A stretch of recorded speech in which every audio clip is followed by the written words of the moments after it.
Yo. What is good, boys? Good morning. How we doing? Glowy, Tears of Gothic reminder. Yo. Fantastic reminder. Thank you very much. What should I get on my pizza? Oh, dude, you got to get pepperoni and ham. That's bis. Pepperoni ham is the best pizza you can get. New GG is out. We chilling? Yeah. We're about to watch that new GG. I'm fiending. I'm fiending for a little GG. What is good, boys? Bazo, Midberg, Ghost, Cody, Absent One, Turdy Birdie, Doobie, Pots and Pans, what's good? Prozac, how we doing? Zach Brady, how we doing? Danny Kaza, Noobish, Gabe. Look at all the Dscimmies in the chat, by the way. The Dscimmies are flowing. It's been an amazing month with a Dscim promotion going on. Thank you guys for supporting the stream. If you don't have one, you can still get one. But I want to say thank you to everybody that has one so far. Cody Allen already watched GG today. Are you really watching GG before me and not watching it with me, Cody? What's going on, man? Thought we had something.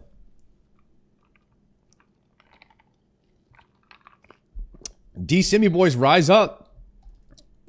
Should we plunder for a second here?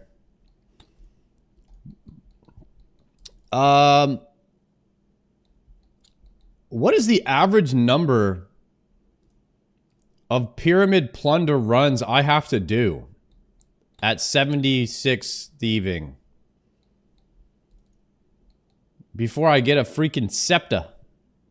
Because I feel like I've been cranking these pyramid runs and I haven't gotten anything.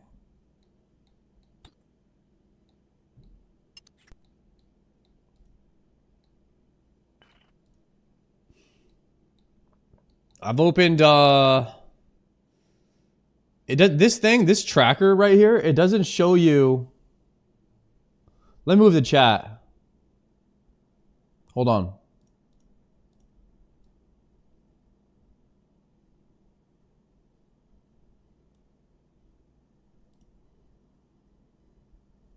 This tracker up at the top left, it doesn't show you like how many. It just shows you total number of chests. But I guess since I can only go to like the 7th room, you could divide that by 7 to figure out how many deep, I call them deep pyramids. Like a deep delve. Because you have higher chance of getting it from the deeper pyramids. So that's how many, I guess you could figure out like that. Like how many you've done. But I like how it shows the percentage chance. So so far I've had a 45% chance of getting something. I don't know how accurate that is, but it seems right. Haven't been able to watch in a few days. I assume no synapses. Guys, we have not gotten a singular synapse. 825 tormented demons, and we've been a few days now without getting another tormented demon task. So it's been a little tough. It has been a little bit tough. I didn't stream yesterday, so why don't we catch up on the latest Bihi, and then we will queue up. There's also another RuneScape mod, or another RuneScape moderator got interviewed. So there's another podcast that's up. Let me set this up. Yo, Manjot, thank you very much for that Prime. Let me set up the stream really quick. Running a little bit behind today. I went to a party last night. A holiday party with some friends, and I ended up getting a little bit turnt.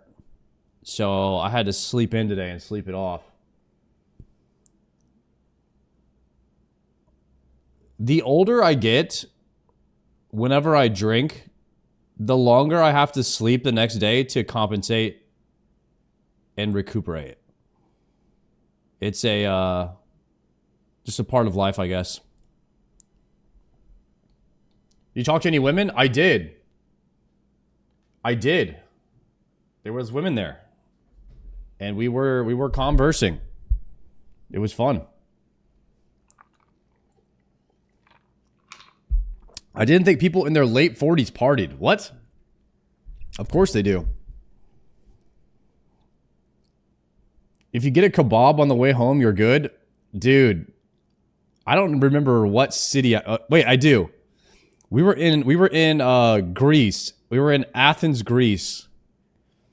And I remember we went to a club one night. And I was walking home. And it must have been like a mile walk home. After. And there was a kebab stand. Changed my life. So I can't agree with that.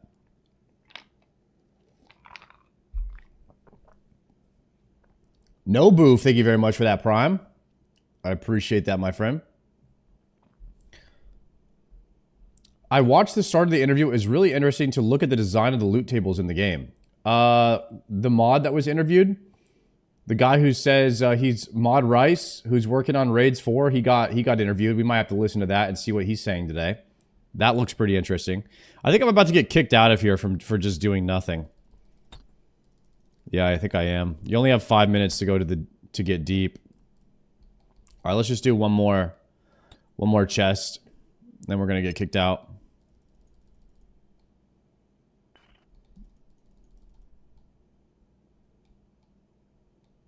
I really want to get this scepter so I can kind of retire the pyramid plunder. That's kind of what I want to do. Getting numbers? No. I didn't. Actually, I was kind of vibing with this one chick, and I was like, I asked her, I was like, yo, we should hang out again sometime. And she was like, yeah, I'm down. And then I went to ask for her number, and her friend, she got distracted and she walked away. I was about to ask. And I was like, you know what, fuck it. So I didn't get the number.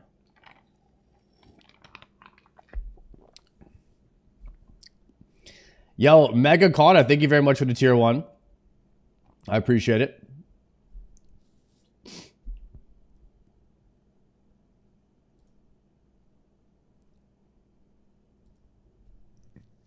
She was not the one, trust. She was not the one. That's kind of why I didn't really care. We were vibing, though. She was cool. All right, let's see.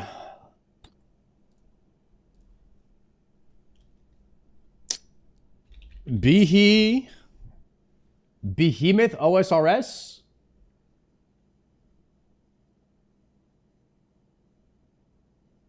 All right, gamers, let's take... What's up, all right, here it is. Found it. Prison Joe, Saturday Behemoth. Let's get it going. Pause it here. gamers? I'm your Saturday host, Prison Joe, and welcome to Behemoth. Let's get into it. Our main story today, a PSA for the sailors out there. I believe this is a small oversight from Jagex, but please beware of the sealed crate that makes you bank your inventory. This player here's bank was completely full, so when they opened the sealed crate, it made all the items in their inventory vanish. We don't know what this player had in their inventory, but if it was anything of value, that's a tough day. Now, I did look into this a little bit, and according to the wiki, if you drink the bottle of Banker's Draught and your bank is full, your items should be dropped on the ground. More specifically, the nearest dock, same as when you die. My assumption here is that the OP did not know this. Either way, I think the main takeaway here is leave some space in your bank. I know some of us hate it, but... Bro, I need to report that I'm missing all of my mega rares from that same bug right now. What the heck? It's never a bad day to sit down and do some bank organizing. UIMs? Carry on. Next up on the docket, we have a couple suggestions for the player-designed island competition. Starting off with Mini Gillinor. Anonymous, thank you for that gift. Are only 1% of the main game, but PVM is 100 times easier because you can just step on everything. I think I'm gonna try some Vardorvis on this island. This one hits home for me. Big fan of the Elder Scrolls, a small island designed for Tamriel. Surely one day we'll get the next game. Please. Okay, and last but not least, Venezuela. Seriously? Plenty of mining spots. Moving forward, another suggestion that actually makes sense. That being sharks having an 100% drop rate of raw shark. And of course, manta rays also dropping a raw manta ray. Although this does sound like a good idea, it would be nice if there was some type of storage built into the boat. That way people wouldn't just end up dropping this every time. Who cares what I think though? Let us know what you guys think down below in the comments. Last. Yo, has anybody done the make an island thing competition yet in RuneScape where you go and make an island? Maybe I should do that. That could be fun. Up today, a rare wholesome interaction in RuneScape. Flash This Trooper fella thinking tier 1. AFKing lava worms and got back to his grave and then realized all of his cash was on the GE. So this poor guy did not have the 350k to pay the death fee to get his stuff back. He then posted on Reddit offering 1 mil to anybody that would trade him 350k quickly because his death was about to expire in 25 seconds. Thankfully for this individual, Mr. Otto 47 came to his rescue. Thanks to Mr. Otto, he made a full recovery of his gear with 3 seconds to spare and hopefully a new friend. We love to see it. That's all the news we have for you today. Let's get into the clips. Starting us off today, Sardako is starting to learn what it takes to be a true RuneScape player. I'm almost on rate and I haven't even gotten it yet. That's Showback Dry. Hey!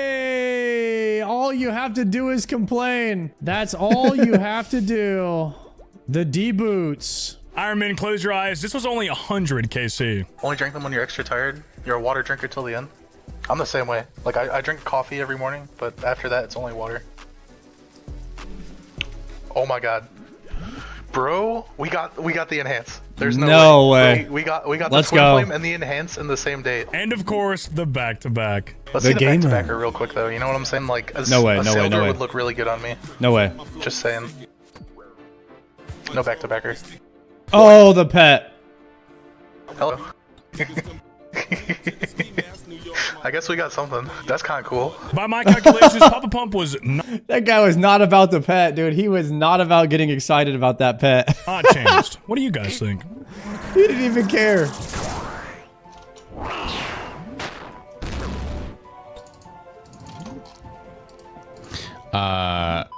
And then he went back. There we go. Very good. I was gonna open MS Paint. Log slot completed. Nice. The Muspa pet. Skill specs in his new side piece doing some Darox bombing. I just needed to have fucking 20 so I can do something, bro.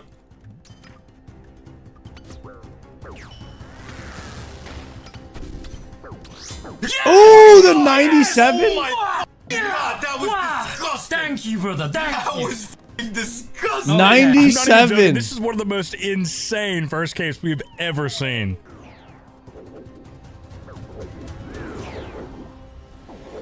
No. No. The 0 from Zuck after the shield died? Go. Oh my god. Oh my. What? Are you kidding me? That's crazy. I've never seen anything like that. God, let's go for it. He was at 4. He's at like 4 HP. Shit. Booty Jacob was just trying to get a Serp Helmet Zora on his iron. I don't even have the Serp Helm yet. Mr. Little Rat living up to his name with this spoon right here. Oh my fucking god.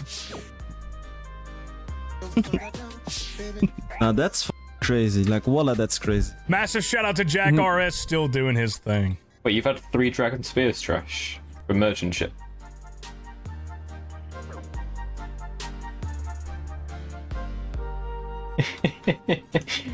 Dang, a lot of pets Lucky today. D-Ace once again living up to his name. Oh, my stressful as balls. No way, bro. Collection log slot completed. Nice. Is even that, bro? Well, I need to get some ancestral gear soon. Teddy, I'm a wizard, Harry. Over at the Behemoth Enterprise, we love Fartmas. Shout out to Perp. Can you feel the dark? Can you fix the broken? Can you feel? Can you feel? A lot of Ironmen are getting off easy here at CG lately. Maybe What it's the is with holiday the season. perp karaoke clips, dude? Yes! Oh, nice. No! The craziest part about this next clip is it was a dupe. What? Slap fight. Think of it 3-monther? Gilded Fulham, my number 2. GG. Yikes. This is the second one. Not even a clone. On the UIM. Kicking it over to the Coliseum, Mr. Plebnuts with the pet on the line. Chat, what do UIMs do with Third Age and Gilded? Do they just delete it? Drop it to your main. Oh, you could put it in your house. Wait, so you could use your house as storage? But you can't use a bank. Okay. I got you. On. I am the best. I don't need to panic. Dude, this guy's got full Radiant.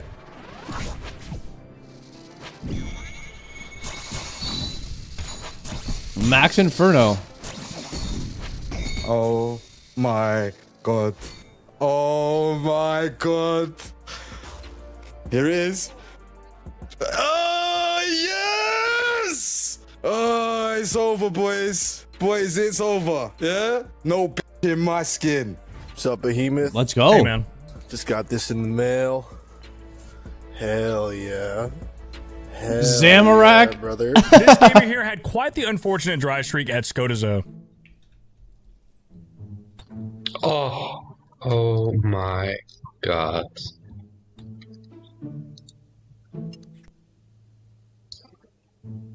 Moving over to Gim Rage, farming some sharks. Oh my god, large kill pots again. Large kill pots from this boss. Oh my god, that's like 1 in 7k, Wow. 8k. Oh my god. From the shark? From the shark. Listen, that's 1 in 6. Wait, that's it. 1 in 6,138. Yeah. It didn't take 2-factor long to complete this. That it gets annoying. Like, if I'm doing a non-scaled raid where I can do any layout, I will no prep any fucking raid. Oh! There's no way! There's no fucking way, dog! The barrel. We're done! There's no way! I'm 94, that's the second one! Huge. I like how he's salvaging in his Zuck helm. way, this wasn't on the poll. Oh, this wasn't on the poll. Easy staff. Collection log slots completed. Yeah. Nice. By the way. That's unfortunately all the clips we have today. Skill specs, take us out, big dog. Bite it like an apple. Do it.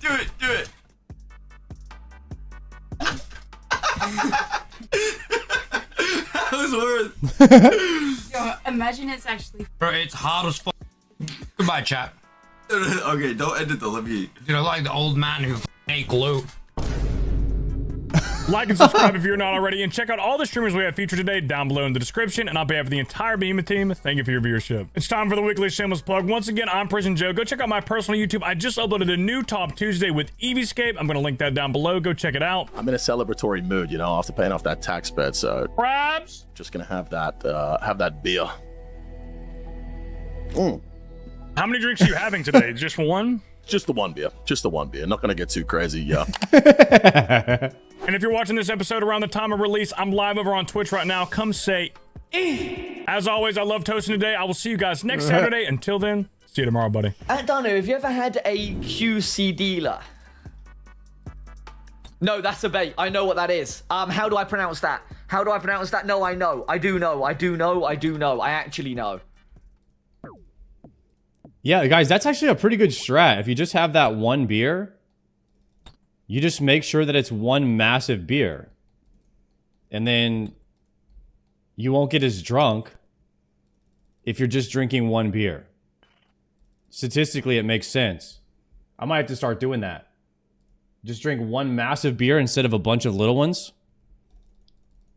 That's a new move. I might have to do that, actually. We're gonna have to get a bigger cup. New Nublet vid. 1 450 OZ beer. 450 ounce. Sheesh. Boys, is it time? Is it time to watch GG and see what happened in episode 2? I think it is. Let's do it. Ago, 20 players began their hunt for RuneScape's biggest prize pool. Starting at 15 billion GP, it will increase every week as they face new challenges. This is gonna be so close. Let's go! Create fierce rivalries. If we can't trust each other, it can't go well. I trusted the wrong people. And try to survive ruthless eliminations. No way. Yeah! In the end, only one will rise above the rest. Welcome to Gillinor Games.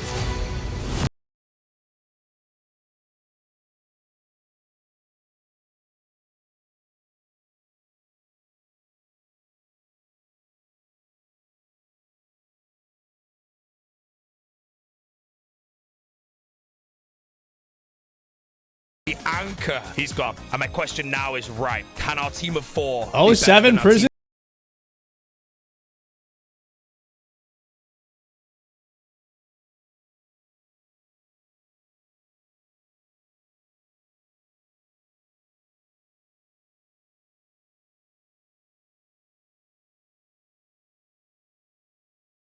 Your 4th challenge on Gillinor Games Season 5.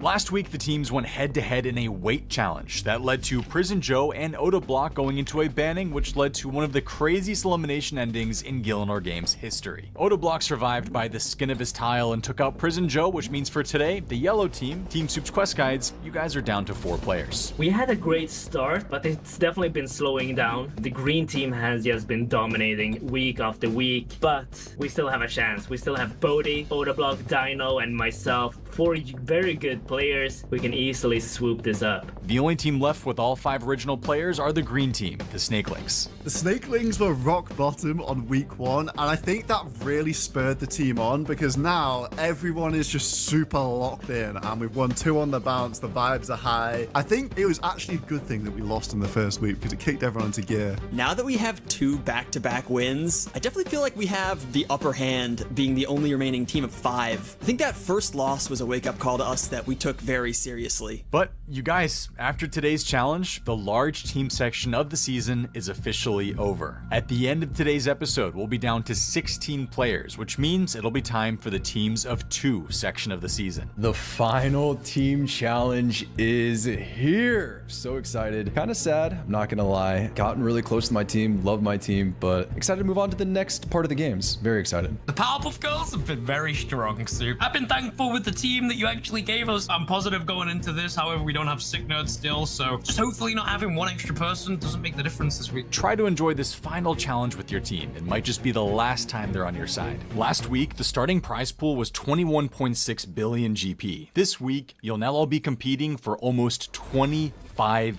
billion. Damn. Okay. Viewers can contribute to the in-game prize pool and earn a spot on the leaderboards by adding their... You can see everyone that's added to the pool so far. You can send me a private message in game or join my friend's chat, Soup, and let us know that you're looking. Yo, chat, should we do a donation where everybody gives me gold, then I donate to Soup so I can get top on the leaderboard? Oh my goodness. To contribute. Last year, we got up to 65 billion. This year, let's see if we can make it even more. For every like on this video and that could be sick to the channel, GP gets added to the prize pool, so all of you can make a difference. I've got a pretty ambitious goal of 450,000 I promise I'll give him the money, guys. I promise. Challenge for all of you. As always, I'm talking with the Rookie Alliance, Jesse and Potato behind the scenes. We are trying to think of ways to protect ourselves coming out of this week, assuming we all make it. We think we need some new allies, so we made an alliance with none other than Oda Block and No Monkey, 2 people that our team, the green team, sent into the banning. I start to message Oda Block, who now believes without a doubt that solo mission snaked green team to get Oda into the banning, and he suggests we team up with other rookies to take Solo down. Oda Block and No Monkey also both have amulets of sabotage to use to our advantage. We've realized late on, the new rookies of Gillinor Games, me, Jesse, Potato, Jaime, Josh is in gaming, we've realized that there's an alliance forming and they're slowly slowly weeding out me and whoever the hell they want. So we decided that we're not gonna sit back. I don't know exactly how much I can trust Odablock and No Monkey, but this mega rookie alliance of them plus me, Jesse, and Potato, we're gonna do what we can to keep all of them out of the banning this week. Okay, what do you guys say we head into today's challenge? At the end of last episode, I mentioned that an idea spawned in my head. Well, you may have guessed that it has to do with item spawns, which is exactly right. Today's challenge is called Chain Reaction.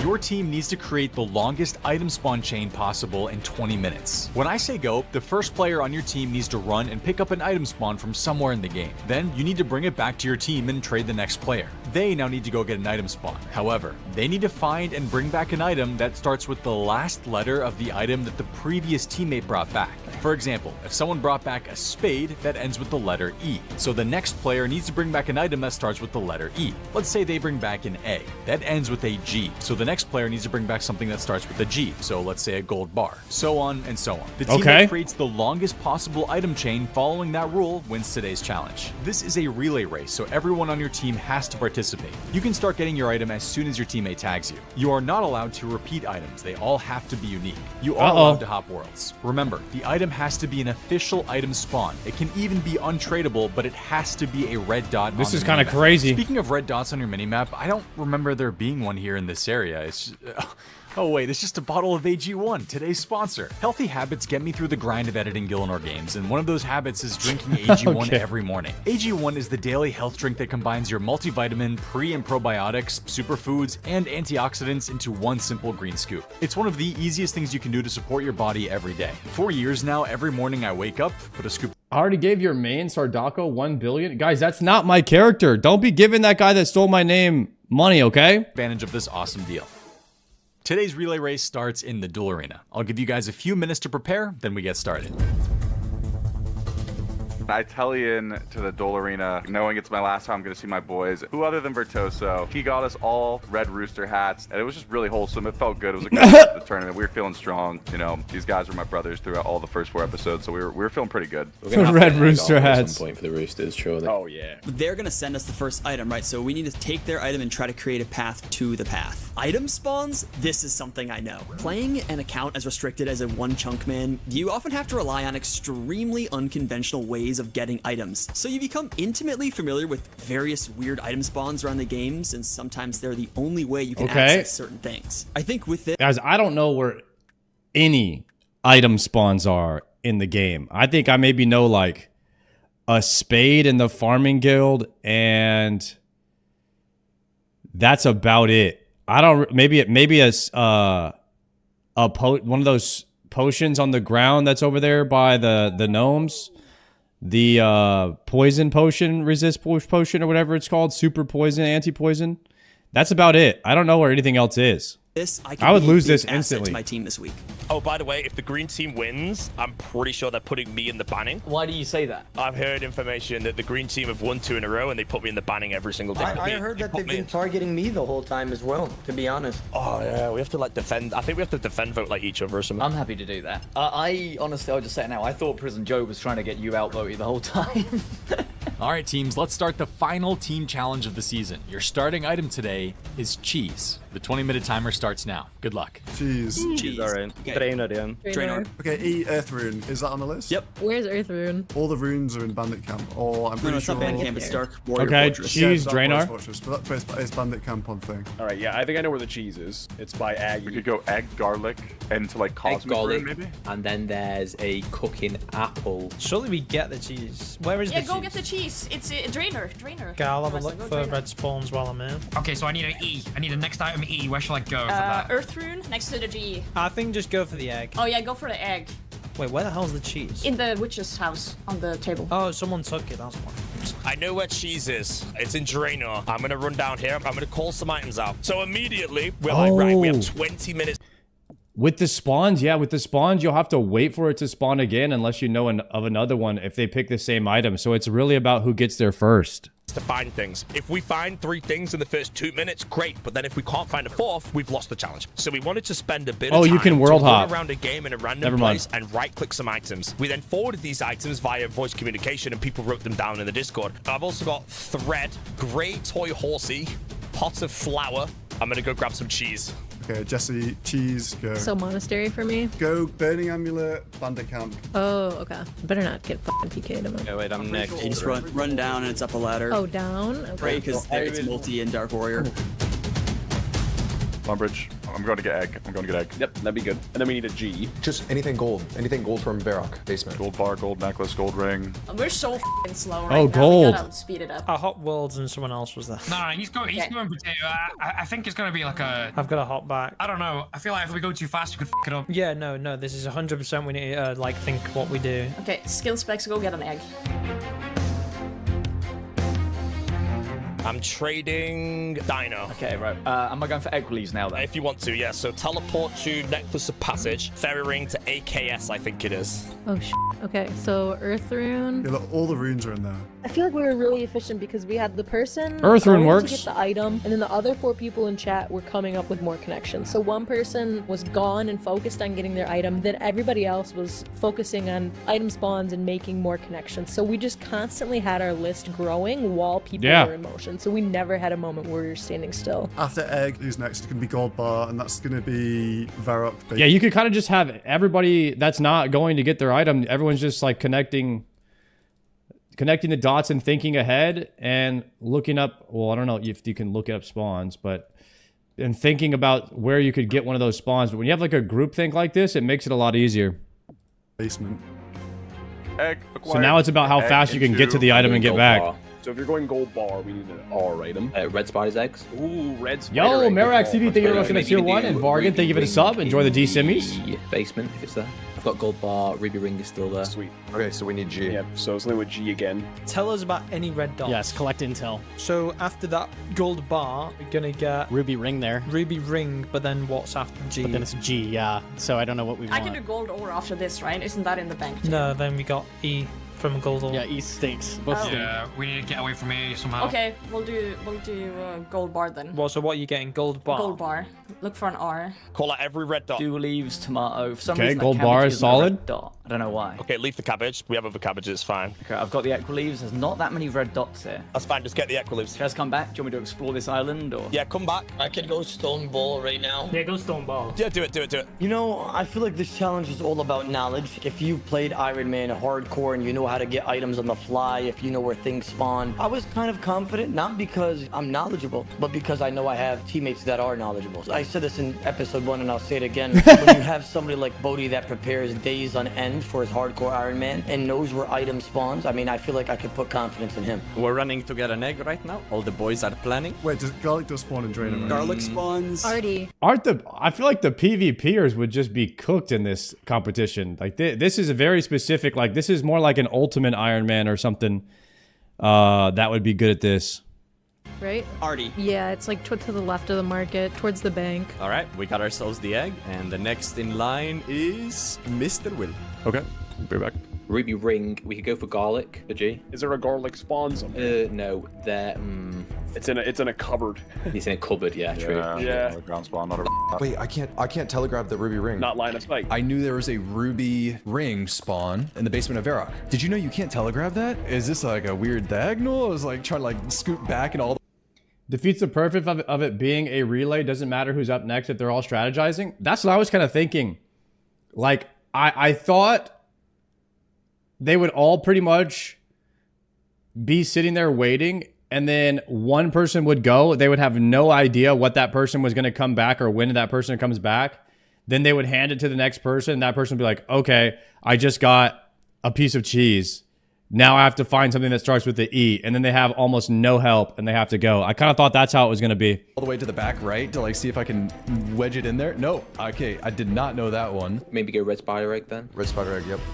Karamja. This was the perfect send-off for the team challenges because for us, this was extremely team-based. We were It was all. This is all team, but it actually kind of it comes down to almost one person who has just the most knowledge of the drops and stuff kind of controlling it. I mean, it is a group thing, so he's not going to know everything, but you already know where to go and what to do because your team is kind of figuring it out. I mean, it's a cool idea for the game, but you could have done it either way. I guess that Soup decided that this way was going to be the best. So items ahead of what we were currently going for. So while one player was running to an item, the rest of us were going, okay, now what could we do next? What could we chain off of that? All right, red spider eggs coming back. So wait, what are you going, Mammal? Gold ore. Wait, no, it's red spider eggs. It is with an S. Oh wait, it's eggs? Okay, so I need S. Do you want me to do steel plate legs? Yep. Yeah, it's kind of a far run though. Or snape grass. Snape grass. Snape grass. Snape Oh, grass. snape grass. That's Good easy. call. Yeah, snape grass is good. Snape grass. Okay, so I've given Potato the egg. She's gone for G. Okay, I know where snape grass spawns are. From ending in an E again, right? So there's a brass necklace here at the underneath. I don't know if you can telegrab it, but maybe.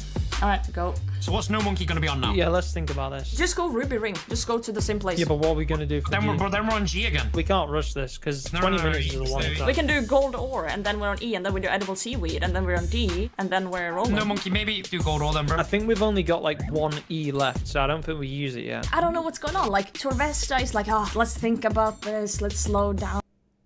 Inferno ending with Zuck would be cinema. Has Soup ever done an Inferno speedrun challenge where they average the time of all of you guys completing it?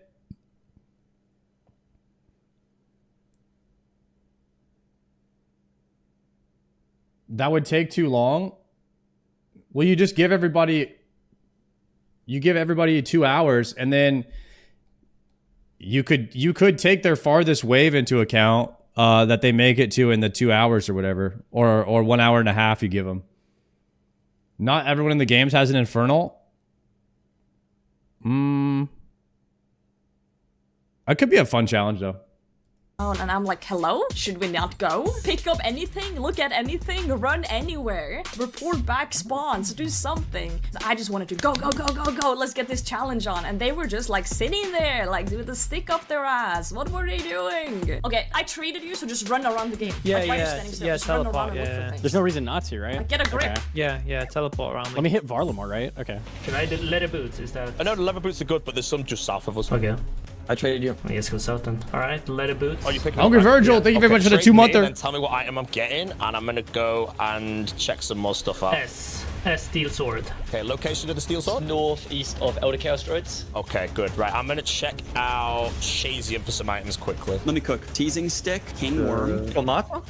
Do we have anything on hold? Teasing stick, there's one on Karamja. Like, I know there is. Oh, we already have it. My bad, yeah. Okay, Josh, you're up. Go. Okay, where am I going? What am I getting? Getting ruby ring, Barak basement, telegrab. Just telegrab it. Can I not telegrab the ruby ring? You need to move in a Yo, way. Savix! Thank you for the raid, Savix. Let's brainstorm some more R's. Buy Savix food. Buy Savix food. Guys, what is Savix really using his streaming platform to try and get me to buy him food? Is that what's going on over there now? Unbelievable. Yo, what's up, Savix? Thank you very much for the raid, my friend. Hope you had a good day. I am just starting Gilnor Games. We are just 14 minutes in on the new episode, and they are running relay races to try and get new items and stuff. I don't know if Savix, if you watched this yet, but no spoilers if you have seen it, boys. And if you're wondering what I am doing today while watching Gilnor Games, I am doing Pyramid Plunder. Unsuccessfully, we are 400 chests open with no scepter at the moment. And then we're going to get into some King Black Dragon kills after this for Slayer, of which we will be getting the King Black Dragon head and the pet today, because I really need to be able to dye my Slayer helm black and red so they can match my black and red crystal Bofa when we do Deadman mode at the end of the month or next month, whenever that happens, because we will be going for that Deadman mode black and red crystal gear recolor. Hopefully Savix has his crystal gear by then, so he can join me in the Deadman mode, and I think it'll be sick. So anyways, guys, that's all of that is what's going on right now. If you're just tuning in, thank you. Meantime, immediately we have an issue. You can't telegrab the ruby ring. It's yeah, not even trying to get the occult altar, and our master plan is already crumbling. I gotta think of something fast. After rope, we're picking up an empty cup, right? Yeah, rope.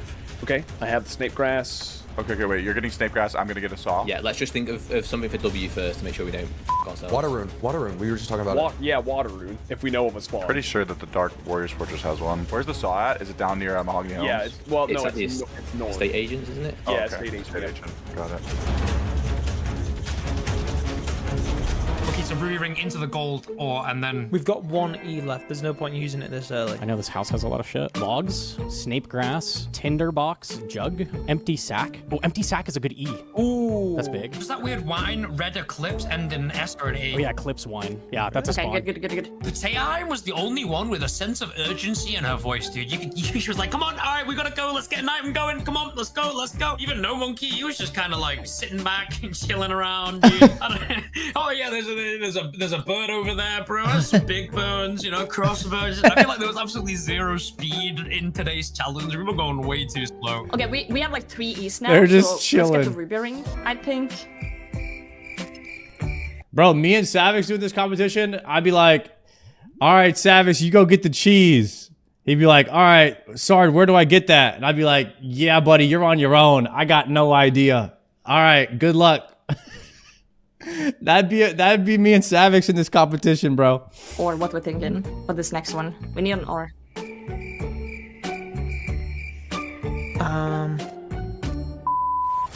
What are you getting right now? I'm just finding item spawns randomly. I think there's some in Shazian. Maybe it's South Shazian. Okay, we've got wizard hat, orange dye. Okay, right. I'm gonna grab the sword. It's northeast of the Chaos Temple, correct? Steel sword, got it. Okay, I'm coming back. Who am I trading again? Dino, right? Dino. Okay, how the hell do I get to Varrock? Oh, just teleport. Guys, I'm gonna take Savix out for Korean barbecue. I ask him every single day, but he doesn't get back to me, guys. There's nothing else I could do at this point. I can only offer a man so many times, you know? My hands are tied at this point. It's on Savix. I forgot I have runes. Okay, so I'm an empty cup. I can only ask him on a date so many times. I think it's Varlamar as well, in the cooking shop. Okay, so Lumbridge. Go, Mika. So I'm okay picking up tomato, yeah? Yeah, pick it up. I feel like every episode we're getting better and better as a green team. And honestly, I kind of wish we had more team challenges coming forward because I think we're really doing better and better the more challenges we get. So yeah, it's gonna be sad to see my team go, you know? Yeah, there's a water rune and there's a... Maybe you can tie his hands next. What are you talking about, Lude? Fire rune here as well. Can't see an earth. Fire, okay, perfect. I'm gonna go east of Varrock for Earth. We need another E after this. We need to get off these. Edible seaweed, can you get that from anywhere? Relica? Does it spawn in Relica rock crabs? Rock crabs drop it. I don't think it does though. It drops it. I think it's just seaweed. I don't think there's a spawn actually. Oh my god, remember when I was talking about making money from Eclipse Reds in the last games? Eclipse Red. Oh, that's huge. Eclipse Red. Yeah, I know where I was literally talking about that for our money making. Where is that? Hunter Guild top? Yeah, it's Hunter's Guild. Yeah. Oh, that's some new Varlamore shit, boys. Good job. Yeah, I love that. Yo, chat, if you and a homie, 2 dudes, go out to dinner, what do you call that? Is that technically a date or like, what is it called? Because like hanging out, a bro date, getting food. I like that. But like, what's the definition of a date? Hold on, date definition.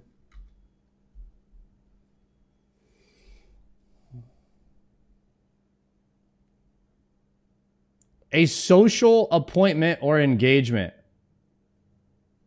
He was on a date with someone he met in class. A social appointment or engagement. I guess it kind of is. Yeah, it kind of is a date, yeah. Social appointment. Or logs. Pestle and mortar, I said. Mr. Savage, would you like to book a social appointment with me on Tuesday at 6 p.m.? Let me know. Me and you, KBBQ or something. Let me know. Vial of water here. He's on the recon mission, bro. There's so many items here. We had a point where I was just running around like a chicken with my head cut off, like trying to find item spawns. Everything was another item that ended in E or something useless, or it just wasn't happening. It just was not cohesive. And then we lost track of time really bad. Bronze pickaxe, solid. Bucket, just bucket. Yeah, that's good. Pot of flour. Rope is an R. We could just do rope. It's an E though. We can get the items in no time once we've got a plan. There's no point in rushing it. We might as well plan then go. Water runes. Here's the water runes up here. There's PKer. Steel battle axe. We don't have much time. Okay, are you good to go? Yeah. So still better. Do you want to go south of Spindle? Yeah. Would Corp Cave be the fastest? Yeah, Corp Cave and north. Where are we at on the team? Oda's trading C engineer. C engineer, you run your item. Yeah, snape grass running.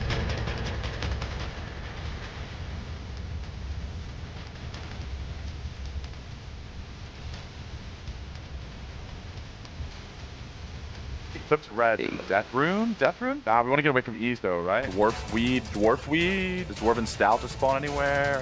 That makes sense. D. Dragon? No. It was Eclipse Red, and then we realized we couldn't think of a D. I don't know why I thought of this. I'm probably the least likely person on the team to think of this as the PKer guy. Chat, give me a spawn in the world that starts with a D right now. Let's see who's the fastest. Let me see who the smartest person in the chat is. Spawn in the world starts with a D. Death Rune.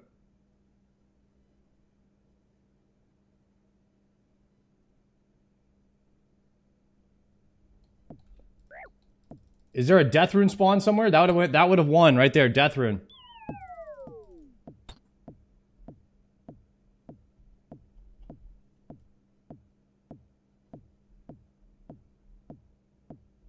Dougal leaves? Are Dougal leaves a thing? Dougal leaves? Dougal leaves. Huge. What bro, pre-watched. Yo, pre-watched Trig out. What the heck, man? Yeah, that's huge. Big. What a guy. Nice, dude. Let's go. Go. Dougal leaves just jump into my head. Everyone's like, yes, let's go. Like, we got so hyped. I got it. Okay. Eclipse Red, trade me. They spawn in front of me, right? They spawn in front of me under that tree. You can go behind Gertrude's, I think, as well, for Dougal leaves. Okay, but we have to go. Like, we're just gonna be lost. I swear to God. You gotta go get something. I'm losing my shit here, mate. What do you want me to grab? Leather gloves? Ruby ring. It needs to be R. Yeah, go get Ruby Ring. Ruby ring? Okay. And then it'll be Jay, you're gonna get Goldor from Varrock. Oh no, don't tell me you can't reach it. Don't tell me. I think you can from an angle. I don't think you can. You can't reach it. You can't reach it. Oh, okay, rope then. Go get a rope. From Jabbar. Okay, I'm grabbing a rope. There's a banana here. A knife is there as well for later. Okay, I'm coming back. Traded me, okay? No, it's Terrester. Get back. Oh, where am I getting? Oh, I thought it was me. He said it was me.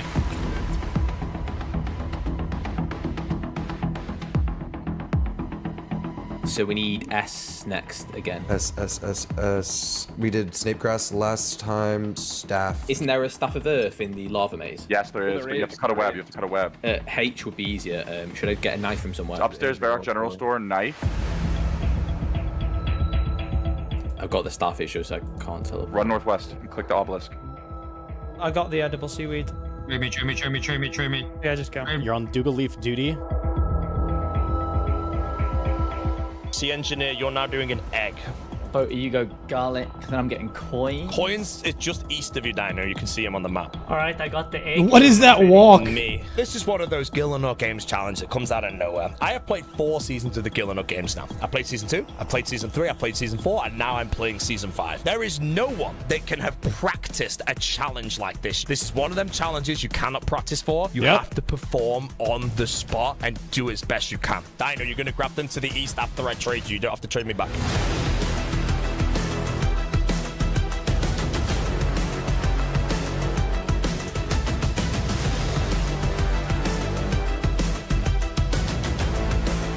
I have no idea who's winning. This challenge is all about communication. Everyone needs to be on the same page. Not Just a clue. say things. I know where this spawns, that spawns. Who's next? Who's next? Who's next? Keep everyone on task, and then it just smoothly flows. We are pacing right now.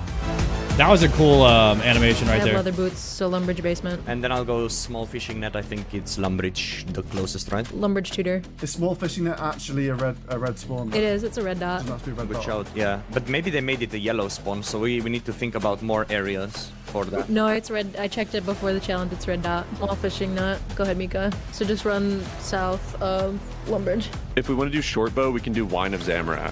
Why don't we do short bow, Wine of Zamorak, knife, like that? That's the. Oh, do we already do knife? No. So why don't we do short bow, Wine of Zamorak, knife? Will, you can go. Will, you can go.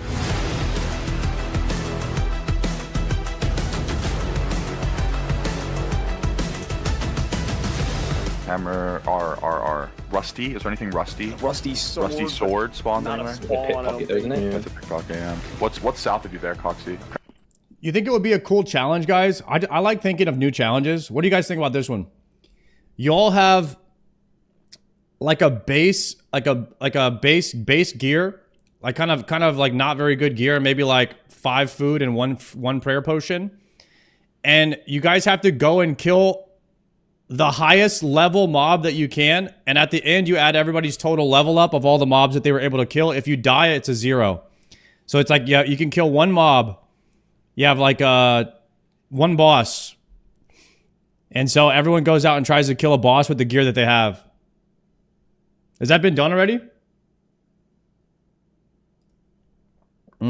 Crafting shop. Bowl. Yeah. There's one more item Rope. somewhere behind you. There's a rope. Rope. It's E again, though. We can figure that out. We can figure that out. We're gonna have to go with it, I think. I don't know. I'm going teasing stick. Okay. I vaguely know where it is. It's in the hunter area, right? Yeah, it's right by the Grax. Okay, I got it.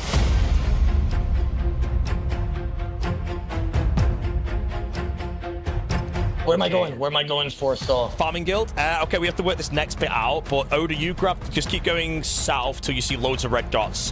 One of them's a saw. Okay, we do the wooden shield because we're going to be on W anyway. We have to do it. The team worked beautifully on this challenge. Everything was collected nicely. We scouted many areas to grab red items. We called the items out. It was all being wrote down in the Discord. Everything was going great. All right, trade C engineer. Engineer, you're on the wooden shield. Yep. Am I on the death rune then? We need to work out the D. Yeah, do the death rune. Death rune is safer. There's definitely an edible seaweed spawn. I just don't know where it is. 100%. Edible seaweed. Karamja? Maybe? Or is it Fossil Island? Maybe. Ooh. I think you might cook. I mean, you might have just cooked. I have the rope. I think you might be right. Go whilst we think. I'm moving. Yeah, I'm on the move. I think you're right though. I don't know why. I haven't spent that much time on the island, but that low-key feels right. I feel like there is a full seaweed there. I feel like it's either there or Karamja. I thought the Dougal leaf was just the one with Gertrude's house. No, don't worry. I know. Oh, you're right. I'm thinking of something else. Okay. Yeah. If there is one item I know on RuneScape, Dougal leaf. Always thinking about Dougal leaf soup. It's the only item that comes to mind when I think about RuneScape items. Right? Dougal leaf added to the notepad. No Monkey was like, "Wow, it's a great idea," and I'm like, "All right, it's a Dougal leaf." Okay, it's good. We're good. Team Armor's good. Solo, coming in. Our team is working like a well-oiled machine this challenge. People are going, they're getting the items. I'm striking them off on the list, and we're adding new items to the bottom. I think the other teams are going to really struggle to keep up if their communication is not as good as this. I'm going to Mahogany Logs right now. All right, so Shears, we're positive there's a spawn in Lumbridge. Let's just focus on going as fast as possible. Focus up because it's nearly going to be done, yeah. I'm gonna have to grab this death rune anyway. Just look down like the coast. There it is. Double seaweed. Oh my god. I'm not just a number. I knew edible seaweed was somewhere in the game, and I managed to think of Fossil Island, and it was a big like eureka moment. Eli managed to snatch it up, and it was absolutely unbelievable. Edible seaweed D. All right. Okay. I'm eating it. Death rune. I know there's a death rune spawn in the game. I know there is. I was doing the diaries the other day. There's a rune spawn near the Feldip Hills glider. Mahogany Log is like next to the sawmill and shit, right? Yeah. Mahogany Log is by the trees in Priv. Where is it? Oh, I got it. Okay, I'm coming back now. There's sawdust here as well. That might be good. Okay, go to Lumbridge. I'm pretty sure it's by the farmer guy. Let's skip Snape Grass. It's too slow. Let's do Stone Ball instead. Why? I can just go crafting guild and pick it up, no? No, it's not slow. That's slow compared to Stone Ball leather gloves. I think Solo is right. It's in Berthorpe. It's all S's there, so it's okay.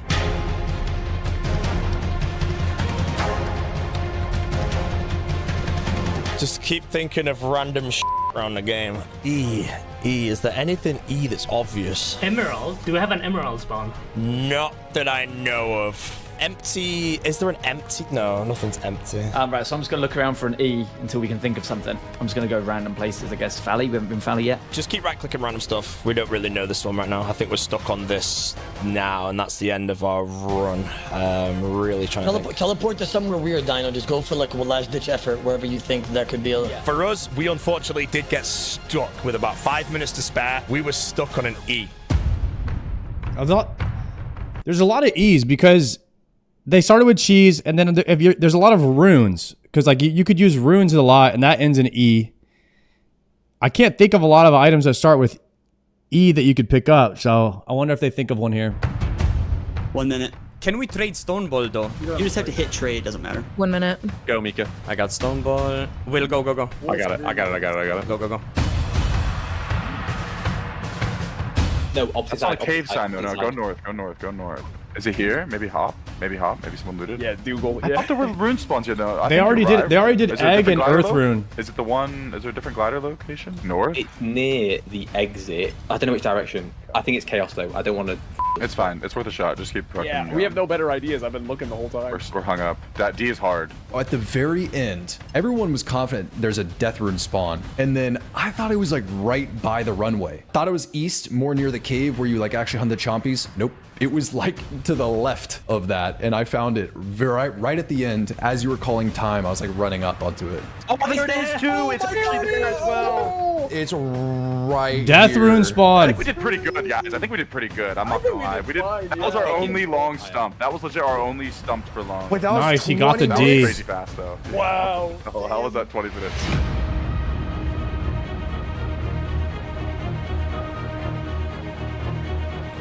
He said time. Time. But I think we did good, to be honest. We were active the entire time, but the only thing is, some of the spawns we were going to were quite far away, so a few lengthy runs in there. I'm not too sure. It was good. Don't get me wrong. I don't think we've come last, but I don't know if we've got the win here. I think that's all we're going to be able to get. Soup said time already. Soup said time. Soup said time. Is it time? It's time. Yeah, I said we were late. Oh, well. It is what it is. That's not good. That 20 minutes went extremely fast. Not gonna lie. Yeah. That's mad. That's mad. I immediately knew we were cooked. I'm like so competitive. I was like fuming. In the moment, I was absolutely fuming. I just really wish we had sent it.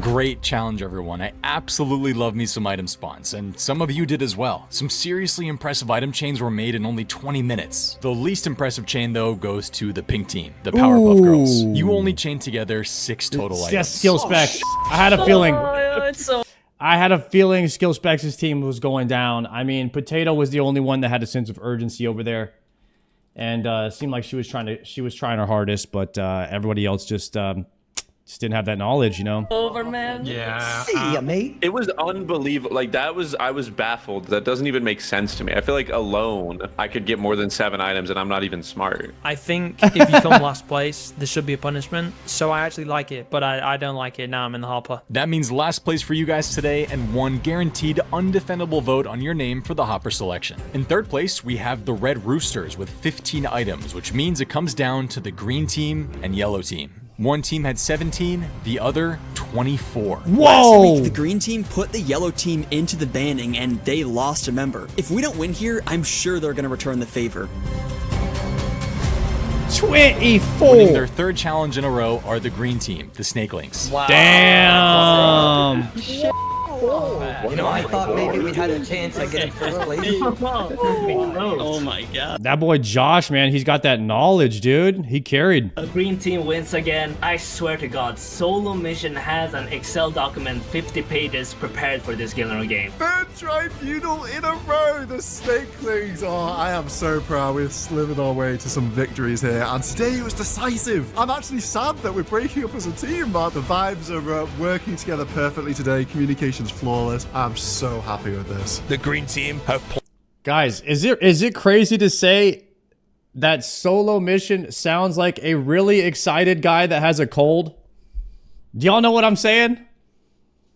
Listen. It was decisive. I'm actually sad that we're breaking up as a team, but the vibes are working together perfectly today. Communication's flawless. I'm so happy with this. The green team have played phenomenally. I He's think got they've done that really, legendary really well. They voice, won 3 man. challenges back to back to back. I'm proud that the yellow team managed to take 1 challenge from them. You guys are safe man. from the final elimination of the team section and get to choose 1 player to send directly into the banning. These tribunal capes are very well deserved. Nice It's job. so unique. Felt It stands great, you out. know, just knowing that we are all safe, I think that's always a great feeling. I was really happy you paired me with Solo, Jesse, Will, and Josh. Full tilt. Thank you for the They, tier 1. I think hard carried today's challenge. Now, before the tribunal makes their choice, the rest of you have to make yours. The 3 teams heading to the Crucible to vote today are the pink team, red team, and yellow team. Remember, each of you get to anonymously send an attack vote and a defend vote to another player. All leftover attack votes will be spun by the Hopper, where 1 person will be selected to go into the banning. No Monkey and Otoblock. Don't forget, both of you have amulets of sabotage. Since this is the final week of teams, you have to use your sabotage votes today, which means we're going to see 2 extra undefendable votes in today's Hopper. This should be good. Have fun voting. I just went in, cut me some slack here. I'm not trying to go in again. I am seeping through the cracks. 9 to 5 job. I'm just trying to get by. Between last 9 to 5 job. What is Odablock even saying? I think he's just saying stuff.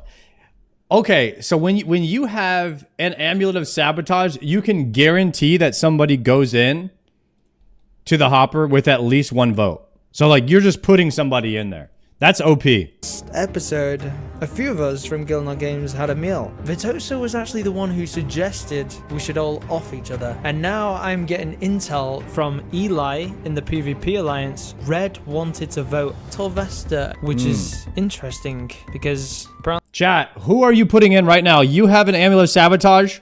Who are you putting into the hopper right now? I know who I'm putting in there. If I'm trying to win the show, if I'm trying to win strategically,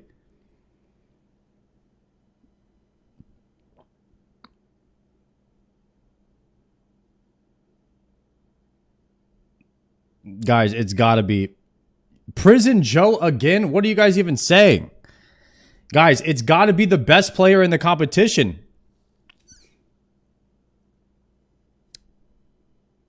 It's got to be Bodhi or Solo Mission. Apparently we had this little meal alliance. Very interesting.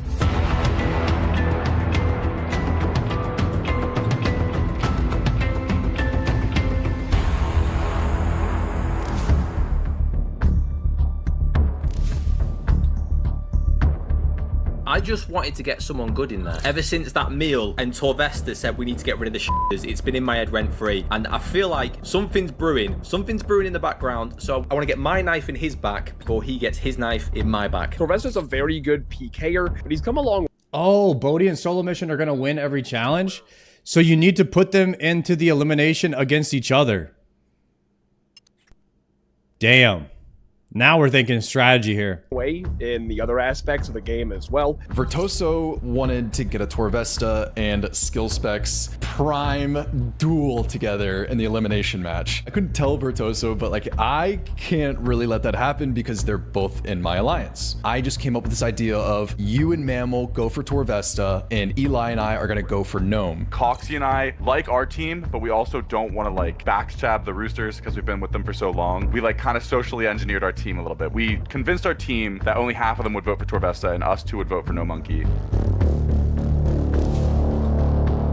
Last minute, we're being told that Torvesta's getting attacked, and apparently Vitoso has put Torvesta's name in there, so we've got to attack back. Unfortunately, Mr. Vitoso, your name is on the chopping block. Vitoso called out put in Torvesta and hopefully Tribunal would put against Skill Specs for the lure. Interesting. This is why being in an alliance is so important. Getting intel like this from Eli and Coxie that the red team want to try and target me, I can counteract that and get the whole alliance to vote against them. We had our little secret alliance V2. We were all kind of just messaging in our group chat trying to figure out who to go for, and we ended up picking Dino because we wanted to pick a picker that could be a potential threat. It was just that part of our little group going on, like we were all just going to stack up attack and sabotage Dino. Like the game FTL where the enemy ships have these levels of shield. Oh, it is actually smart to dogpile one person, because if you go in the hopper,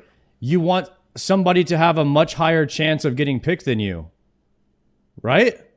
Or does it not actually matter because an equal number of people will all be in the hopper, so it doesn't really matter? I think you just want the highest percentage chance of not getting picked. So you want to dogpile a person who will get the least amount of defense. You just want more. You just want the most amount of people in there possible, like the highest percentage chance.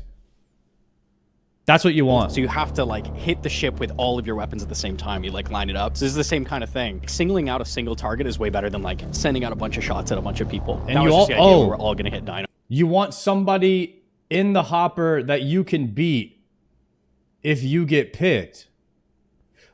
Wait a second. If you think you're going in there, yeah, you don't really want somebody that's crazy good. No, at once. That's true.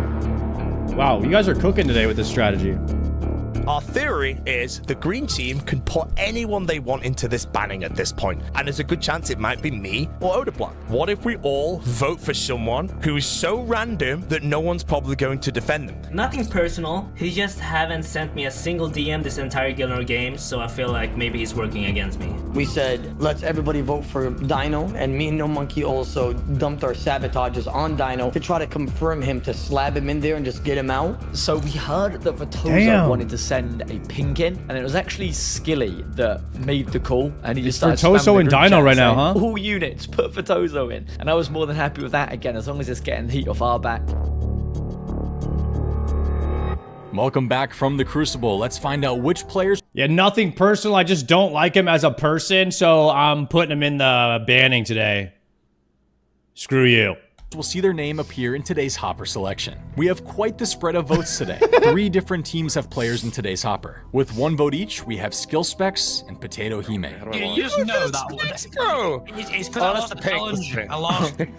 With 2 votes, Torvesta and No Monkey. Oh. 2. With 4 votes, Vertoso. What the club? What are we doing? Oh, and the double Dino. That means that there's an allied 4 people that are trying to screw you over. That's what's happening right now. What are we doing here? And with 5 votes and the highest odds to be selected, please don't say Oda. Dino. I don't know. Damn. Who is voting for Vitoso? That's what I want to know at this point. Why would you vote for me this early on? What are you doing? I don't know who my enemy is. Who are my enemies? I'm also just sitting there trying to think, how the hell do I have all the votes? What have I done? I'm absolutely horrible, so I'm definitely not like a main target for anyone. I don't think any of my boys would have voted for me, and the math ain't mathin'. I tell you, Soup, the math ain't mathin'. This is the first time this season where I will admit I am worried and I am panicking. Okay, Yo, let's Brown, see I thank who you very much for the decides prime. to choose today. Oh, Lord.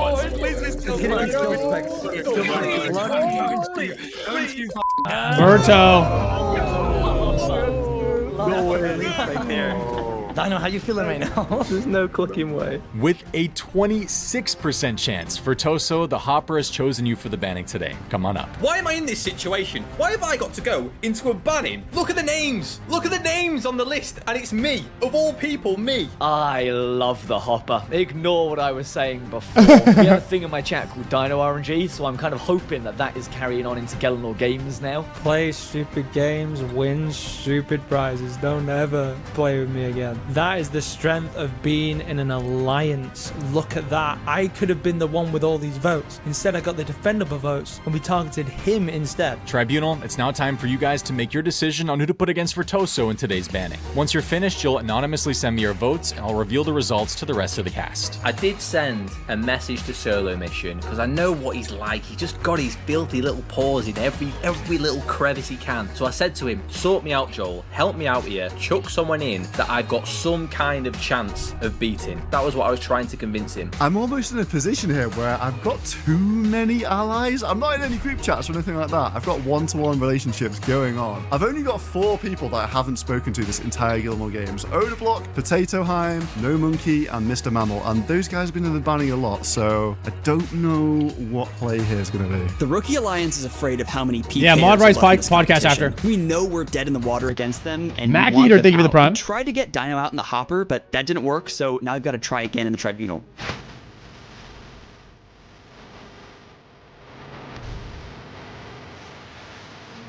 We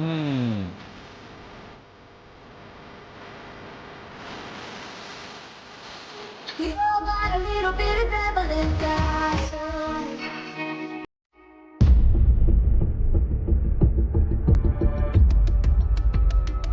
All right, Solo Mission, what's the plan? I don't really mind. Chat, what's Vertoso like known for being good at? Is he good at anything specifically? Maybe like PvP, PvM, weird challenges, random challenges. Okay. And like, it's last week playing as a team. I don't really have an agenda, to be honest. I came in like, oh, I don't care who goes in. I don't mind. I absolutely do care. Don't know. Does World of Warcraft have content like this? No. World of Warcraft is mostly combat focused. Even in OnlyFans, the only competition similar to this that we did was like hide and seek. OnlyFans is the only thing that comes close where you try to create different challenges, but I don't know if you could have Gillinor games inside of Classic WoW. You have to really think of it. RuneScape is definitely better set up for it than WoW is. What the play here is going to be. I kind of just wanted to see what Solo Mission was going to say, what his agenda was. And then this guy turns around and says, I've got no agenda. Which I should have immediately called bullshit on. I'm not saying Vertoso's not a threat, but we can't put, like, Bodhi against him, right? Yeah, I feel like Boaty's a waste. Let's go around and everybody kind of give out your couple of thoughts. All right, I'll start with my thoughts. I was gonna follow Solo Mission's idea, but why do you not have a plan? Going into the tribunal, I was honestly ready to just listen and see what my team wants to vote, but I was going to sway the vote a little bit away from the PvP alliance people. For me, the people that are scariest it would be like Dino. All Somebody the PvPers. wanted Dino out there. Maybe Red Team was going against him. That's another thing where it's like I've got to get rid of all the PvPers, then I've got to get rid of Solo Mission and Bodhi somehow if I'm in this competition. Maybe Spec. Like, you got to get rid of all the big hitters. Maybe you throw somebody like Odablock. I feel like you could get somebody like Odablock could get taken out against like this. There would be a pretty good matchup if it was something non-PvP, you know.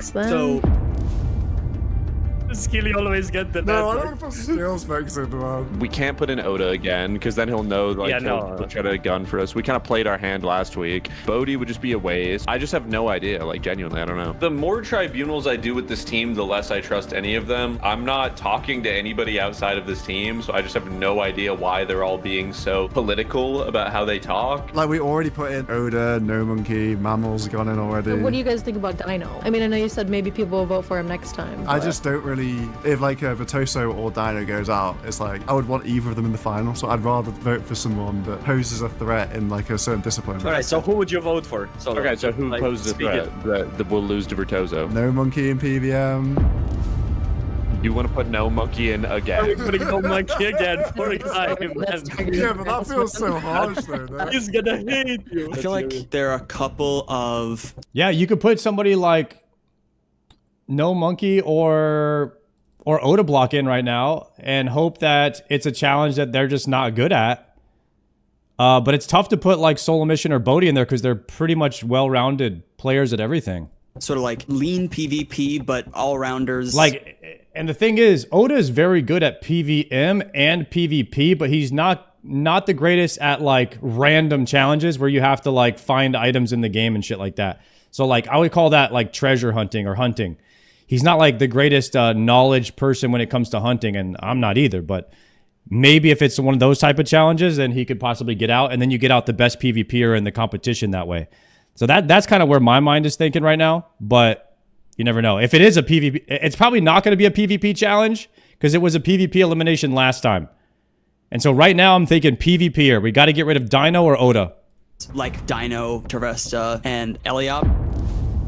He's not an Iron Man, that's right. Like really comfortable in the wilderness. Getting at least some of those out would be nice for the future. And there's just a lot of them. And so I kind of feel like we need to start chipping away at them one way or another. For me, I want to find someone where we at least could create a good matchup where we're like, this could go either way. So who do you have in mind? If you could pick like one person. For me, it's either of those three. So Tervesta, Dino, Eliop. I think out of those three, Eli and Dino, I don't see them as a threat in the final. I would see Torvesta as a threat in the final, to be honest. Okay, let's do Torvesta. Oh, it was a tile challenge. No Monkey was the PvP one. I agree that they have some hidden I got the alliances episodes when mixed kind of up, you're right. controlling voting. So Dino and Skill Specs, I think that they have been like calling the shots with possibly Red Team as well. Torvesta is low-key a behind-the-scenes guy also. He feels like a Diet Solo Mission where he's like behind the scenes, like working all the angles. Diet Solo Mission? What about if we go half Torvesta with No Monkey then, if we think No Monkey is a big threat? We've already attacked No Monkey, God so like, dang the it, Will. narrative is he would want to get us back, right? Yeah. So like maybe we just do 3-2 on No Monkey again. Split voting's come up as a topic again. We did it last week, and I'm going to take control of this. I'm going to vote Torvesta. We'll get 2 more votes on Torvesta, 2 on No Monkey. It is what it is. We'll see how it shakes out, I guess. All right, yeah, that's fine. That's fine. Torvesta, Jesse, Solo, Will, No Monkey, Mika, Josh. Yeah. Sure. Yeah, okay. Okay. All right.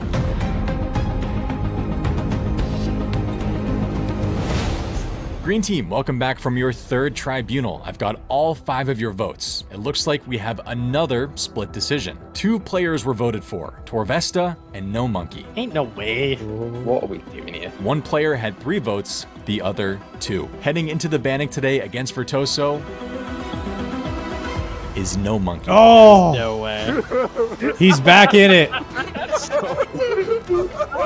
Oh, Solo, not the why. It's been so good. You didn't have to do that. No way, by the way. Oh, bro, it's so tempting, man. I knew it. Somehow I knew this was gonna happen. I mean, we're the snakelings after all. Someone was gonna snake. Yeah. No Monkey, he just joined our alliance and we promised to protect him in the tribunal, and now this happens? Man. what a Oh, shit the show. I was so backstab. confident that our team was gonna vote how we said that I actually didn't even realize you said No Monkey got voted in. I felt so bad. I literally told him because I was trying to give him a heads up, like, hey, I don't want you to be blindsided that you're getting some votes on you here. And then all of a sudden, he's actually in the banning. I'm Damn. like, dude, Solo Mission plotted a plan and then switched it up, which was all according to his actual plan to get rid of all PVMers that are better than him or have a chance of beating him.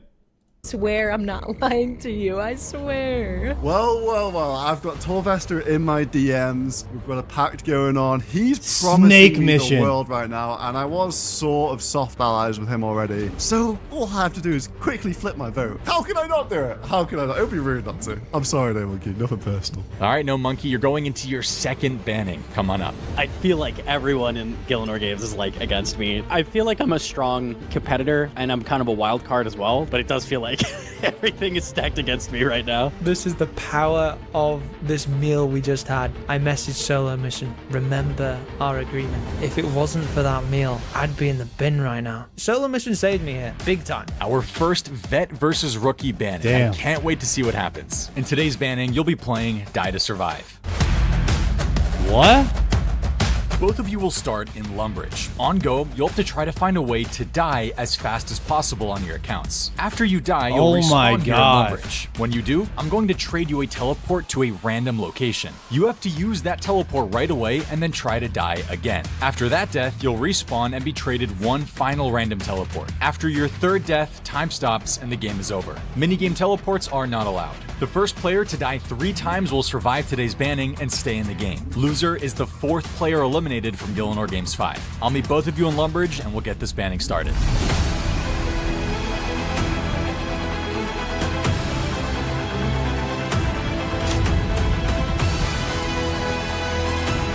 Getting picked over and over and over is definitely exhausting, but I'm going to give it my best shot no matter what gets thrown at me. I did it once with the PvP. I figured it was over then, and it wasn't, so why is it Sard would be great at this challenge. Dude, what are you talking about? I never die. over now? 17 people are watching me take Minhall, place thank in you for this the prime. battle. I feel like a Herblore shop the way I've got all these eyes on me. After I've finished with No Monkey, he'll have to change his name to Gnome Glider because I'm going to ride him silly in this banning all the way to the top of White Wolf. Yeah, chat. Listen, Alfie would have somehow already won this competition. They already gave him a gold medal for this if Alfie was in this. Mounted. Virtuoso, No Monkey, welcome to banning number 4. First to 3 deaths wins. Remember to trade me here once you die. Your time starts now.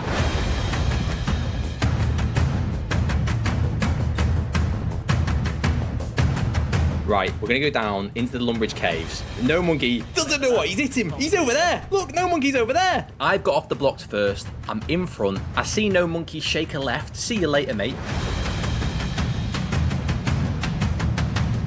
I know the most obvious go-to you would think of from Lumbridge to die is the swamp. I'm leaving Lumbridge. I know no one's going to go anywhere but the swamp. So I hung back just a little bit until he left a render, and then I went straight for that shortcut. No Monkey's got the wrong way. Does he know where the... Oh, Is he going KQ? They added the stone. They added a stone. The run to KQ is through the Alcarid Gate. You got to run south through the Shanty Pass, and you run like it's like an eternity to get. You'd be long dead by the swamp before you even got through the gate, I think. Out of nowhere, No Monkey surprised everyone with the shortcut trick.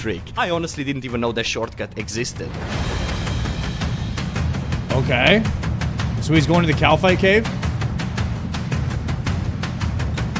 Come on, it's got to be quick. This is slow. This is slow. Come on. That's quicker. Surely. Go on. Grab the head. Grab the head and tug it. Grab the head. Tug the head. KQ kills you so ridiculously fast. Her thing is that she just ignores defense and she hits 30s. Like, she kills you immediately. I don't know everything in the game, but I do know how to die. I know what can kill you. That kind of thing, I think, is up my wheelhouse at least. That was quick.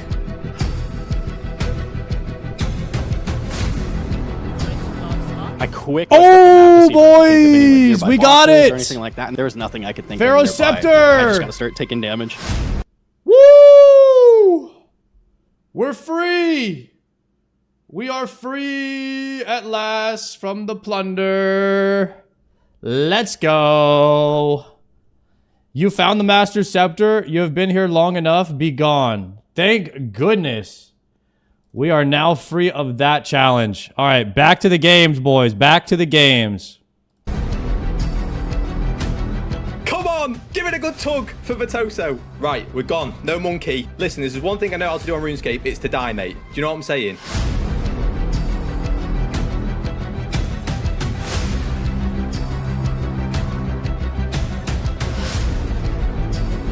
As a PVMer, there's a lot of little things I'm trying to think of to make it slightly faster as well. Like, all these little NPCs, like, if I just sat there and let them hit me, stood next to them, only 1 or 2 would be hitting me, so I'm, like, trying to stack them up. Anything to get more hits off on me.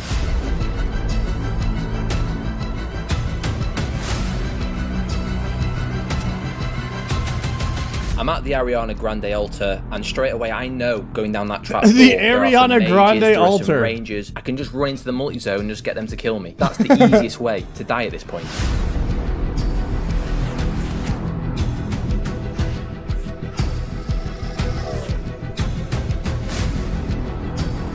I've sent No Monkey to the banning twice, so I definitely don't want him to come back with a vengeance. I am rooting for my boy Vitoso. He's got challenge experience. He's a big veteran. No Monkey's a newbie. Hopefully Vitoso pulls through here.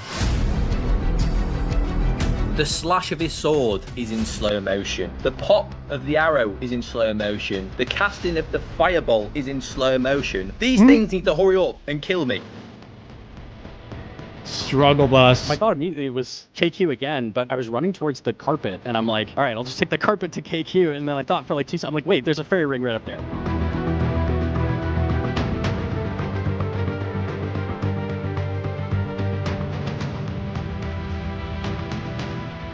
Where the f do I go here? Do I get pushed off the pyramid? I actually don't know where to go here. I actually don't know where to go. I'm thinking of going to the goats at one point. I'm even thinking about letting the vultures eat me alive. I was so stuck. Where the fuck do I go? This is a good challenge, man. Oh, the well. The fucking well. Oh my god. Should I go down the well? Should I go to Dusty's? Straight away I was like, oh my god, the bloody face mask. What am I doing? And then I've had that realization and been like, what an absolute idiot. At this point, I just need to get myself down into this layer as soon as possible. Say hello to the dust devils and say, please kill me as quick as possible. No Monkey, I feel, has that Gillinor Games brain lag. And when he decides to take the fairy ring, he takes it to where he's already been, the Calphite Queen. And Vitoso is running to the Dust Devil lair as we speak. Can this be a blunder?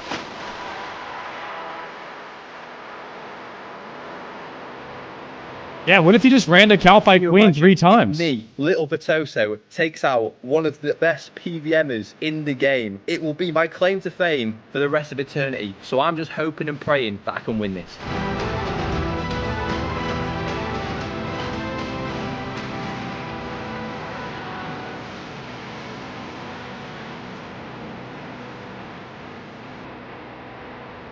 Oh, that was false. Oh, No Monkey, congrats on your amulet sabotage by winning. Easy, buddy. Double banning winner, mate. Oh no. Nice. I think that's it. Am I cooked?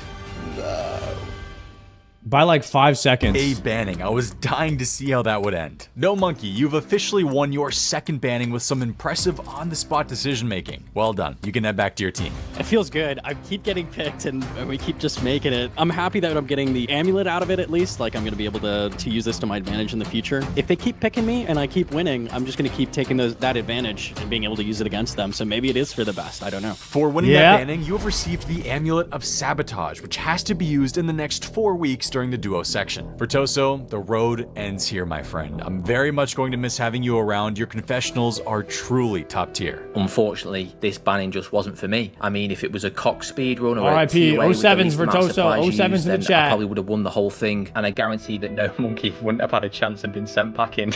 But I'm sure this is not the last time we'll see you. Take care. I'm wishing all the Red Roosters the best in the future, and I hope one of those manages to pull it out of the bag. It isn't the first time I've been finished off by a gnome, and it won't be the last. This rooster was just out of cluck.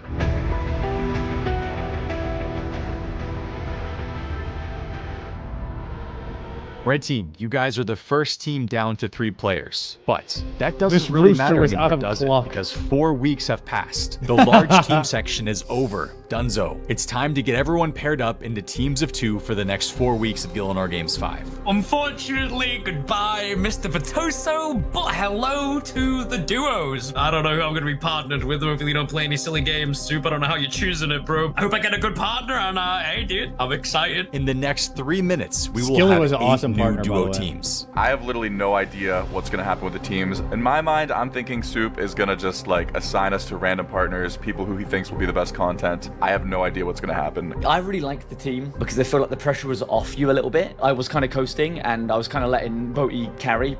Yo, who would you want to be your partner? Obviously, you want the best person, right? Don't you want somebody that you think will carry? You probably want Bodhi or Solo, right? Because that man's just smarter than me with all the challenges we had. But obviously now going into the duos, there's less people, which means I have to step up more. You've all been wondering, how are the duos going to be picked? Who will you be stuck with for the next 4 challenges? Coming into the season, I was the one that picked the teams of 5. So I think it's only fair if you guys pick for the teams of 2. Gnome is, dude. What? Originally, I thought you would create the pairs, so I didn't put too much thought into who I wanted to be with. It's a whole new game. The teams are gone, and I'm terrified. What's In happening? 60 seconds, I'm going to say the word choose. When I do, all of you need to type out the player that you want to be partnered with. If the person who you choose also says your name, you'll be officially locked in as a duo. I don't know. Wait, what? Oh, what? God. Soup says you just need to type in the chat who you want to be teamed with, and everyone else is dead silent. And then I am just like, what? I don't really have any friends outside the green team. Look, man, I got a life, okay? I got stuff to do. Friendships Soup, okay? ruined? I can't just be sitting here spending my whole day on Discord, longingly sending DMs to other 30-year-old men across the world. Okay, here we go. On 3, post the name of the player you want to be partnered with. 1, 2, 3, choose. Easy. Wow. Okay, round 1 done, and we have 6 teams locked in. Sea Engineer and Josh is in gaming, Mika and maybe Jesse, Bodhi and Solo Mission, No Monkey and Odablock, Coxie and Nice. Elliot, and Skill. That team is so solid. Odablock, best PvPer. No Monkey, best PVMer. That team is crazy good. Bodhi and Solo Mission is so cheese. Are these guys kidding me? What the super teams? Specs and Torvesta. That means we have 4 players left. Dino, Potato, It's Will, and Mr. Mammal. Can't you just assign us people? This is like crazy, bro. Like, this is crazy. On 3, I need you guys to type out who you want to be on a team with. 1, 2, 3. Oh my god! I have to be with Will. Okay, we have a match. On team number 7, we have Dino and Mr. Mammal. This means the final team. Team number 8 is It's Will and Potato Hime. This is a very brand new thing for me, Soup. You know me. Look, 6'2", NBA prospect, you know, before the injuries. Top 5. I know nothing about being picked last. I've never been picked last in my life. Look, I'm picked last. I'm a social outcast. Yo, Nobody J-Car likes me. and I'm Lay, thank you guys for the undesirable. sub. It's not a good feeling. I know that Will claimed likes Boss and Boss dies. I've seen clips here and there of him saying something unhinged. Maybe there's common ground there. All right, the couples are the teammates are final. Can I just say these teams are stacked. This is going to be a very hard section of the season to get through, especially because for the next 4 weeks, it's double elimination time. Boaty mission. Oh my. This has amazing upside and catastrophic downside. If we don't make a tribunal, who's going to be able to resist voting Boaty and solo mission into the banning? It's a 2-for-1. Yeah, these guys have to win. Them. That team has to win every single challenge. They cannot lose. So I'm taking a massive gamble here, but I think we could hit 4 tribunals in a row. We have to. Otherwise, it is the banning for us, my friend. Oh my word. I have knocked skill specs out in 2 Gillinor Games series. And then last series, we had plans to work together, but he got knocked out in episode number 2. Gillinor Games season 5. I think it's time for the Skilly and Torvesta. Teaming with C Engineer is a strategic play. Everybody loves him. When enemies become friends until they become enemies again. Team to hide behind, I kind of need that little extra bit of insurance that I won't be targeted. The next twist of the season will be revealed at the start of the next episode. For now, have a nice chat with your new partner and try to figure out a way to fight through next week's challenge. See you soon. As much as I enjoyed my guys, I gotta go. I gotta go with No Monkey and Oda right here for the strongest overall team. If they get to pick and choose who does what, I don't know. That the PVM and PvP potential there is so good. But if it's a non-PVM or PvP, then it's got to be Solo Mission and Bodhi. my time with the Red Roosters, the fact that I'm on to the duo phase means one thing and one thing only: I survived. And that is the only objective in Gillinor Games, is to make it to the next episode. Now that game we're on knowledge to the duo is section, I hope that we can help each other out and move on to the final phase. And at that point, Solo and Bodhi have the game knowledge, but they have mechanics. They have the mechanics. Like my mechanical challenge, I got to give it PvP to Oda and PVM to Gnome. Game knowledge, it's got to be Bodhi and Solo. There's no better team for game knowledge.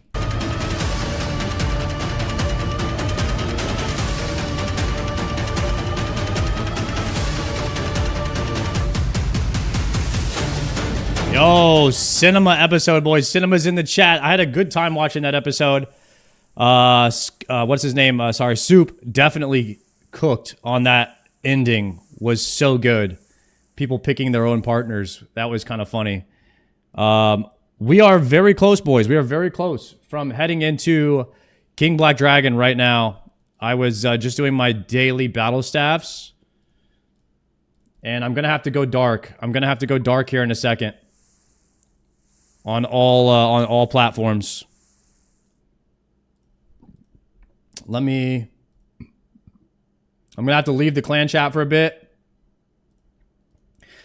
Might even have to go dark. I'm going to have to go dark in the friends chat and the clan chat.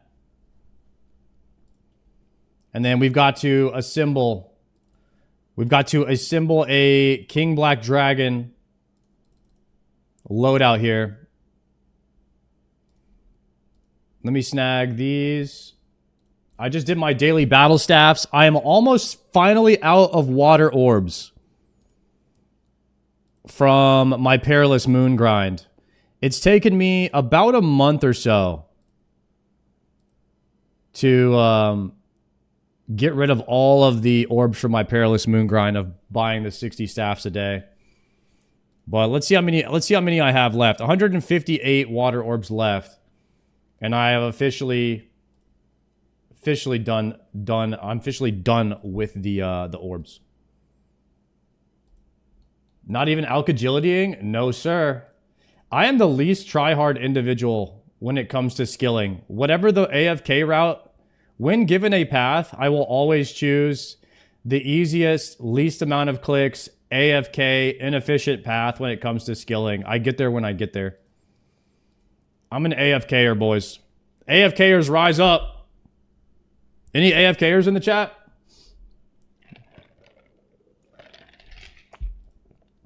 We pay, we AFK, baby. That's right. That's our slogan. We stand by that. Make AFK great again. Okay, as soon as I finish these, we're gonna head over and find a. I'm wondering for King Black Dragon. I need to kill 19 of them. I might wear Amulet of Slaughter to extend the task a little bit. Because I don't mind losing an Amulet of Slaughter.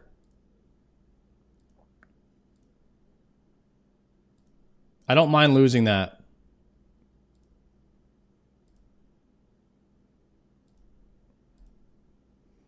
KBD is a shit task. I want the King Black Dragon head so I can dye my Slayer helmet. I need it, guys.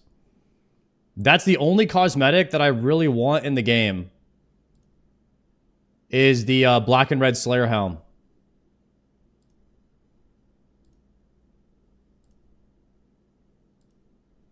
I have to get it.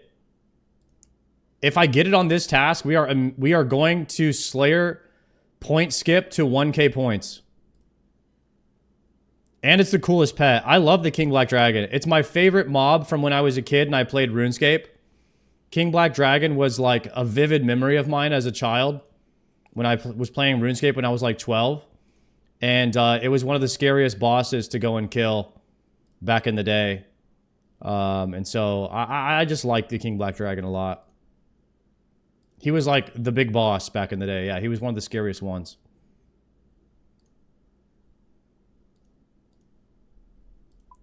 All right, I'm back up to 2 million gold. I'm gonna need a crap ton of money to buy all of the runes and stuff that I need to upgrade my max POH now that I have this scepter. So after we do the King Black Dragon kills, I need to take a look at how much, what I need to do to get the POH, to get the altar in my POH. I'm gonna have to figure that out.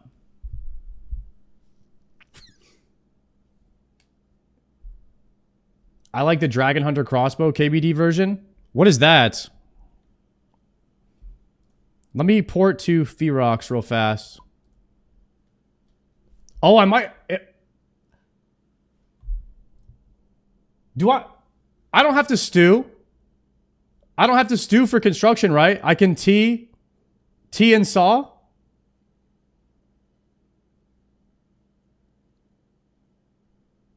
I think I can T and saw.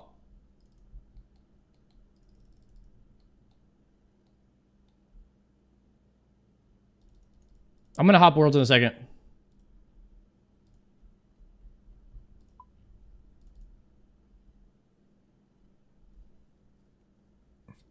It's 90 for max altar. Okay, so how do I get +7? T and saw is only +6. Oh!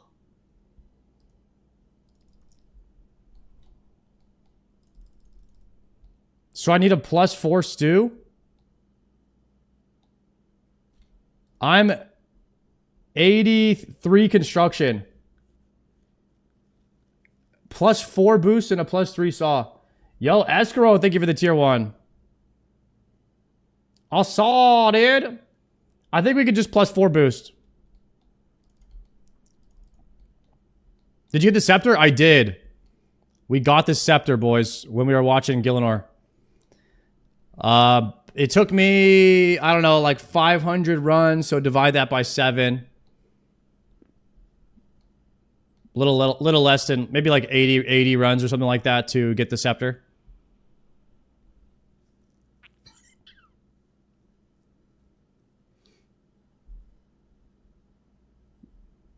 I'm not worried about it, guys. I'm not really taking anything to KBD that I would lose.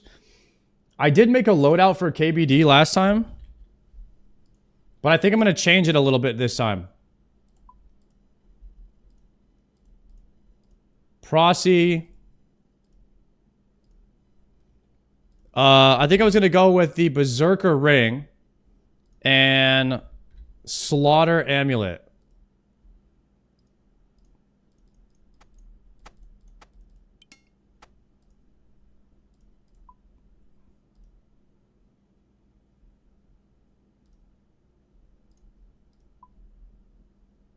Anti-fire pot. 1 dueling ring.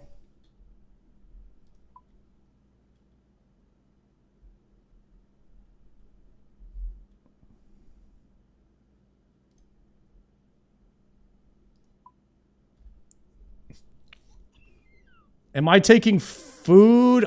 No, I can't take... I could take Serapots to do a longer trip. Or I could do 2 trips and just bring food.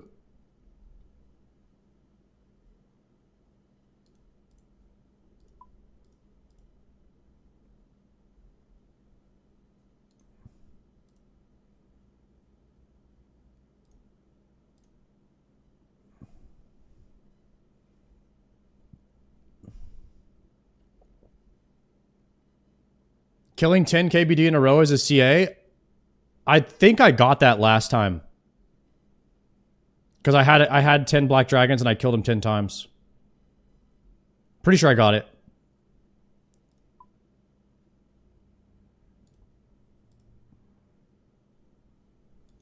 This is way too many prayer pot.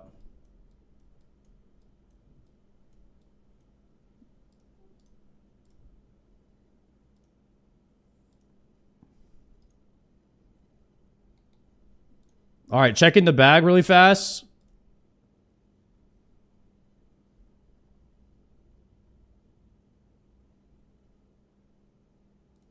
Let's see.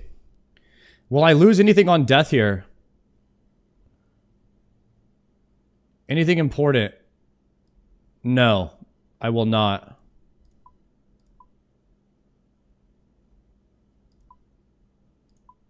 Okay. We could do a blessing. Which blessing is easy to replace if I lose it? I have 2 of these peaceful blessings.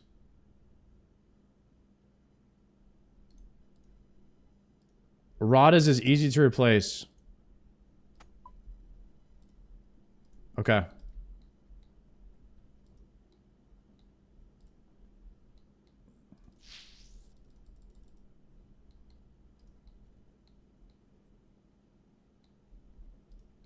Here we go, boys.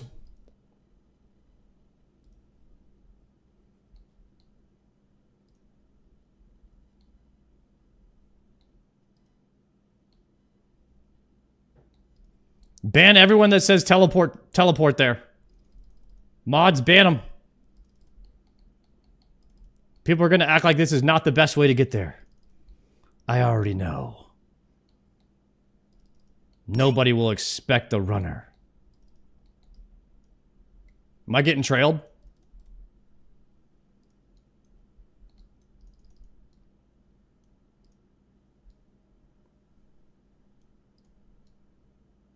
We're clean, guys. We're clean. The only person in the wilderness is Dino.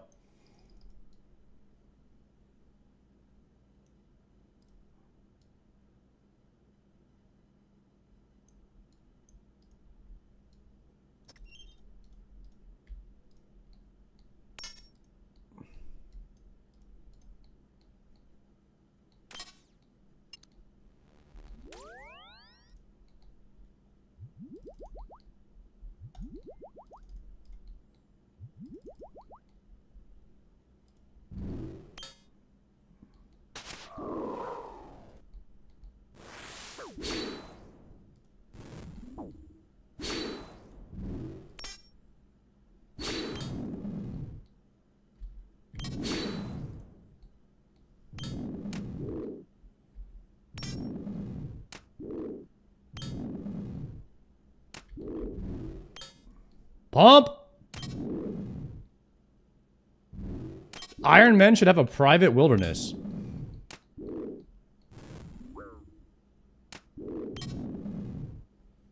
And we've talked about that before. I don't think so. It just doesn't work.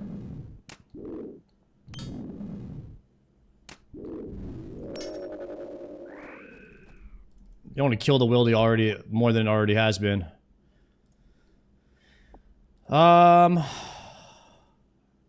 Do I want 600 iron arrows?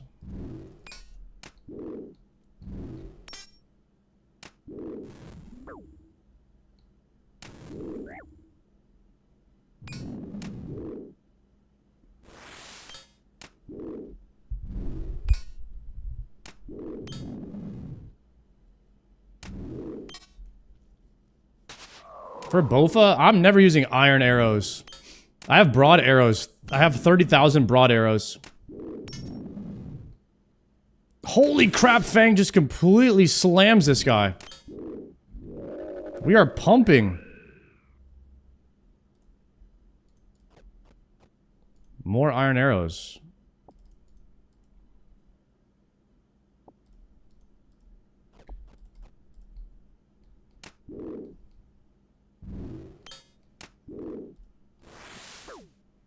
Come on, boys. This is the only pet I want. And the head. We need the pet and the head. Maybe we get lucky here today. Oh, D pick. 1 in 1,000 chance for D pick. That would go crazy, actually. Call me up for head? What are you guys on today?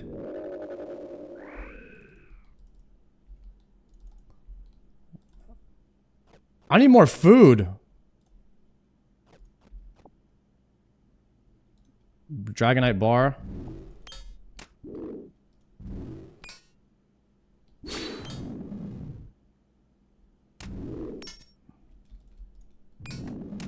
Dragon bone.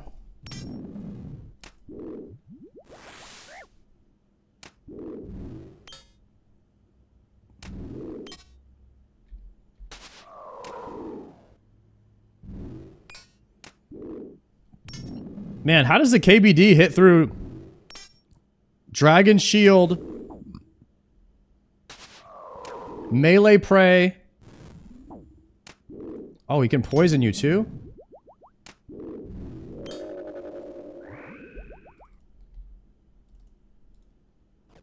Iron arrows, dragon bones.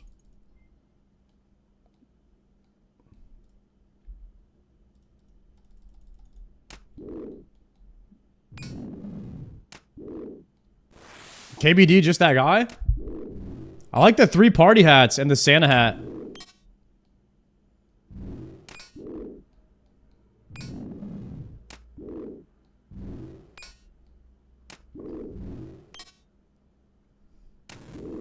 Myth Cape is nice for Wildy. Is Myth Cape better than Artie Cloak? I never looked at the stats on it.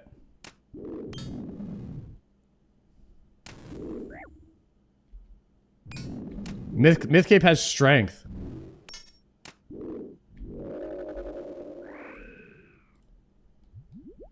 Please! Air Rune, Dragon Bones.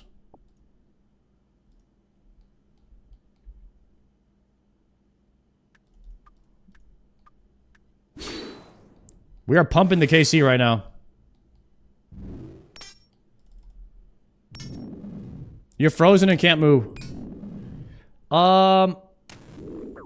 Have I got any slaughters? Has slaughter worked at all yet?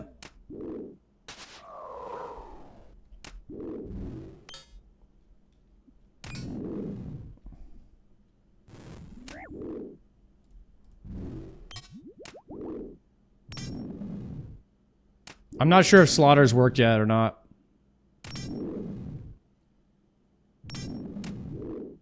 Oh, guys. I should have brought my blowpipe spec, right? For heals? To extend my trip?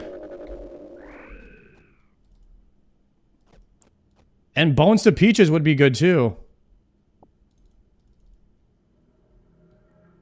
Well, what can you use to heal yourself naturally on KBD to extend your trips?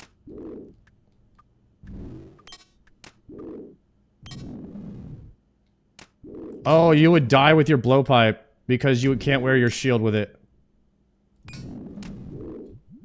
Blood Fury? Yeah, I don't have one of those. Blood Fury and Guthins maybe. Anti-fire.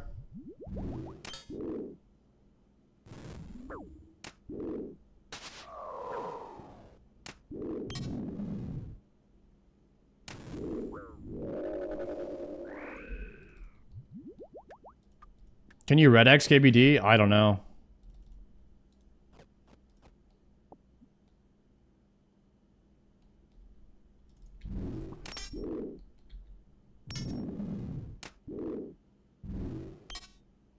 On the lever? Brother, I could kill this guy before he gets over to the lever.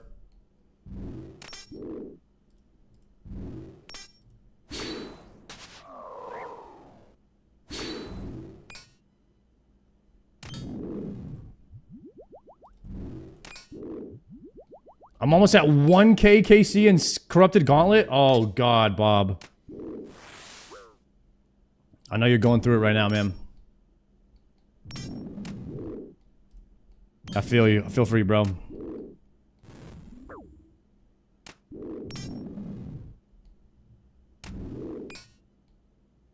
LMGD says he wants to go 2k drive for content. Everybody talks like that in CG because of how much people hype it up. I feel like everybody talks like that before 300 KC. Once you get to 300 KC, you no longer want to be in there for content. You no longer have those thoughts.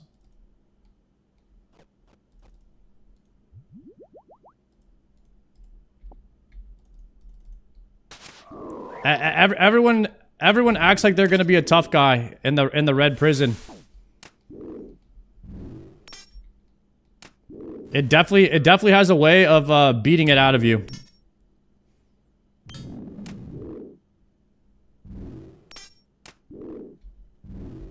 Looting bag? Wait, do you think that the looting bag works at KBD? Oh no, Traff. Oh no, guys.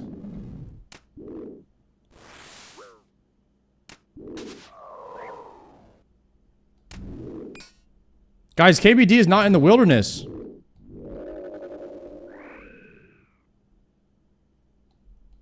You guys know some trick that I don't?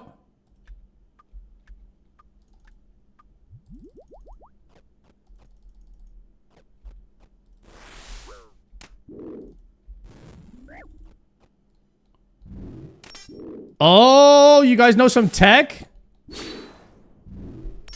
What? Wait, so what do? You lever? You go outside, you put your dragon bones in your bag, and then you come back in?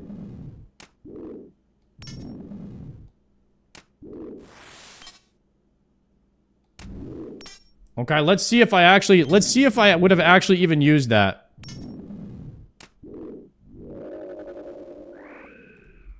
Let's see if I actually run out of space in my bag here.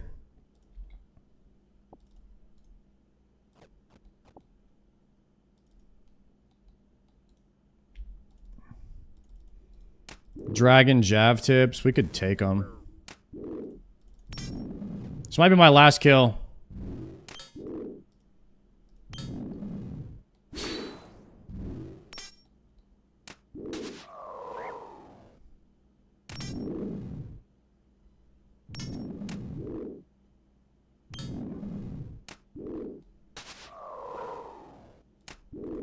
You can 2-hit dragons if you want bones. It's not worth the hassle. You're saying I should just be burying these? You know what I actually do with these bones? I turn them into at the Ecto dispensary, I turn them into tokens.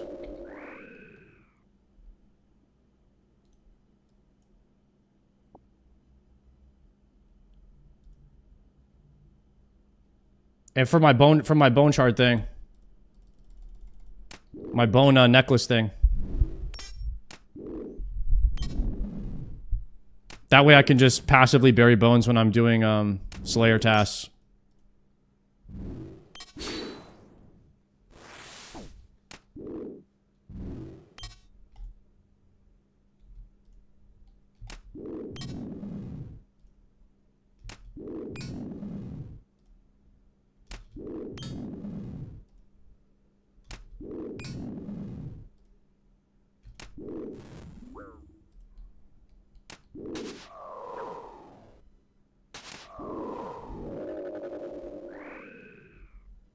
Combat task completed.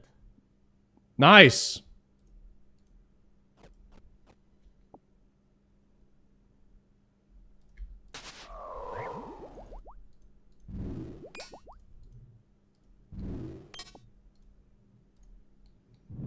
Was that 10? Or killing 25? I thought it was 25.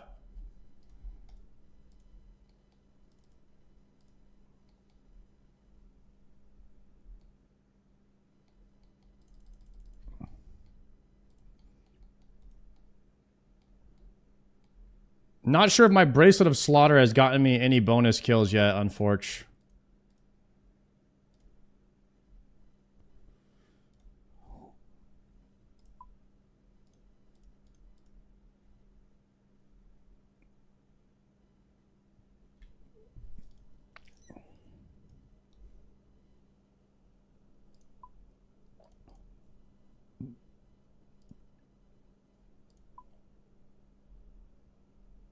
I don't know if the defense potion actually helps anything.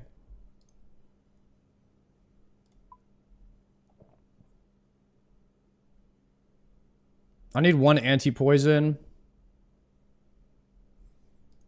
No potion storage. You know how much mixology I've done? I had to spend all of my mixology points. I've done probably like 20 hours of mixology and I have no potion storage. And it's all because I had to do mixology so much for Aldariums so that I could get prayer restores, so that I could do more Inferno attempts. So I should have had potion storage like 4 times over by now. We'll get it eventually. That's actually another thing on my list of AFK activities to do. I could probably get potion storage in like 1 day of AFK or something.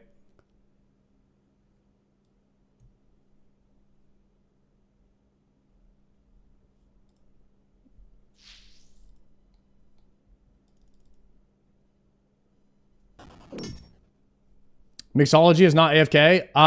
Yeah, I used the wrong term there. I meant 1 day of off-stream activity. Thank you for correcting me there. 1 day of my... I play RuneScape about 3 to 4 hours a day off-stream. And so I usually try to pick something monotonous. Yesterday, I did like 4 hours of Pyramid Plunder. And didn't get the Pharaoh Scepter. And then we got it in 1 hour of Pyramid Plunder today at the start of the stream, which was super nice. So we're done with that now. I'm going to do Bones to Peaches off stream. Probably Potion Storage off stream. And then there's one more thing I was going to do.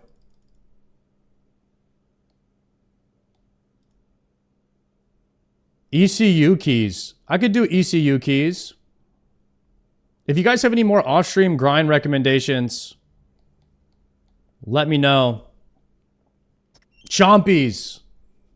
Yeah, I'm going to do Chompies off-stream one day. I'll probably just do all 1,000. I might just go to 1,000.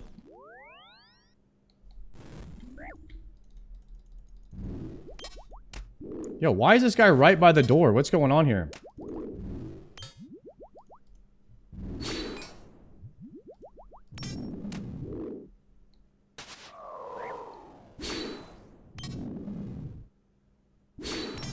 Joker did an extra 1,000 chompies for fun.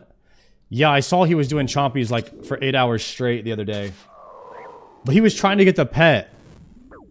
When did Joker become a pet hunter, man? Have we completely lost this guy? I don't even know this guy anymore. But he's not a clogger. Isn't that what cloggers say when they're in denial? It's over, boys.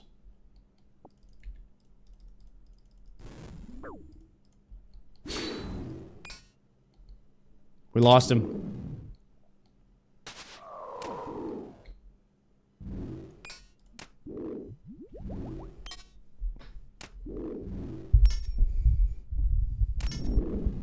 Joker is definitely maxed next year. Yeah, dude. I mean, 100% Joker is going to be maxed. Like, that's anybody could see that. Like that's just obvious. He really enjoys skilling.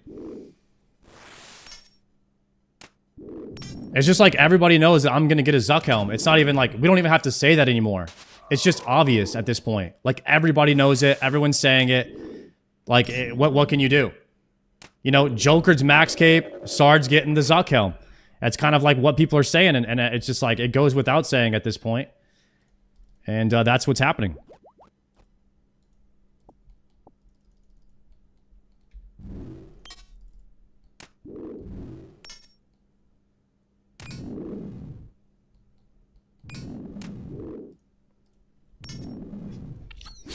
Once I figure out how to actually look up combat achievements and how to do them, it's over, boys. It's a slippery slope.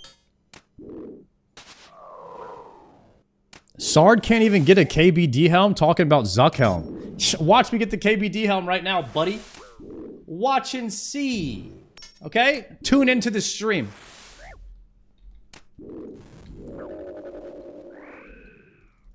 Have a little tune-in sesh.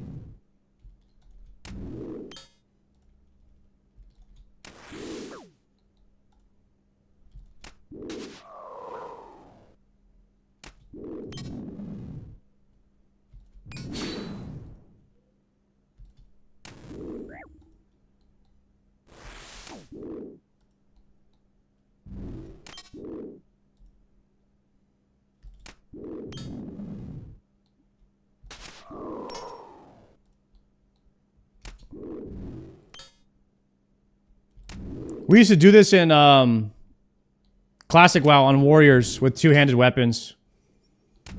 It's called trading 1 for 1. So basically, most mobs in the game... Ooh, sharks. I can extend this. I'm gonna bury these bones. Most mobs in the game have a faster attack speed than you do. So like on a 5-tick weapon, KBD could get like 2 hits on me, and I can only get 1. But if I step under him, we go 1 for 1 instead of 2 for 1. So you're basically effectively reducing your damage that you're taking by half by stepping under. And you do this with weapon swing timer. And wow, you like hamstring a target, run away from it, go back, and then you're just exchanging 1 hit for 1 hit.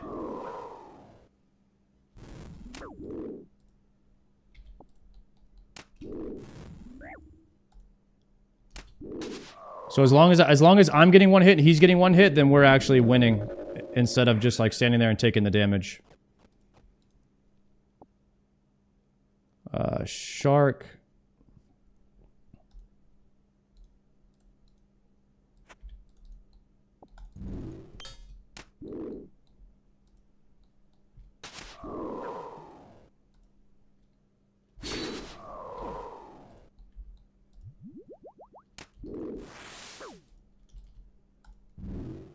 Can't move, can't move. Damn, this guy just straight up freezes you sometimes.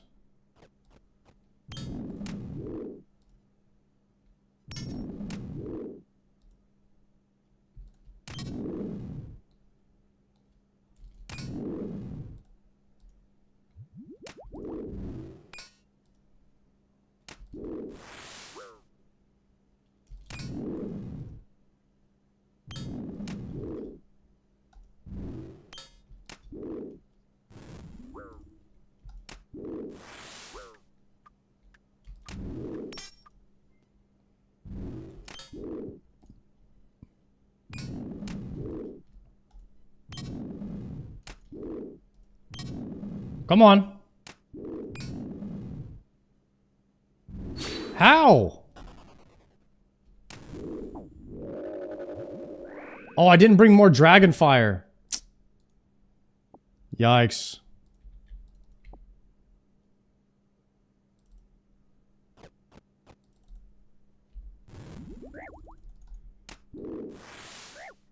Yo, Fornox, thank you very much for the tier 1.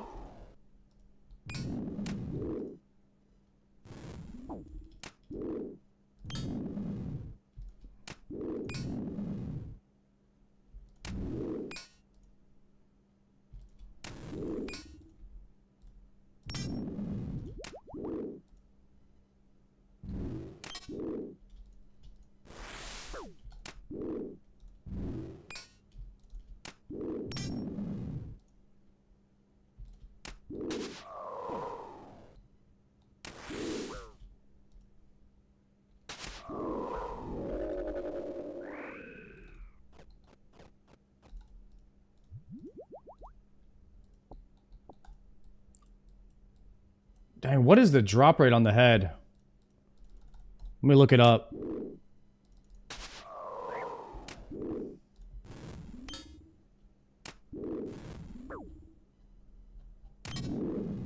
$128? Yikes.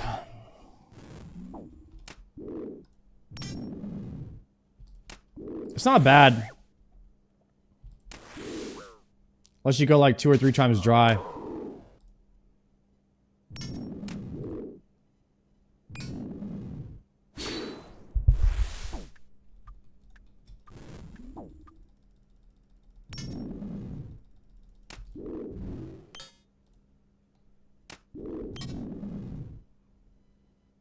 Come on.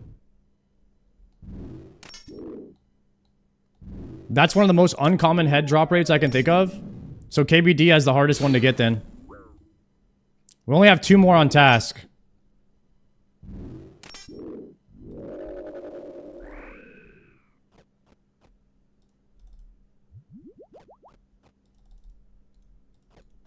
Air runes, dragon bones.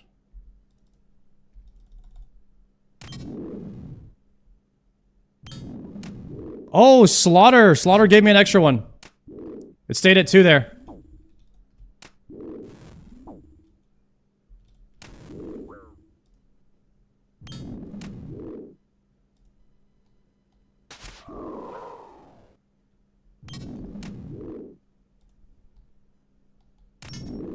That was the extra one we needed right there.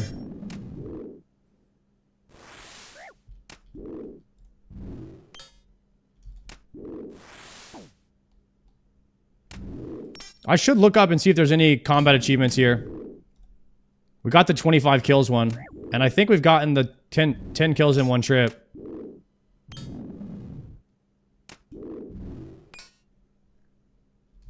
No!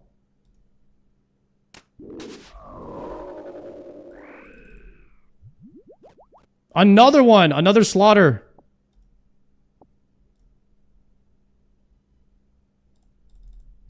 Two more.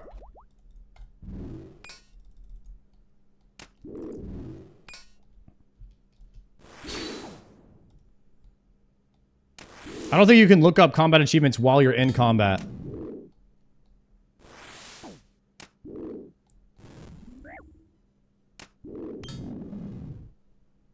Might as well grab the dragon hides for crafting XP. Brother, I am never getting crafting XP again. We are done. 93. Already crafted the torture. We are done with that. We have defeated RuneScape. We have defeated RuneScape's crafting grind and construction grind. And the ranged grind and the HP grind. We have defeated it.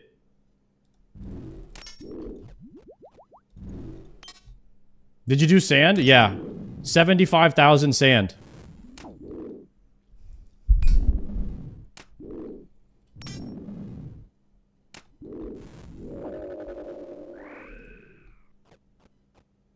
Okay, we just got another slaughter. Okay, now the slaughter bracelet is kind of becoming a problem. I kind of want to... I'm running out of food. I kind of want to finish the task, and we just got 3 extra KBDs.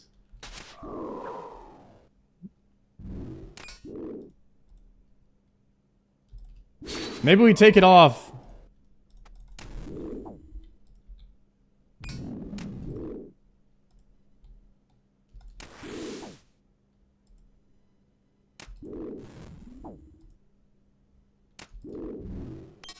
Hopefully I get sharks here.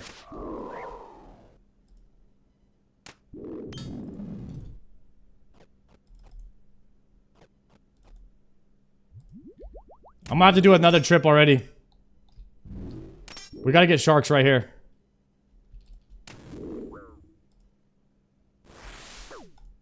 No, I'm frozen! Yeah, I'm about to be out of anti-fire. We're gonna have to do another trip.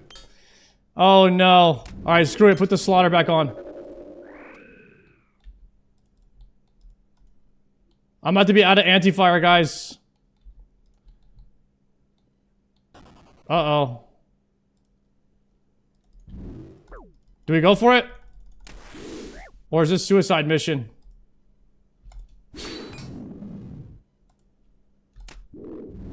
Oh no.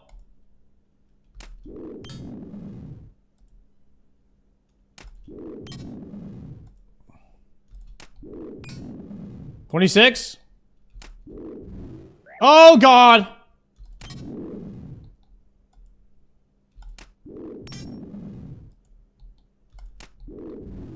Oh God. I gotta get out. No.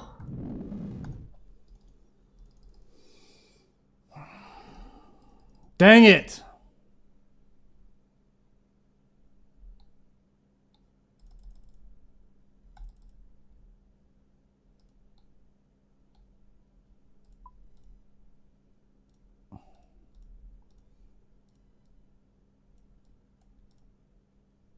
I could kill a regular black dragon that's not King Black Dragon, but I kind of want to just kill like 10 more for the heck of it.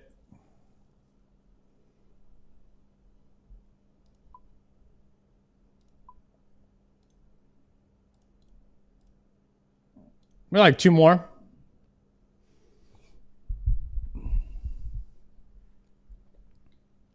McTardius, what are we saying? I need a dragon fire.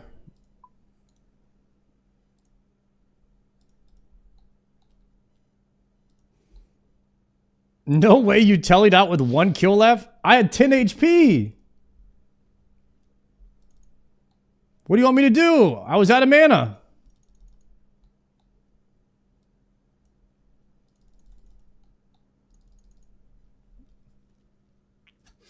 Yo, that one guy, thank you for the tier 1. Enjoy that Dscim badge.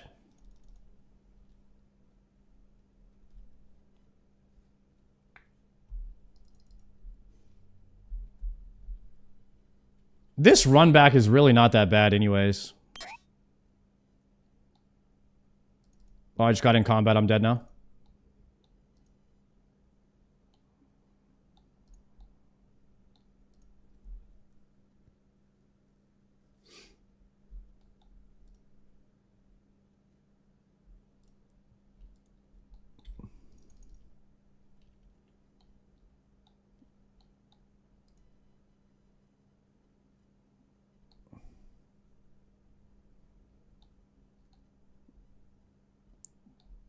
Oh, I thought these demons were dead right here. I was like, wait a second. Somebody's here.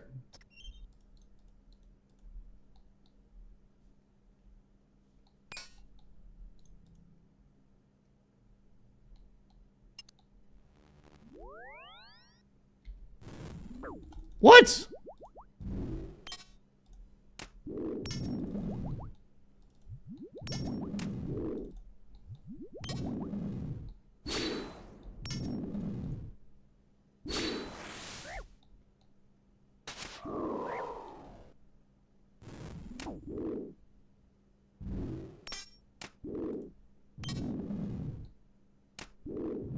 Slayer task completed.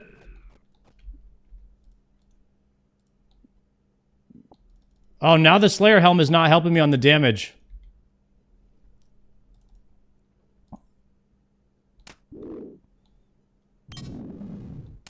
Should we go to 40?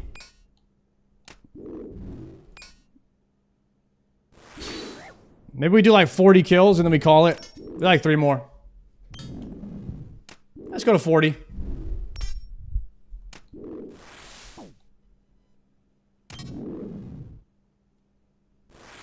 I kind of want to extend. I kind of want to extend Black Dragons, but I don't know if that's a good call.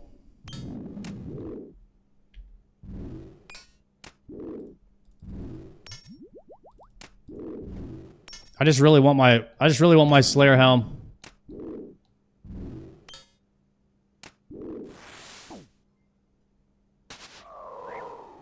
Linux, thank you for the prime.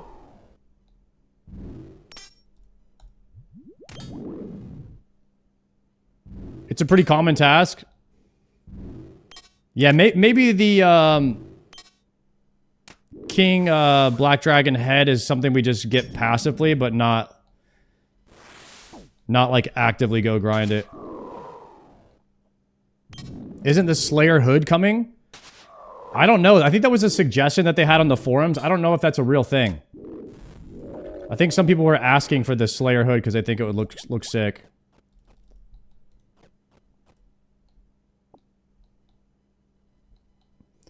But the one thing that is coming is the black and red crystal set transmog. And that's going to match really well. It's going to match really freaking well with the Slayer helmet. King Black Dragon, black and red. Deadman Crystal is going to be Biss. And so when that comes out, I want to have the King Black Dragon helm already, but does anybody know what day the Deadman mode starts?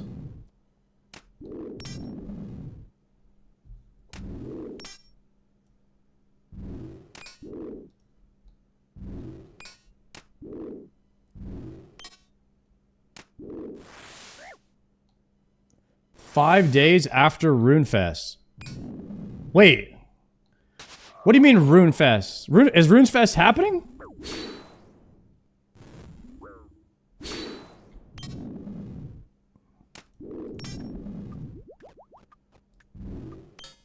It's a summit. It's not a in-person event. They're just laying out the timeline for next year. Rune Summit.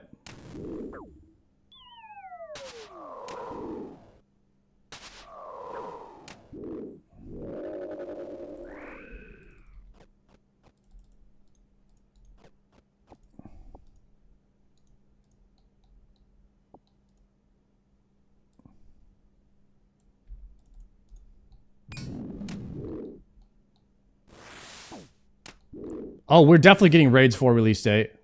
They'll probably know what Raid 4 is. I wonder if he talks about it in this interview today. We can actually put this on. You guys down to listen to the interview with Mod Rice, who's working on Raids 4? Maybe we'll get some news. Let's run it. Well, like, who on earth thought this would be a good idea? That was me. Theatre of Blood is like widely beloved. Identifying why that is. Am I allowed to talk about that? Yeah, you are. I am on Race 4, and it's very cool. Oh shit. Hello everyone and welcome to the official Old School RuneScape podcast where we get to chat shit with JMods and creators alike. I'm Mod Aiza. And I'm Mod Sween, and this is our chance to get to know the person behind the crown, hear their stories and hear their experiences. And today we've got a very special JMod guest. It's me, Mod Rice. Hello, welcome, Mod Rice. Thank you. How's it going? Thanks for having me. It's good. Yeah. I'm doing a lot of cool things in life right now. So Mod Rice hype? Yeah. I couldn't be happier, really. Okay, we'll ask more about the cool things shortly. Thank you for the raid. I know a lot of people have seen you on the summit, some summit videos, and maybe some summit panels and stuff. Probably bumped into you at RuneFest, but for everybody else, who is Mod Rice? What do you do at Jagex? Right, I am a systems designer. What that means is I spend a lot of time thinking about how sort of gameplay loops integrate into the player journey. So like stuff like drop tables is like core stuff. So how long is a person going to spend at this boss on average before they like get a drop that's worthwhile? And looking at it from different perspectives of different players who play different ways, and trying to make a solution that works for everyone. Outside of that, that's sort of my specialization. I do some narrative stuff. I wrote a lot of like the dialogue for Yammer with supervision from cool. Mod Ed. Also, just do like bosses. I make bosses, so I worked a little bit on Yammer. That was mostly mod. Guys, if I was ever a mod, this is what I would do. I would do boss design and encounter design. I think that's what I'm most interested in. I think this is a super cool job. Okay, but I had a couple of things. That Bowtie Attack was me. I worked on Perilous Moons, the leagues, the last leagues we did. I did the like Echo Hunlef. Was a well received one. Was the only Echo boss I didn't try actually. Really? Yeah, out of them all. I know, I'm really sorry about that. That's fine. I didn't do the Dagonoth Kings. That was Mod Halo, and he did a really good job with them, better than I think I would have done. But I do think, if I recall correctly, I pitched the idea of what if they played volleyball with their prayers, where they like throw the ball to each other, and that like disables their prayers? That was like the spark that started it. So yeah, that is most of what I do: bosses, balancing, and occasional bits of narrative. So hopefully you've not just put a target on your back now for that one Iron Man that's gone dry for the particular drop. Well, I've heard they're already in the chat. I can see. You know, there's been a lot of positivity about drop tables and how they feel a lot better than they have in the past. And that's what we're going for. I'm very proud of what we did for Yama. The oath plate smithing stuff, how it integrates skilling with PVM, and also is not like take it easy on them, guys. It's not like sort of gamified dry protection. It's like actual sort of world integrated dry protection where you get a certain amount of shards and sort of you can watch them build up over time. And when you're on your 700th kill and you still haven't gotten a drop, you at least see that number climb up. And I'm like, okay, I'm 20 shards away from just being able to smith it. So it feels like, God, I'm making some progress. Because it's so demotivating when you're dry. It's like, oh, 17,000th kill and I don't have the drop. I'm right where I was on the first kill.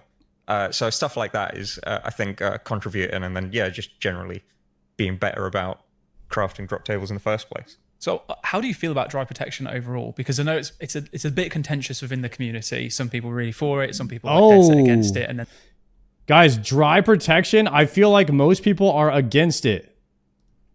Anytime I bring up dry protection, people riot. So I think that even though it can be miserable to go dry protection is a worse option. That's my consensus on it. Then there's those that are in the middle. So I think variety is the spice of life here. And like there are times when you shouldn't be protected against dryness because you know what? Having to tough it out and push through, that's literally like part of OSRS's DNA. Yeah, it's also life. It is. Yeah, yeah. And it's valuable. Life lessons. You know, sounds silly to say, but like before I when I was at uni, I did a free-to-play smithing grind where I just got gold from the crafting guild and smelted it in Falador, and I did like somewhere in the realm of 32k gold, and that was. Are you okay? It was mind-numbing, grueling. But when I came out the other side, I thought cow. to myself, I could do anything now. Alucard, thank you for the 2 months. Do anything, and it actually motivated me. Punch to like, Buns, thank you very much. Perseverant. Really enjoy the So I content. think Keep it up. Actually, Thank you, having Buns. those moments where you have to push Slaypex through with the those, primer. those Yo, difficult thank you. grinds, it's part of the experience. I agree. I do agree, and that's the sentiment I share as well. But I have heard some players say, "Well, life sucks. I want an escape from having to persevere and personally grind, and I want to just have fun." That's true. So that's where the variety comes in. I think you should be able to go some places where it's like, you know, like Yama, where okay, I might go dry, but it's virtually impossible for me to not get this by the 1000th kill. I'm always going to have it. And that's all about like, you know, you visualize it as like curves, right? Like the amount of people going dry sort of decreases like that. What exactly does he mean by it's virtually impossible on Yama with 1,000 kills? Does that mean you're at like 1,000, you're at like a 99% drop chance? Or it has oath plate shards. Okay, I haven't got into oath plate shards yet. I'm not really sure what that is. Anonymous Gifter, thank you for that gift sub. Okay, I guess we'll learn more about shards once we start farming YAM. That with a normal drop table. We want to create curves that sort of maybe look a little bit more like that and then just fall off at a certain point. And that's what dry protection does. So a way to think about it is like we want as many different looking curves as you can have. So there's a curve that's right for you.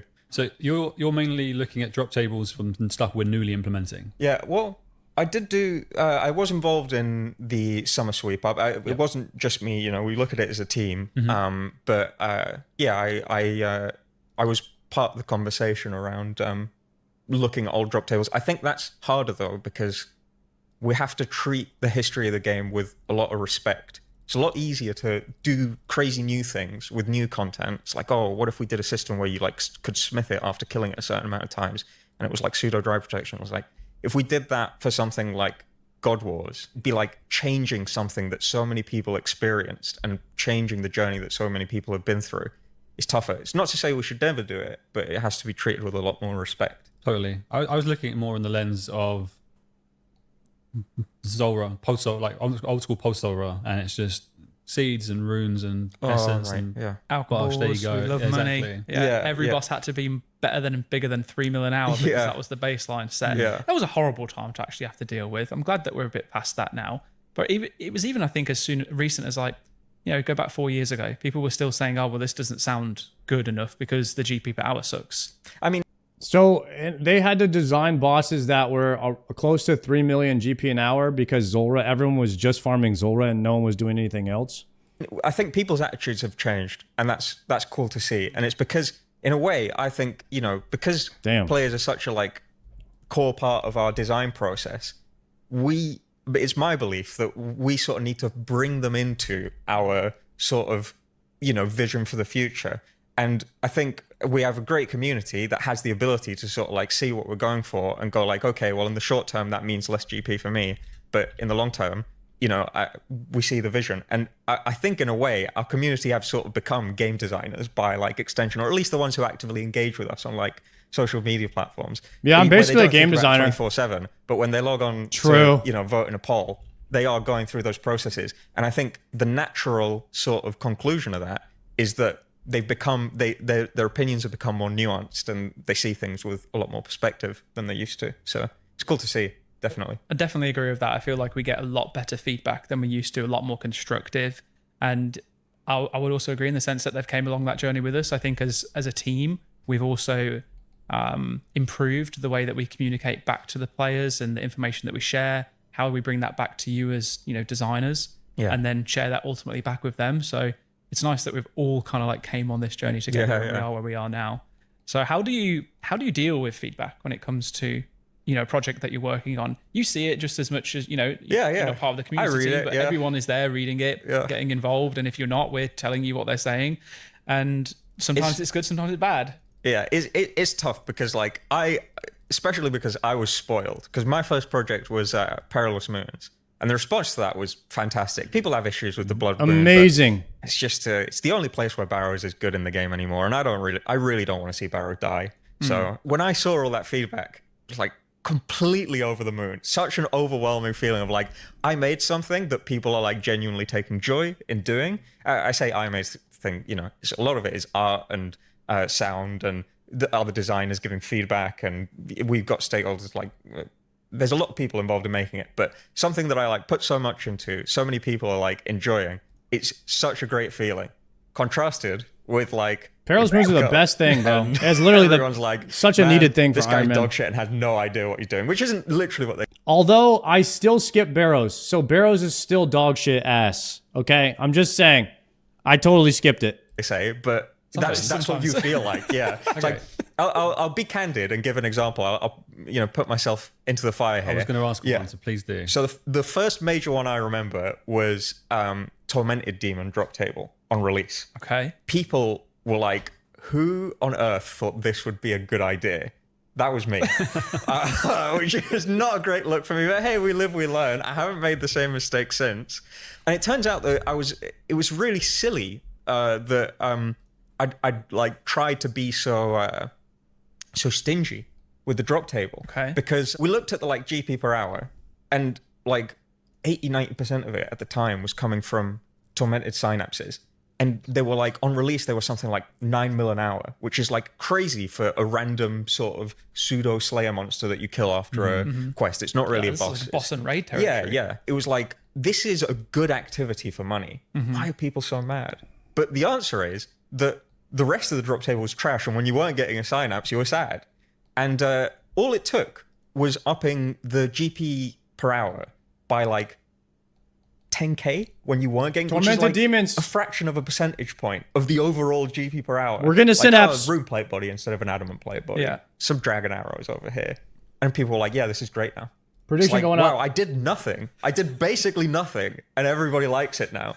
And it just goes to show that a lot of it is about feeling, and there's no reason to be like overly stingy. I don't think we can't fill every drop table with infinite alcohols, but we shouldn't be stingy about like normal loot either. We can afford to give it out. That's understandable. I think it makes a lot of sense as well, though, right? Because if you're at the point of doing something like Tormented Demons, you know how easy it is to get rune arrows, right? Yeah. So why would you ever want to get an adamant arrow drop over a rune arrow drop? You're not going to use the adamant arrow ever. Yeah. No, you never. It's going to sit in your bank. It's a drop you leave on the floor. Most people even probably leave the rune arrows. Yeah. But there is something foundational to that feeling of like, it has some level of worth. Even if I'm never going to use them, I'll pick them up still. Well, Because they could be to your useful. point about Yama and seeing the number grow even when you're going dry on a drop. And like the dragon arrows stack growing in your loot tab. People have got that little loot tab exactly open on the side of Runelight, and they're seeing that go up of all the things that they could have picked up that they probably didn't. And it's like, oh yeah, cool. I made 50 mil doing Automated Demons. The flip side of that is that most of what we can put on drop tables is random resources. And so every time we do that, every time we lean on it, it detracts from those resources. So it's like a balancing game. And we don't always get it right, but the hope is that we get better at doing it every time that we do it. Nice. Well, it's also another reason why there's I wouldn't say a focus, that's too much of a strong point towards it, but there's definitely more attention towards items that require some resource to charge them, right? Because that can help offset alcohols, skilling resources in terms of GP, but then we also know that the players aren't too fond of it. Players don't like ChargeScape. No, ChargeScape, it is our single most valuable tool but it's not even charges, it's things that deplete. Yeah. And that's why we sort of experiment with stuff like Yama was, again, we had a lot of wacky ideas, and maybe we shouldn't have tested them all at the same time, but it worked out, so whatever. Diabolic worms were like, okay, this is like a consumable resource. It rather than dropping the fish, let's drop current something KC 825 allows you to get the fish quicker, so that this item. My current KC is 825. If you think I will get a Synapse in the next 50 Tormented Demons, you can bet your points. Right now, we have a gamble live. Like, doesn't devalue anglerfish fishing directly. What it does is it sort of siphons some of the value. But if nobody uses the diabolic worms, like, it requires people to go out and do fishing. If nobody uses the diabolic worms, then they become really cheap, which means that they have almost no impact on the cost of doing anglerfishing. But they speed it up, so people get more anglefish, can sell quicker. And it basically creates these like economic equilibriums where there is a healthy relationship between killing Yama and fishing anglerfish. If everybody's killing Yama, no one's fishing anglerfish becomes more profitable slightly. If everybody's fishing anglerfish and no one's killing Yama, then using diabolic worms becomes expensive and it's not worth it anymore. So it creates sort of like balanced economies, people doing a variety of things. Which I guess works for a lot of items like Angler, because you're always going to want to overeat. But when you're looking at introducing other stuff like normal food, and your only way about like recreating an output for normal food with things like chip damage and stuff like that. So then it just cascades down into, all right, well, here's another system that players don't necessarily love, but is quite important for the health of the economy. But we're getting creative, and I think we're finding ways around it. But one of the things that Jack, what's your opinion on ChargeScape? W, L. If it's an L, how can they make it a W if you think it's an L?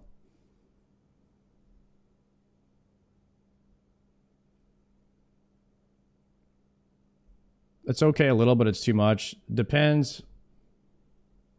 Kind of the I seems like a step in the right direction. It's an L if you're an iron. Sucks for irons. That's what I was kind of thinking myself, is that for an iron, ChargeScape really sucks. And the only it wouldn't suck if you were able to obtain as much gold as a main does for the same amount of work. But you get far less gold than a main. It's like insane how much less gold you get than mains do. So ChargeScape becomes so much more of a chore. Like playing an iron in a way becomes sort of more of a punishment than it needs to, and with the amount of gold that you get when you're comparing it to what the mains get. But that's the biggest pain point from my iron experience, is I love the validation that I've earned all of my items and that none of them were purchased from the GE. That's my favorite thing about iron.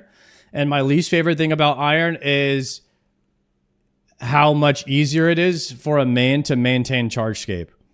I think that that's my favorite and least favorite thing. So I don't know if there's something that they could do to help out irons in that department, but it seems like anytime you try to help an iron, it ends up breaking main. So I don't think that there's anything you can do. I think it's just something you have to tolerate. Iron shops shouldn't work the same way as main shops. It would make shopscape much more. Chargescape needs to be a thing. Games should not be balanced around irons. True, iron is kind of an added game mode. So that's why I feel like you can't really do anything about it.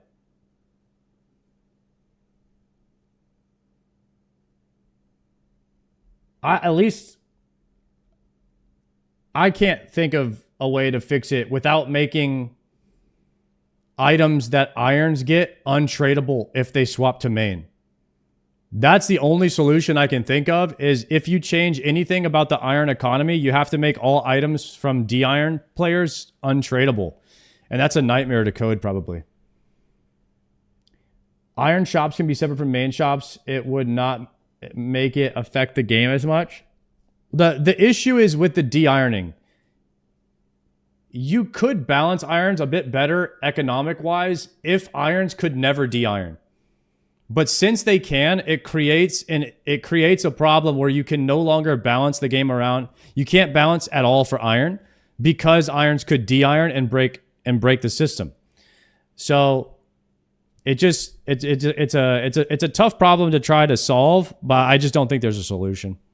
Yama did as well was Oathplate shards. Effectively, they siphoned some some of the if GP they remove de-iron, then then to the Oathplate itself. So we the could big ticket drop is fix the a lot Oathplate. more, balance a lot more stuff on irons. All of the money of Yama being concentrated in that singular drop, it pulls it out, some of it out into this like fragment of a piece of Oathplate. And so what that does is it like sort of, it doesn't change the GP per hour. It just evens out the curve of like all the spikes in your GP per hour. Also, drop trading to mains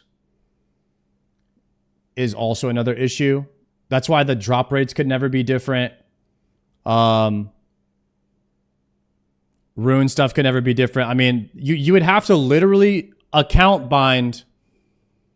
You would have to account bind every item that an iron picks up would have to be account bound.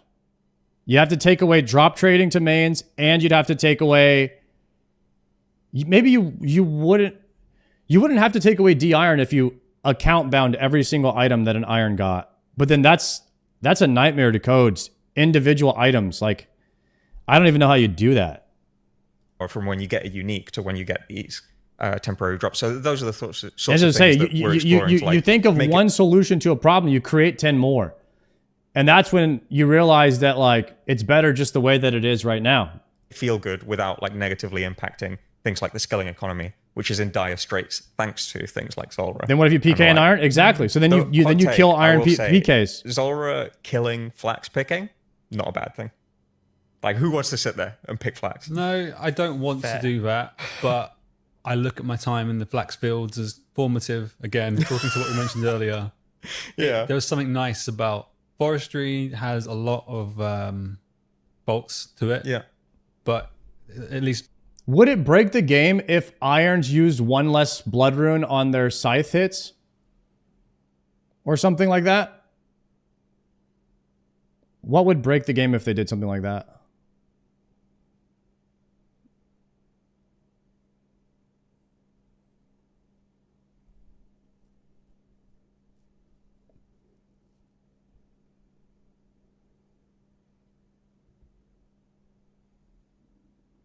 If it used one less like soul rune or something, I don't know. Maybe that's just an idea I could think of to make Chargescape a little bit easier for Iron Man, but I don't know if it would have any negative impacts.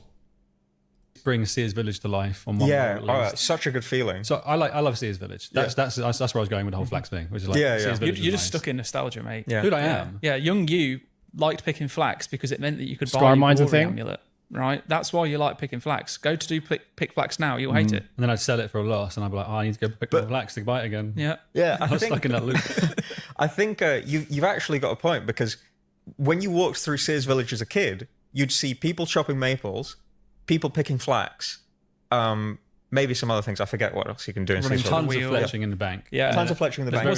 So it was the fletching place to go. When you walked through Sears Village, you were like, this is a lively town. Yeah. There's the flax pickers, there's the woodcutters, right? Now it's a ghost town. Yeah, as we've optimized the game, the game hasn't even like fundamentally changed that much in terms of Sears Village, but as players have sort of optimized how to play the game, we've introduced more teleports. People spend less time in those spaces, and so yeah, you don't see people just hanging out doing a thing. Everyone's like doing a specific activity in the middle of nowhere that is like the most optimal place to do it. So yeah, I think there's things we could do to bring that back. Like, you know, I joked about flax picking being dead. The solution there is, as you say, like forestry sort of brought a place back to life. Maybe there's more things we can do to make it so that towns or the areas where people congregate. Let iron suffer, problem solved. I actually think that is the solution to any topics that we've discussed in the past. That's always the solution, is just, who gives a damn? Let it be hard for irons. They chose Iron Man. And for the most part, I agree. I think that is the right decision. Which tend to be like banks. So that those places feel sort of more alive and there's more people doing things. Yeah. One day a month, the Grand Exchange is closed. Everyone has to come together to trade like they did back in the old days. Sears Village becomes the place for logs, unstrung bows, bowstrings. Falador, massive marketplace. Varrock for your potions and your rares. Love it. Actually, to be fair, Falador was also used in that way too. It was that way once upon a time, and it was pretty cool. Yeah, it was. Trading markets do close overnight. So yeah, the Grand Exchange has got to be reset. They've got to take all the tax money and figure out how they're paying the bankers. We'll real worldify Gielinor even more. I was talking with somebody earlier about how it's really unrealistic. You can buy a house for 10k, so we should switch over to a rental system where to keep your POH, you actually have to pay gold on a monthly basis. It's actually really affordable. Rental system. In Gielinor, when you think about it. Yeah, remarkably so. Simpler when you've got like a pocket dimension where you can just build infinite houses. It helps. Yeah, I think it helps. We're missing a trick in the real world here. There's something to it. It also helps that every single individual is capable of becoming a master house builder. Because I don't know about you, but I don't know how to like build walls and this guy is the go-to for our friendship group. Property tax. Hey, here's a very simple task. I don't know how to do it. Can I video? You know call? what game had property tax and stuff, and you had to like upkeep your house? It was New World. New World was a lot like that. And you had to, if you didn't pay, then your house just got deleted, or you couldn't zone into it anymore until you paid. Showed me how to do it. So he knows. True. Do you know he built a cabin recently. Whoa. Very cool. Really? Yeah, I did actually. Can you plug in a washing machine as well? I can do that. Wow. Yeah. God, I did actually put my washing machine and dishwasher in when I moved into the house.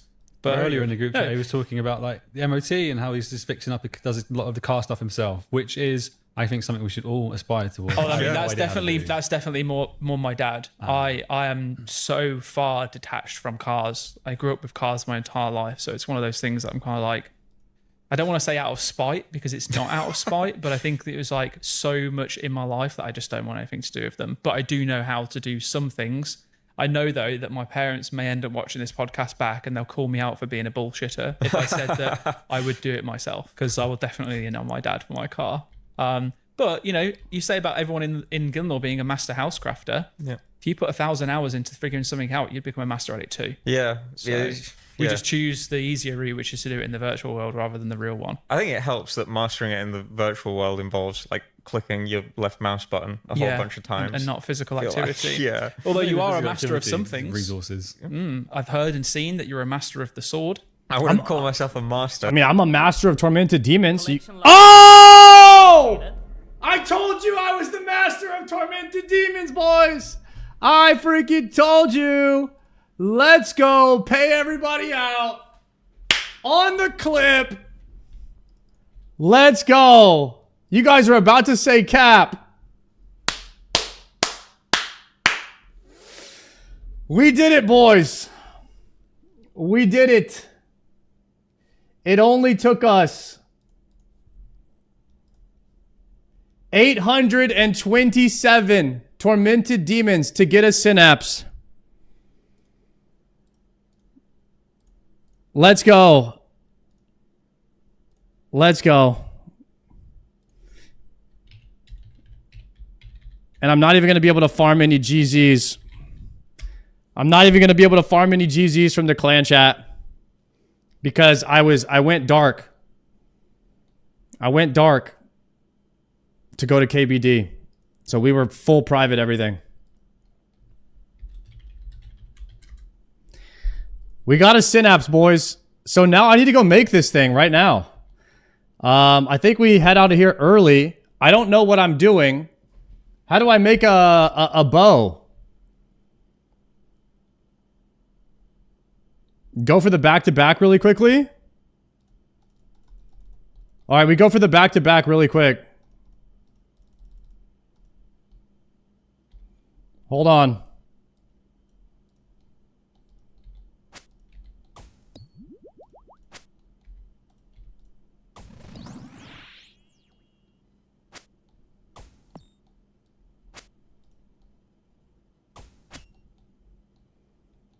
Chad, somebody link me a clip of the synapse so I can put it in the title.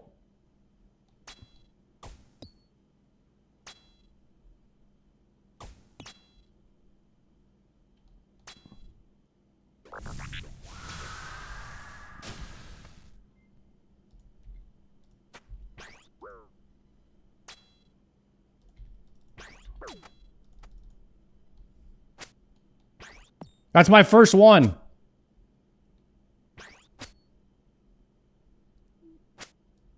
Got the clip right there? Thank you.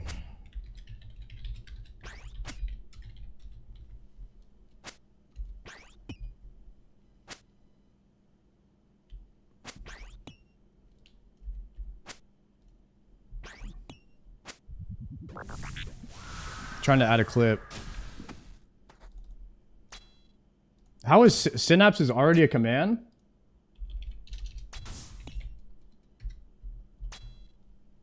All right, it's updated.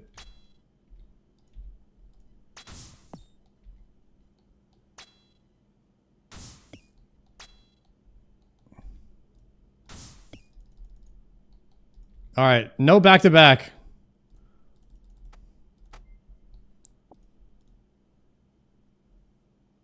Let me pour it out for a second. And we've already pre-decided that we were going to make the bow. And now we could do Doom. Oh my god, guys, we have to do Elite Void now. We have to do Elite Void. How long does it take?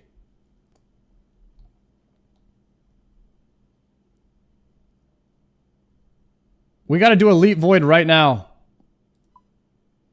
Chat, should we do an Elite Void farm? With the boys? Magic. Look how many magic longbows. I have 5 of them. I'm guessing I need a fletching knife or something. Do I need a bowstring? Yo, Lurk and Cosmo, thank you very much for the primes. I'm just guessing what I need here. I have no idea.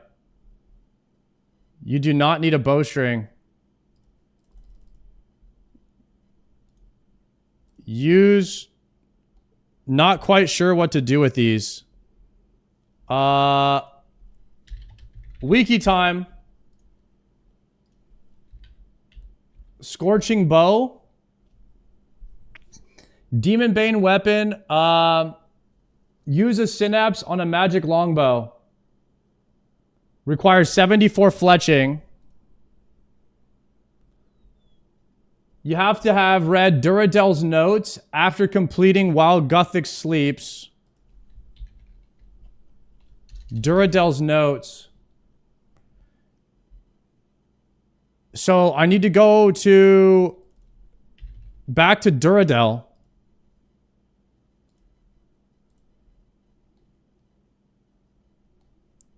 And talk to him for the book. R.I.P. Duradel. But maybe Kuradel has what we're looking for here.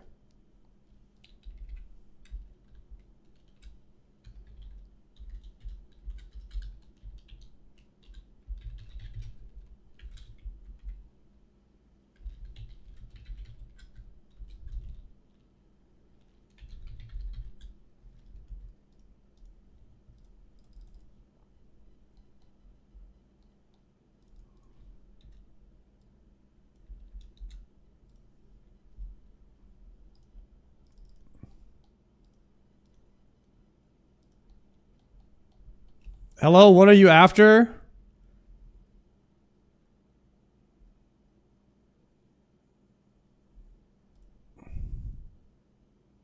About Duradel.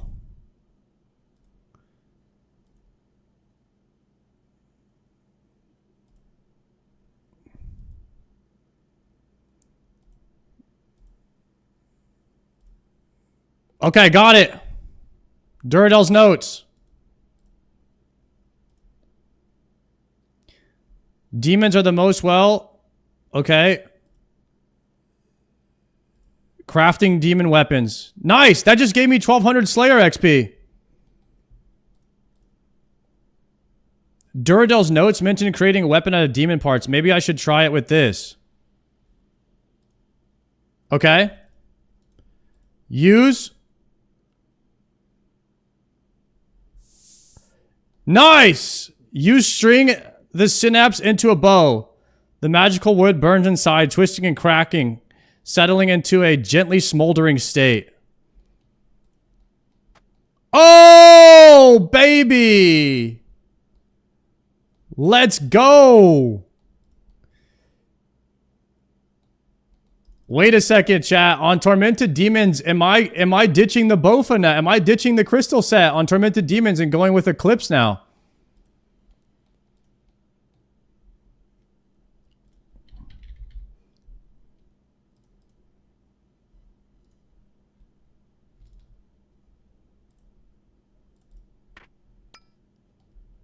Oh, look at me now, boys. We are ditching the Bofa. But wait. Now I can't punish with the heavy ballista because I'll have until I get a quiver. I would have to swap ammo. I would have to ammo swap to punish. Yeah, that is... Yeah, we should just get the quiver, I think. I think I'm just not going to punish anymore with heavy ballista. 2 clicks is crazy. You guys think I'm capable of doing 2 clicks for a punish? I think we just get rid of the ballista punish. We do rune arrows now. Guys, we are finally using our arrows.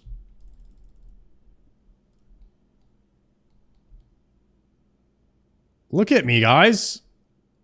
Are you guys seeing the dragon boots, the fern cape, the scobo, and the freaking torture? We are progging this game.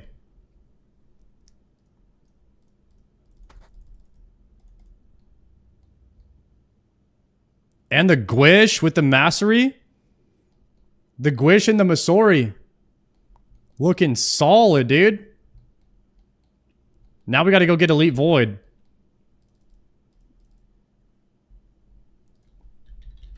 Elite Void. Equipment.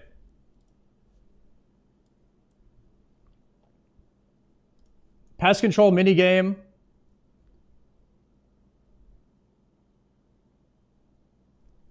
Upgrading Elite Void costs 200 accommodation points. So what do I need to do to get faster points from pest control? I've already finished hard CAs. I think I've already done that.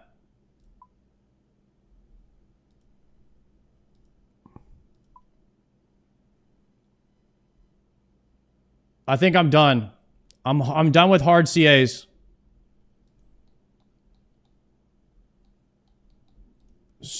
So what gear do I need? What gear am I using at pest control? Am I using Bofa?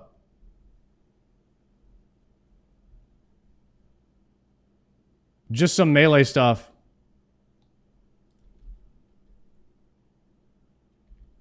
Non-degradable melee. Let's not use Eclipse then. Let's go with Torso.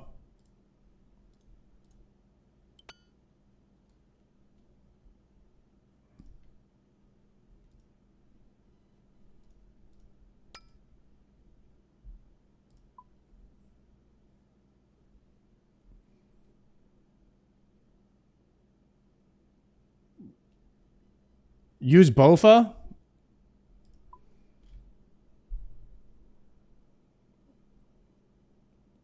Yeah, we could go to pest control with the stream if anybody wants to do it right now.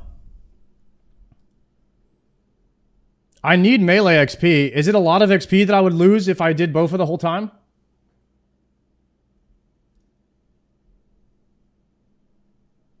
A couple 100K. Let's melee then.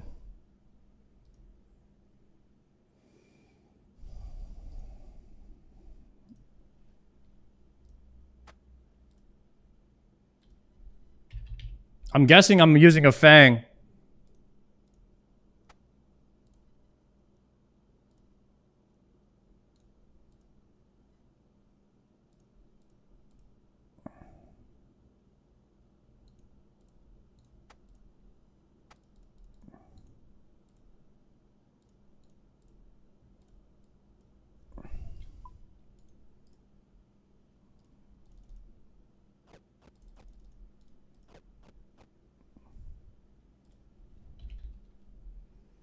Do I want to use proselyte or like lightweight, like graceful legs to just save some weight?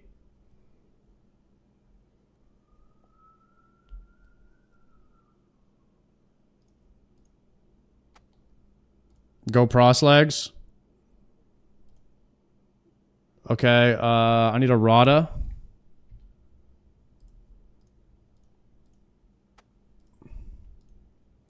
Man, the gearing is starting to get really fun in this game.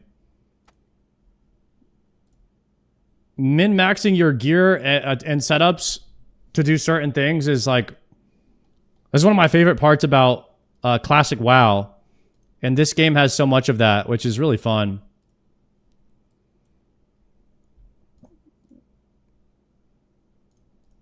I don't know how many prayer pots I want to use in pest control, but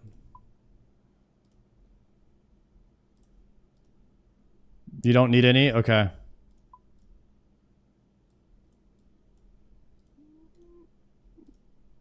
Actually, let's do this.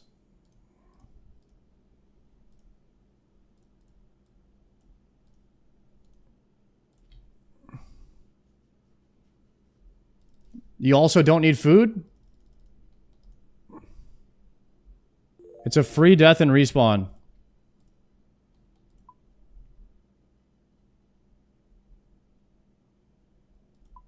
Okay, I'm teleporting there now. And then we'll put the... Once we get rolling, we'll put the interview back on.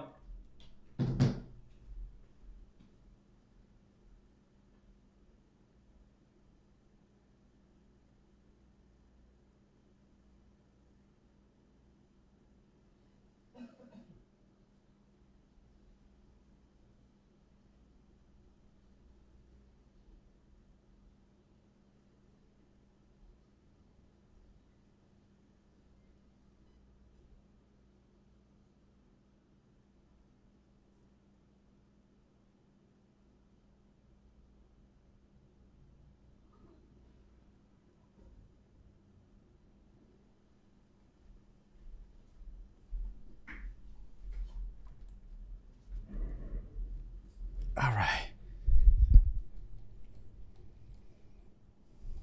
What world do I go to here?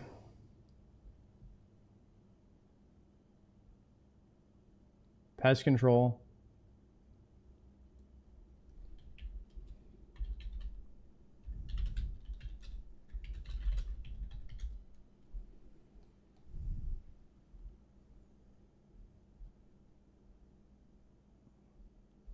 Guys, we're going pest control into Doom. How sick is this about to be?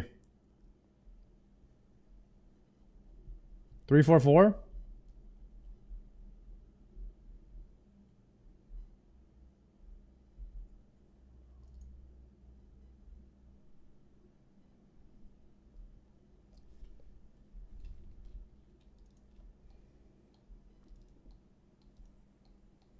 All right.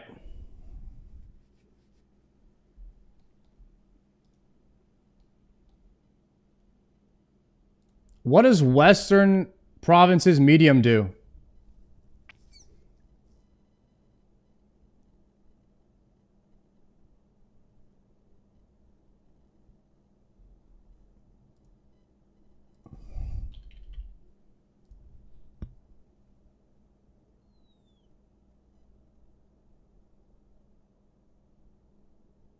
Ability to upgrade Void Knight armor into elite armor. Oh, God.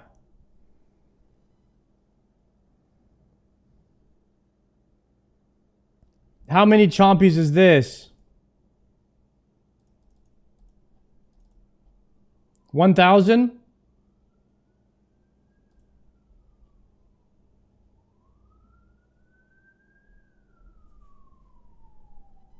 $300 for elite. All right, we could do 300. I've already done 100 and something.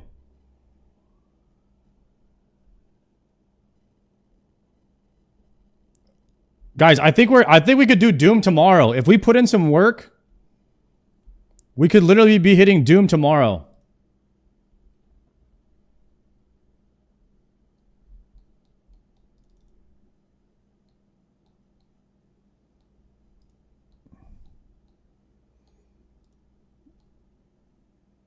All right, boys, let's get it. Let's get in here. You don't need elite? Why wouldn't I get elite? It's something you got to do anyway.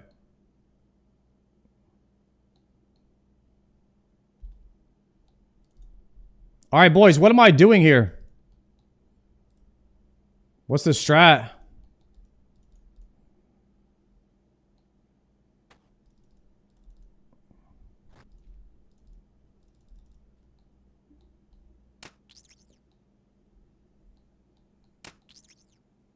Do I get credit for killing things?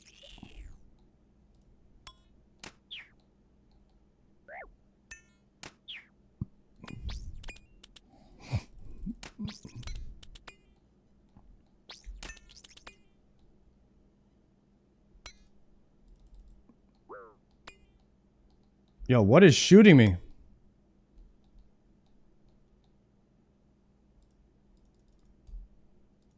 Attack the portal?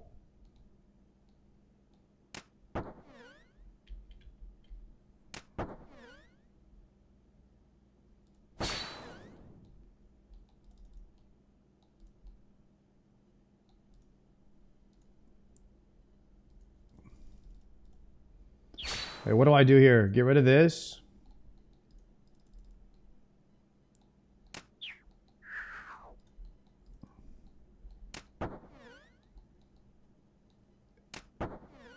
Somebody told me you have to get like just a certain number of points or something, like a certain number of contribution. And then you're chilling. At the top left, I'm 147.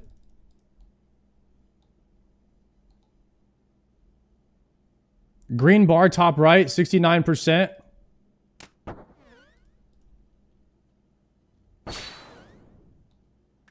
It's the progress bar. You got 8 Void Knight commendations. You now have 27 Void Knight commendations. You can speak to a Void Knight. So what do I do? Just get right back on?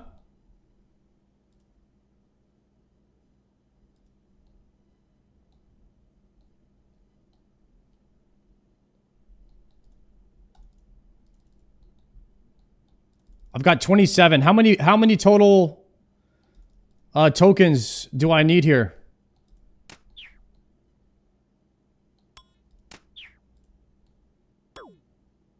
You need 400 for Elite Void. No, I've never done this before. 400 is for the upgrade.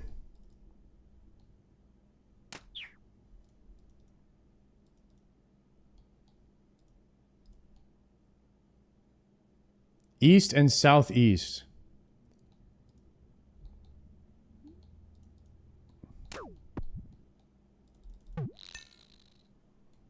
Attack portal.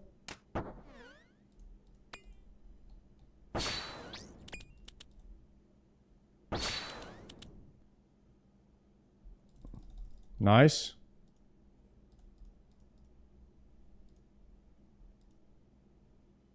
So you just wait until you can hit the portal. This is just like some kind of alien invasion you got to do.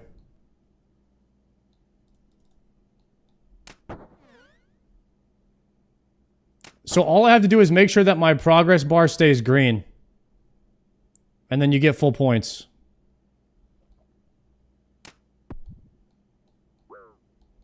You need 1,250 points for Elite Void from scratch. Okay, so we've got to do 1,250 points. You need about 155 games.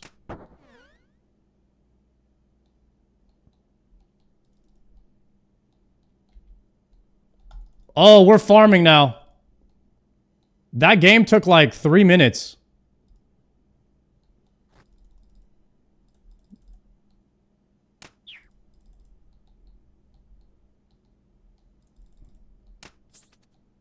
Two-minute games? So, it's 155 games at maybe 2.5 minutes a game. So, we're going to say probably like 400 minutes. That's probably like 6 or 7 hours. Realistically, or like six super efficient hours or something. 6 or 7 hours. Literally.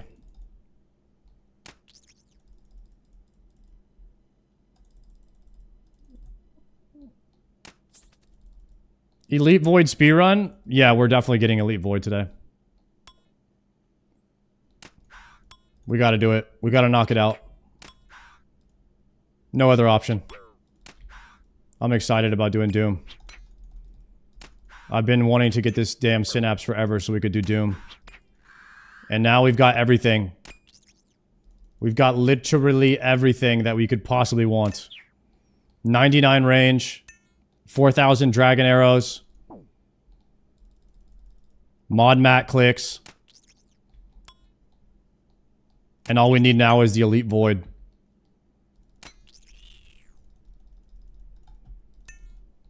Let's go.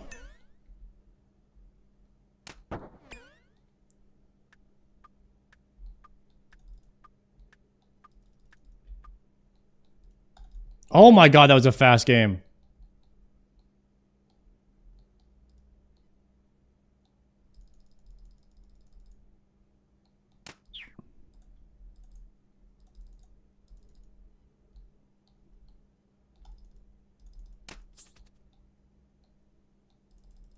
I did 4K delves without getting bored? Holy cow. I mean, honestly, I think we start working delve into the rotation a bit. Maybe like 10 delves a day or something. Or like we could do like one or two delves a day. Just 1 or 2 like attempts. Hopefully we get pretty good at going to level 8. Delve into Slayer.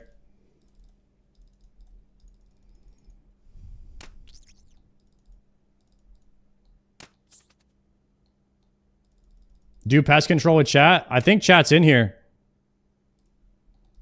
I have my public hidden.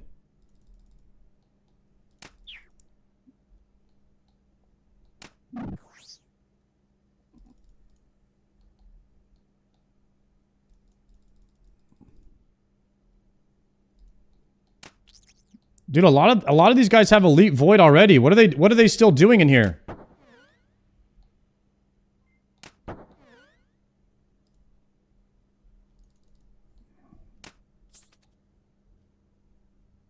Prayer training? There's 3 different helmets. You get points in here that you can use to buy XP. Really?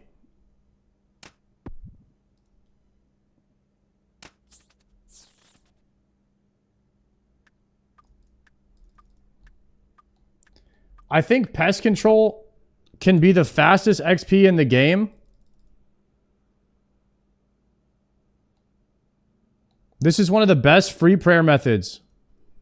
Are people turning in their commendations for prayer XP?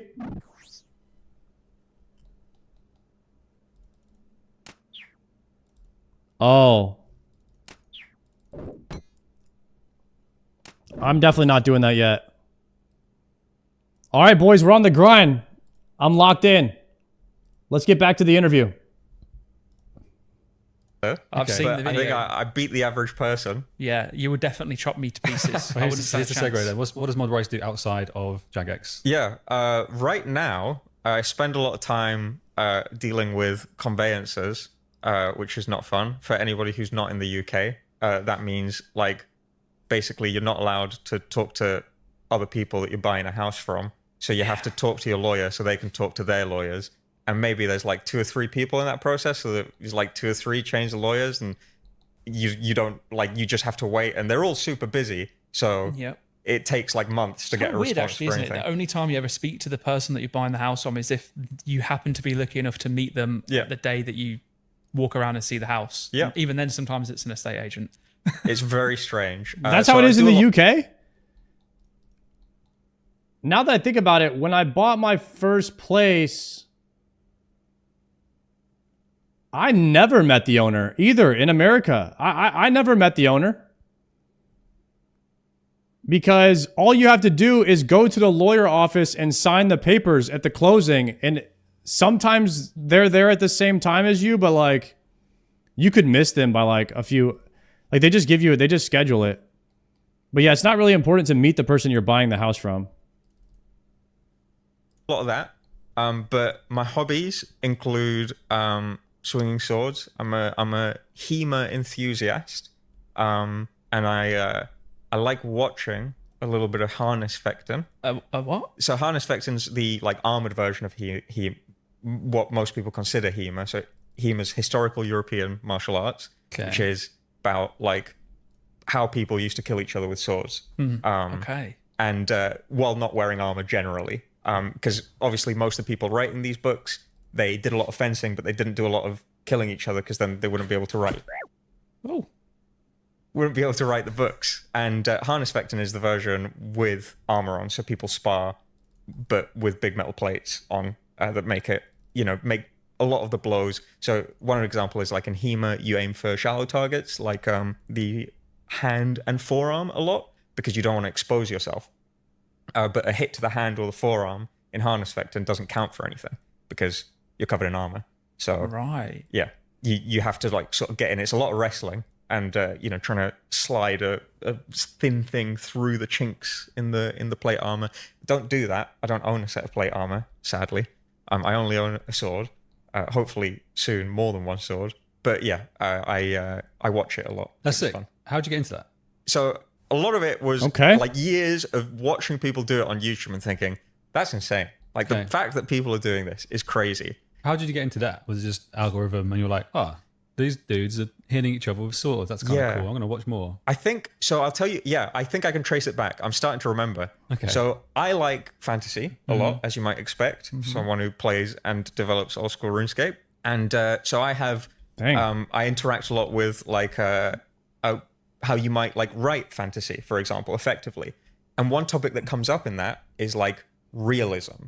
Or if you want it, believability. And if you want to know about believability, then you've got to know about how things work in real life. And so I started like engaging with the topic of like, okay, how does... Guys, I'm a big fan of realism in movies. My favorite movie is one of my favorites is Lord of the Rings, because it's based on a true story. Yeah, because there's like myths, like, oh, you can, if the sword's sharp enough, it can cut through plate armor. No, never. It's never been the truth. Anti-armor weapons are not about like piercing the armor. They're about getting in between the armor. So maybe you do have magic weapons in your setting that can do those things, but it's important to understand the rules so you know when to break them. And so as I was doing that, I encountered people who knew what they were talking about, which are generally people who do HEMA. And then I watched them sparring, and I was like, oh my god, they're like real life swords people. Then I just like watched it for fun for ages, and eventually I decided I'm gonna get my own and start doing it myself. That's actually cool, but I'm so lost, Rice, in that the video that I've seen you practicing your sword play, like, it is phenomenal. That is a big sword, and those are some powerful moves. If you were sparring with someone against that, that's death. Yes, no, I would not spar with. So what I have is a two-handed sword. You can argue about what to call it. It looks similar to what some historical montantes look like, which are swords that were made in Spain. But to be honest with you, around the time that two-handed swords were in vogue, a lot of Europe had like good communication networks, and so most swords, two-handed swords, converged on the same designs. And back then, they didn't distinguish, like we call things like an estoc and a rapier and a Zweihander, but back in the day they just had big swords, small swords, side swords. You know, it wasn't important. They didn't quite. That's more of a modern thing. So yeah, what I have, you can't really swing at a person because it'll kill them. So that's for solo drilling. Why am I dead? But I am investing in some feathers, which are like basically swords that have very thin blades but a lot of weight at the base, so they weigh similar amounts to real swords, but when you hit someone with them they don't hurt as much, and some protective equipment so I can do some sparring. That is fascinating. And now that makes a lot more sense, because I just had this image in my head where you were like, you know, a hit to the hand or the arm doesn't really count. I'm like, no, that would break your arm if you hit me with that sword. Yeah, you'd be surprised. So a lot of people think that plate armor is about like blocking stabs, which it is. But it actually, the doming shape and the rigidity of the steel, one of the things it does really effectively is deflecting force. So when you hit into like a plate body, a lot of the, because it slips, a lot of the force just sort of goes off. So, you know, historically in video games, bludgeoning damage is what you use against plated opponents. As a matter of fact, that's not like super historically validated.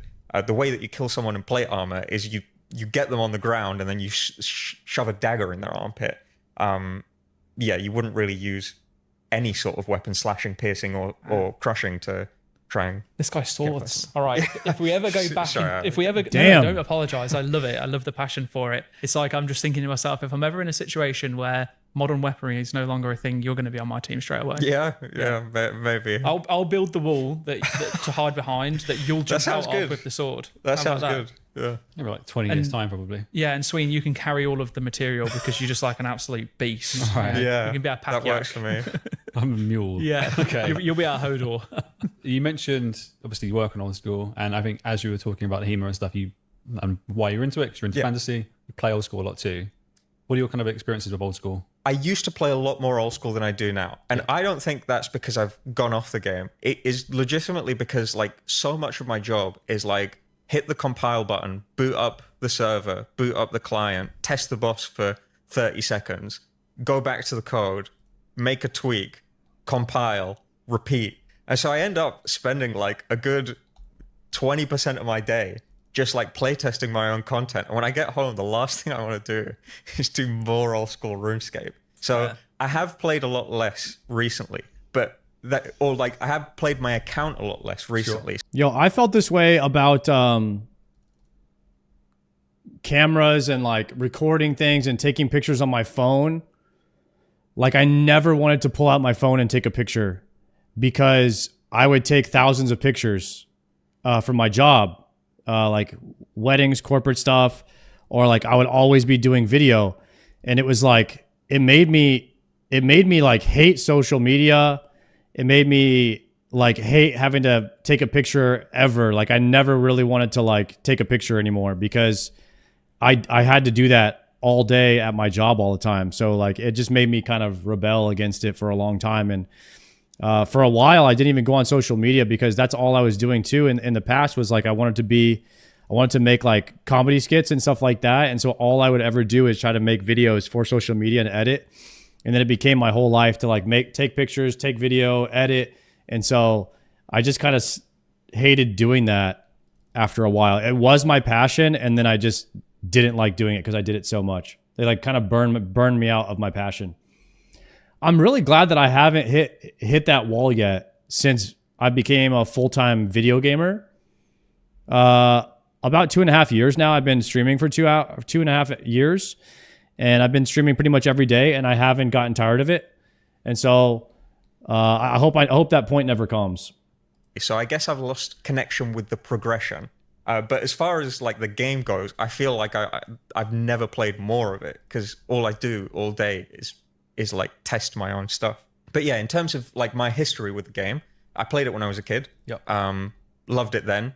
I shared accounts with my friends because I was useless on my own. Did you steal anything from them? No, actually I was really good because all I wanted to see was the levels go up. And so I thought to myself, if there's more people playing, the levels will go up more.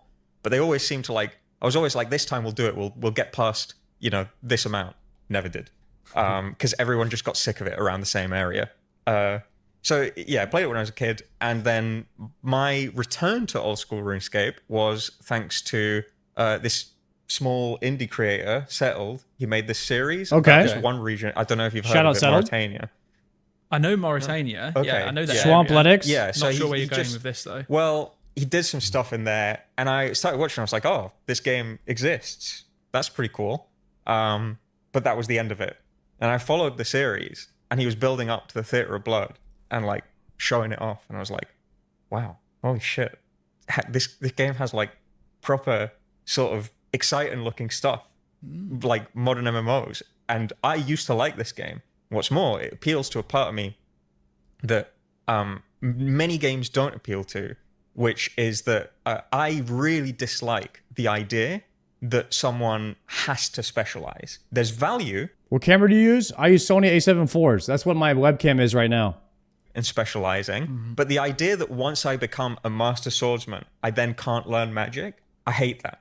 It's so limiting. Like, yes, doing more things takes more time, but you can do them. And old school RuneScape lets you do that. It lets you be a master smith, a master swordsman, a master magician. You can do all of the things. And so, it appeals to me in that core way. It's got all this exciting stuff. Maybe I'll give it another go. This Iron Man mode sounds kind of fun. So I made a free-to-play Iron Man because I was broke. And I did a lot of goldsmithing because I love smithing. I've smithed in real life because I think I maybe love smithing as much as I do swinging swords. So I was like, I'm gonna get 99 smithing in free to play. That didn't happen. It's way too much. It's too much. Was this the same account you did the 32k gold on? Yeah. Okay. Yeah, I think I hit like now. around 80 or something, but I didn't make it to 99. In free to play. Yeah, because you don't have the goldsmith gauntlet, so you get like half the XP. It's insane. Oof. You're not getting drops. Like nothing's dropping gold in like abandon like that. No, I was mining every single piece of gold, and you know what? I enjoyed it. Sweet man.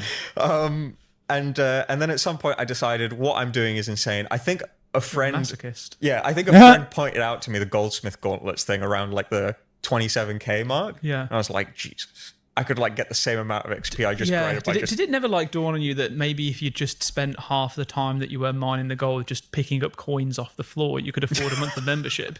It's possible. Man. Yeah, I couldn't have done it. I could have made a main. Yeah, no. I mean, in real life, go around, pick coins up off the floor. Oh, I see. Buy In real life, get the goldsmith gauntlets, cut the grind down by half, and then save all of that time. But yeah, then I upgraded to an Iron Man, and I started like doing your regular game progression. You do a bunch of quests, you get into PVM. I feel like my first major interaction with like what we would call modern PVM was the Gauntlet, particularly the Crystal Hunluf fight. Is I think a lot of people sort of don't like the grind, and I think some of that has to do with the like preamble where you have to like get all the materials and stuff like that. I actually think the Hunluf fight like still holds up today. I think it's really, really fun. CG? The evidence of that is we did it in leagues and we took out the middle bit and you just like go in and you fight the Hunluf. Yeah. People loved it.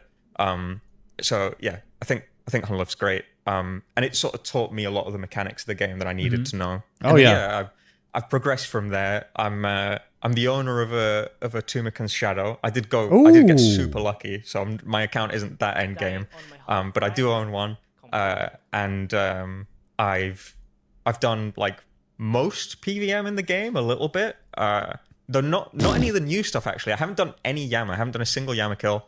I think I've killed like 2 tormented demons. Oh, you have? You did it on video. Right, yeah, of course. Yeah, I did it here, right not here. my account. So my account doesn't have a single Yama kill, but What? yeah, I have many. And killed a few tormented demons, but I couldn't after playing them so much. I want to take the time to quickly plug a video that did not get anywhere near as many views as it should have done, which is Lockery, thank you for the prime. Trusted Yama, accompanied by Mod Rice and Mod Arcane. It was, yeah. So it was good. It was good.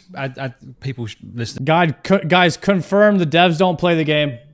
Confirmed. or watching this should then go and find that and give it a watch afterwards. I mean, in essence, it's basically a podcast around Yama and the boss, and I'm being overly miserable and direct on purpose, and you guys are trying your best to just keep it A real. lot of the questions you ask are about being in my house. Yeah. Which, worrying. A little bit worrying. You wouldn't want me as a red demon in your house? Why not? The devs quit OSRS. I'm concerned that you keep suggesting hypotheticals where that is the I've case. still got the outfit. Like, if you want to make it happen, maybe the next time you bring a D&D session. Yo, Grad you need Spurred? to have some actual. Yeah, I can bring you in to play the NPC. Yeah. Yeah. That'd be great. You should walk your party through, like, and you approach, or like, there's a knocking at the door. What do you do? And if there's someone And says then answer suddenly- it, and there he is. It's Yama. Yeah, It's and me. now it's happening in real Yama. life. Yeah. So- I hand them the sword. So you kind of discovered Old School a fair few years after it had been out. Yeah. I think Swampletics was 2018 onwards, perhaps around that kind of time. I think it was a bit even more later. recent than that. So like technically later. Okay. Because I don't think Swampletics I don't know was how I'm around when I dying was so much. before I'd left Jagex. Fair enough, but that kind But of time anyway, anyway. maybe early 2020 something. like that. Yeah. I'm a pretty late fan, but I will say I think I am ultimately more than just a fan of the modern game. I think there's like something actually special, what I call like the DNA of old school RuneScape, like the formula that we're locked into now, because we have one of our one of the core things we do is we respect the history of the game. Mm-hmm. We ask ourselves the question, what does old school RuneScape look like in 5 years? Not how do we turn old school RuneScape into the kind of MMO that people like over the course of 5 years. That like Blobs blow up? Okay. Is a really important part, because I actually think the original formula, while not like refined to the point that it is now, the game I do think is way better now. But Oh, yeah. what the original formula was going for is actually really, really cool. Like I remember, I always tell this story. It's the reason, like, sometimes I think it's the reason I'm making games, which is awesome. The earliest memory I have of wanting to create anything was on Tutorial Island. I remember making my first bronze dagger and going, I can't believe I just made a weapon and that I can equip. And I used to stab things. Of course, immediately you get told to unequip it and equip the sword. Yeah. I think I actually re-equipped the dagger and killed the rat with the dagger because I wanted to use the thing that I just made. He's looking at Varnica like, no, bro. I Dude, made this. What the hell are you talking about?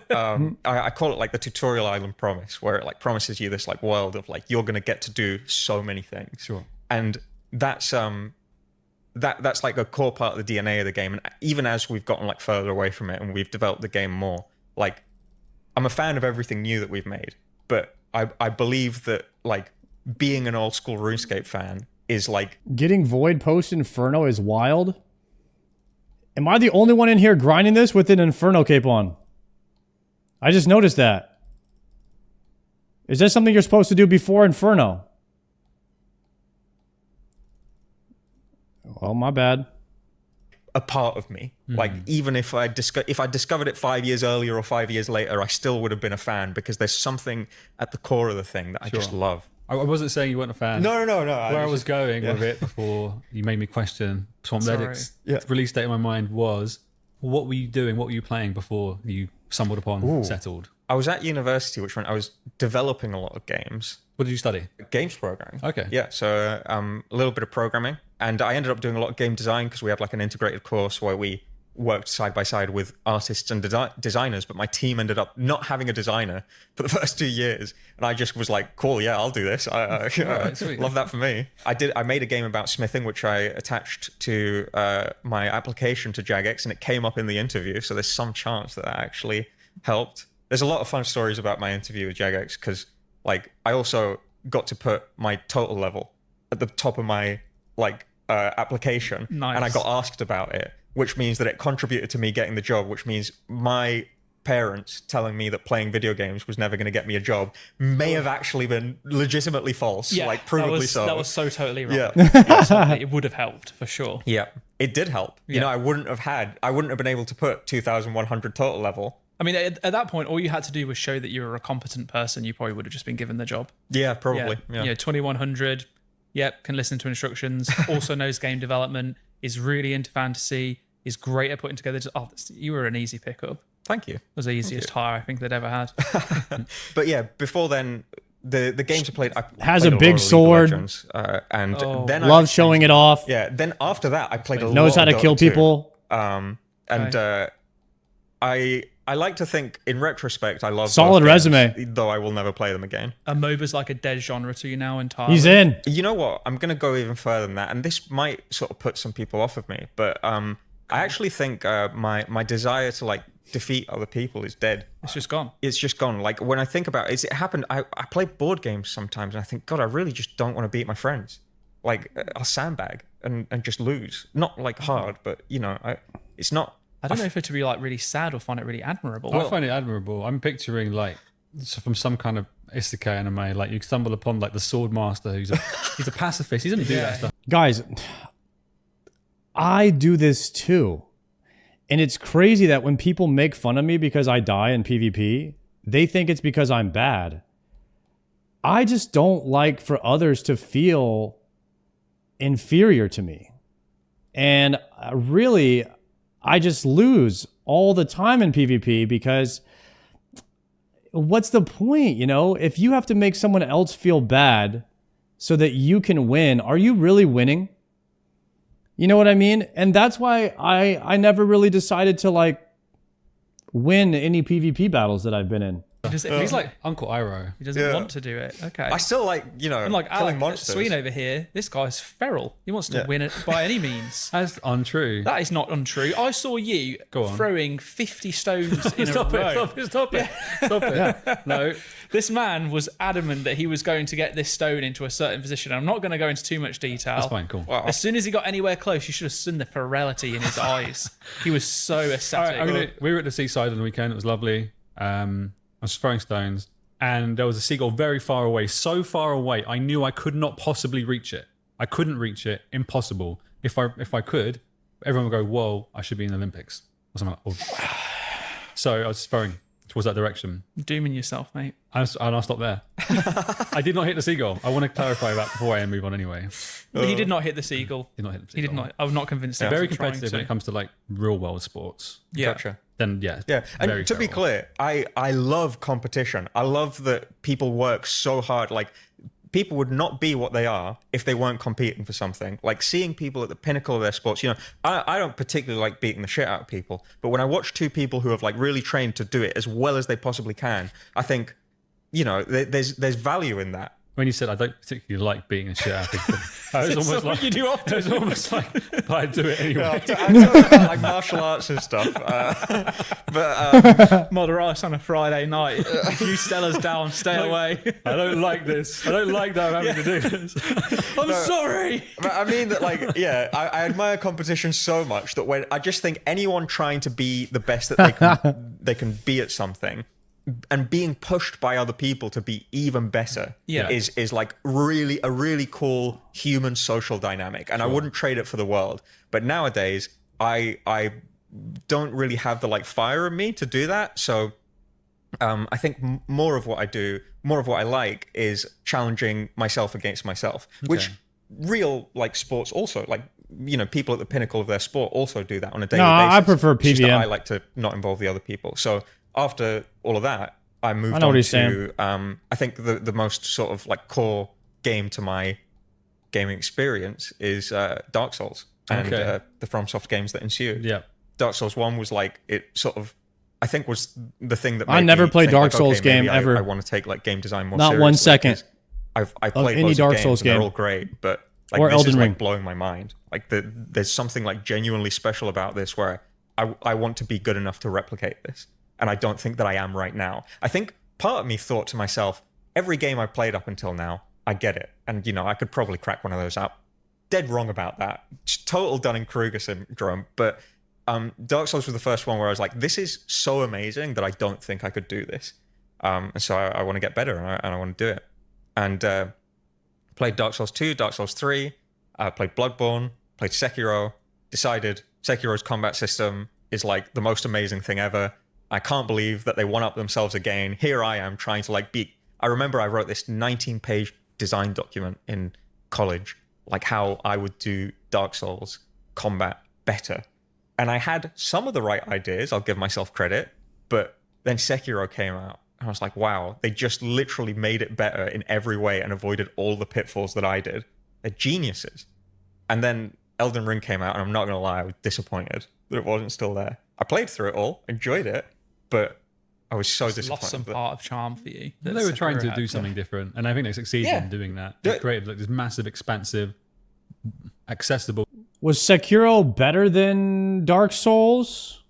Explorable world, as opposed to Anybody the played carefully both? crafted narrative 100%. world you're thinking of. Yeah, because even in Sekiro, you don't have armor sets, you don't have weapons. Mhm. You have the tools, but everything is very linear and curated. So that's why I'm very specific about saying I think Sekiro's combat system is the best Depends I've ever who you played. ask. Okay. Because it's worse than other games. It's funny, I joked with a friend that Sekiro was better than Dark Souls 1. Elden Ring was... You guys know what combat I really like is Black Desert Online. I played that game for a day. I could not leave the dueling arena. It was the most fun I've ever had dueling in any MMO, any game. It was so good. And the movement in the game is everyone has crazy movement abilities, and you're playing a fighting game inside of an MMO, and you still kind of stay true to your character class. I played the Awakened Dracthir or something. Oh, Dracania. Awakened Dracania. Oh my god, that class is so sick.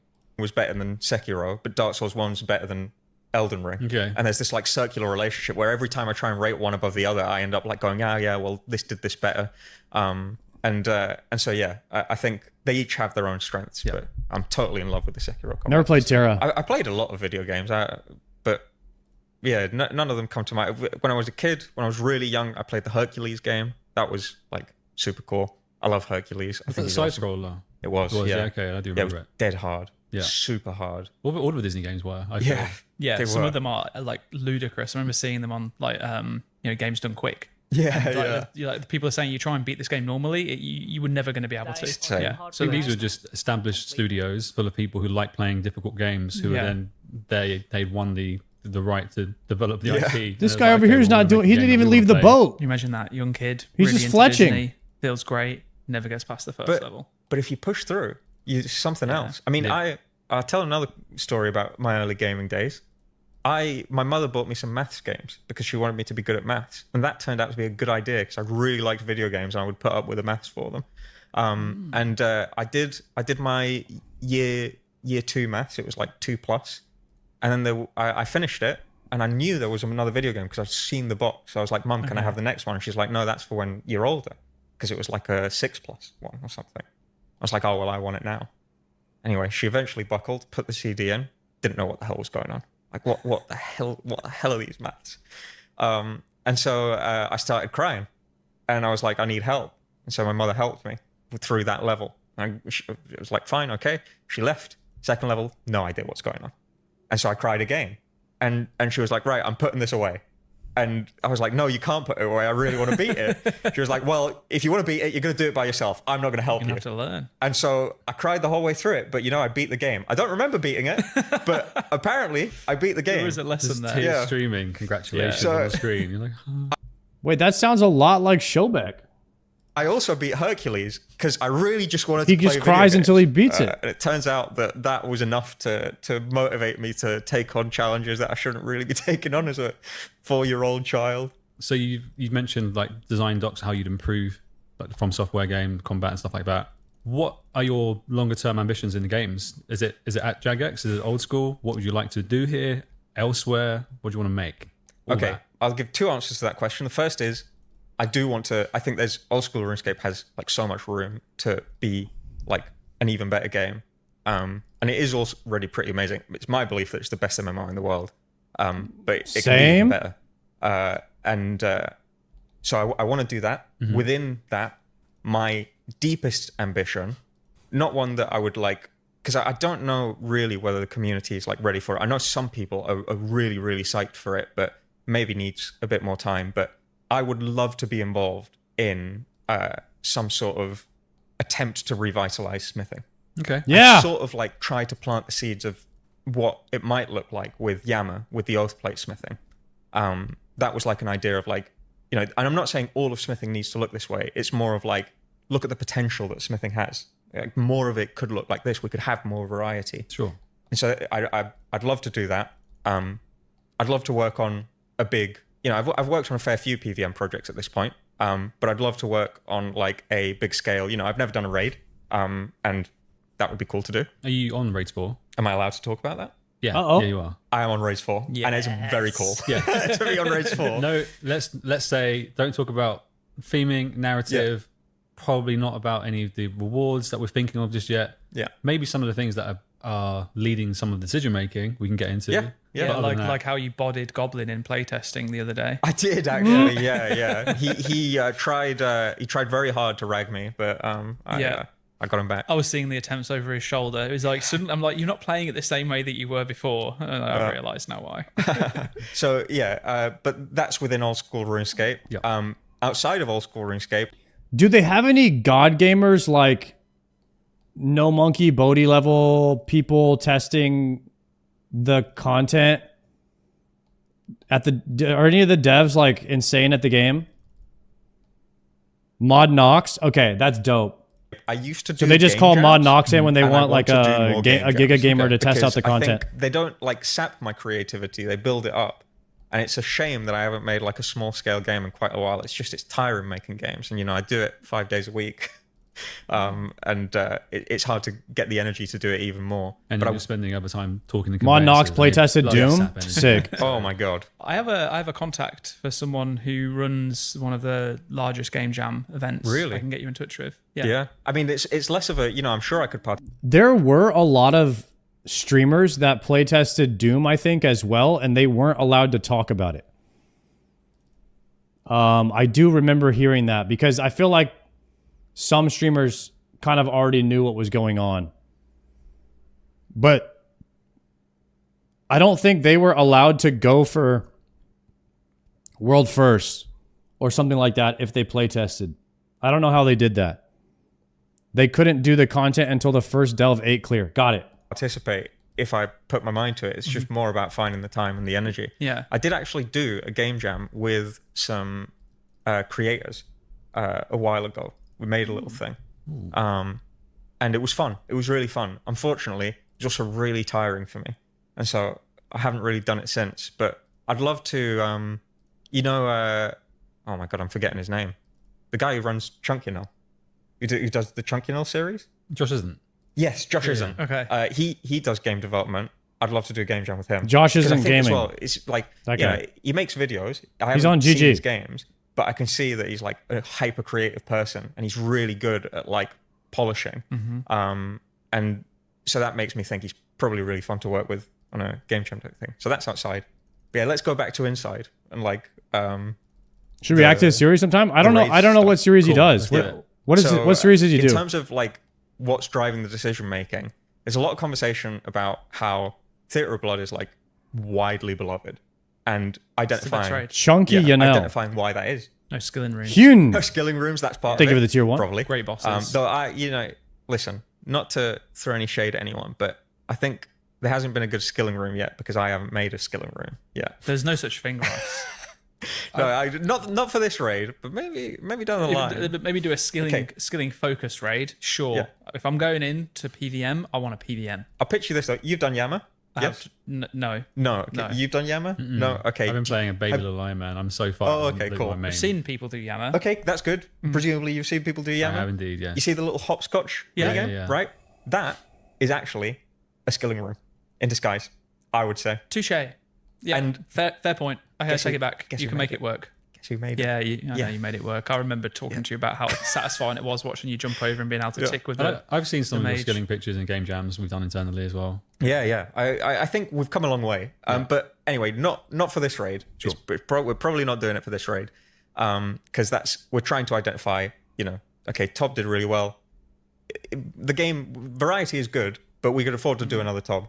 And a lot of that right now is along the lines of, one of the things we talk about a lot is like, Akka could have been the final boss of a raid, especially at like release. Like so much stuff going on, so many mechanics. It's more about like looking at something like Maiden, where there are like spikes in intensity, but you spend a lot of time just whacking the boss.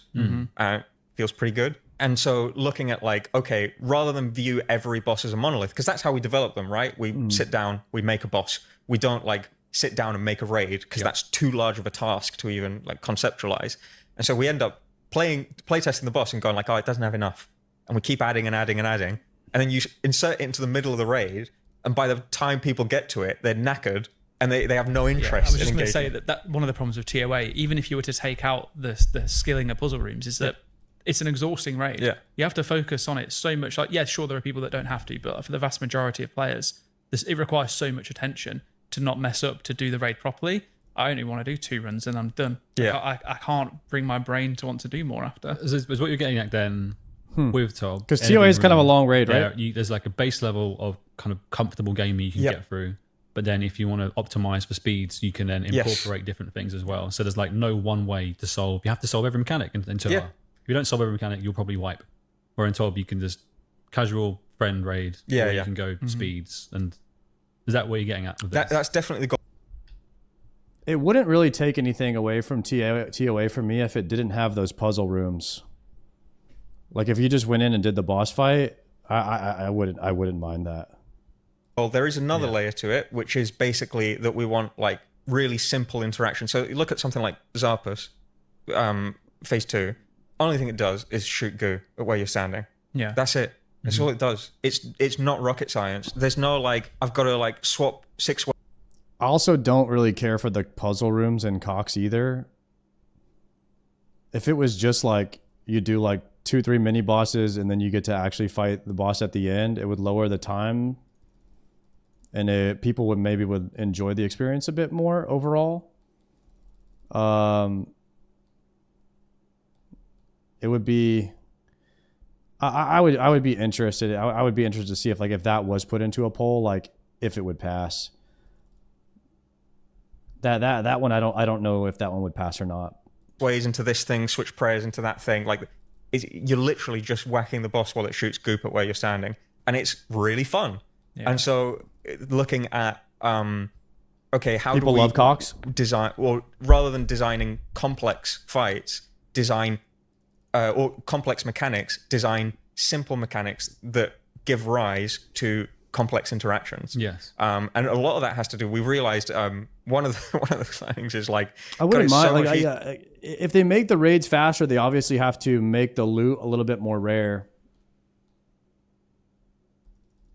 You have to compensate for it. So as long as it takes the same amount of time, I think that for the most part, loot is done an average amount of time. Like they calculate the time that it takes to clear a place. They calculate the strength of the item, and then they do the boss kill KC based on how long it takes to clear the raid on average, kind of a thing. And so they would have to adjust it if the raids were a bit quicker. It's easier to do this when players have to melee because it forces so much more interesting movement. We don't want to pigeonhole ourselves into just doing melee, but it's like things that come up.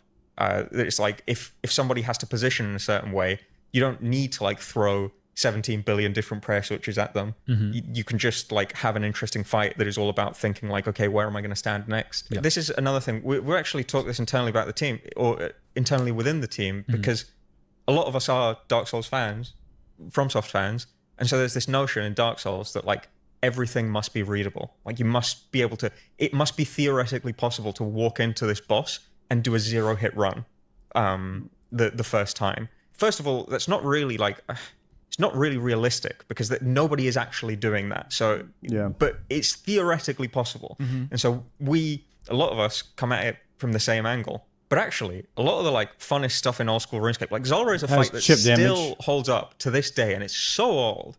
And ain't nobody beating that shit on the first try. Like, who knows where the poison pools are going? Nobody. It's impossible. I remember release, people said it was too hard. Yeah.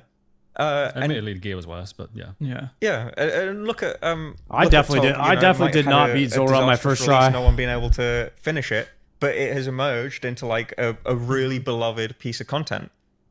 So I have, well, I say recently, I try and push a little bit. I think most mechanics should. I was also doing Zulrah with full mage gear. I did it with Twin Flame, and I didn't even have Blue Moon. I did it with Mystic gear and Twin Flame.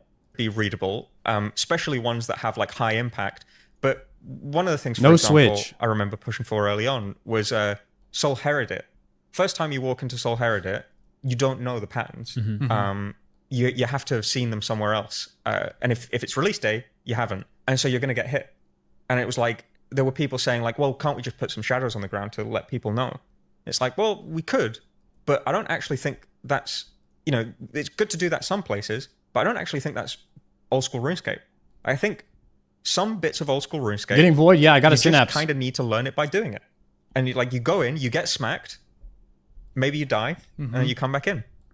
I'm not saying we should do that everywhere, but I do think that Tob, for example, does that in some places. Like there are some mechanics that you just, like until you've been hit by them, you just don't know how to engage with them. Yeah.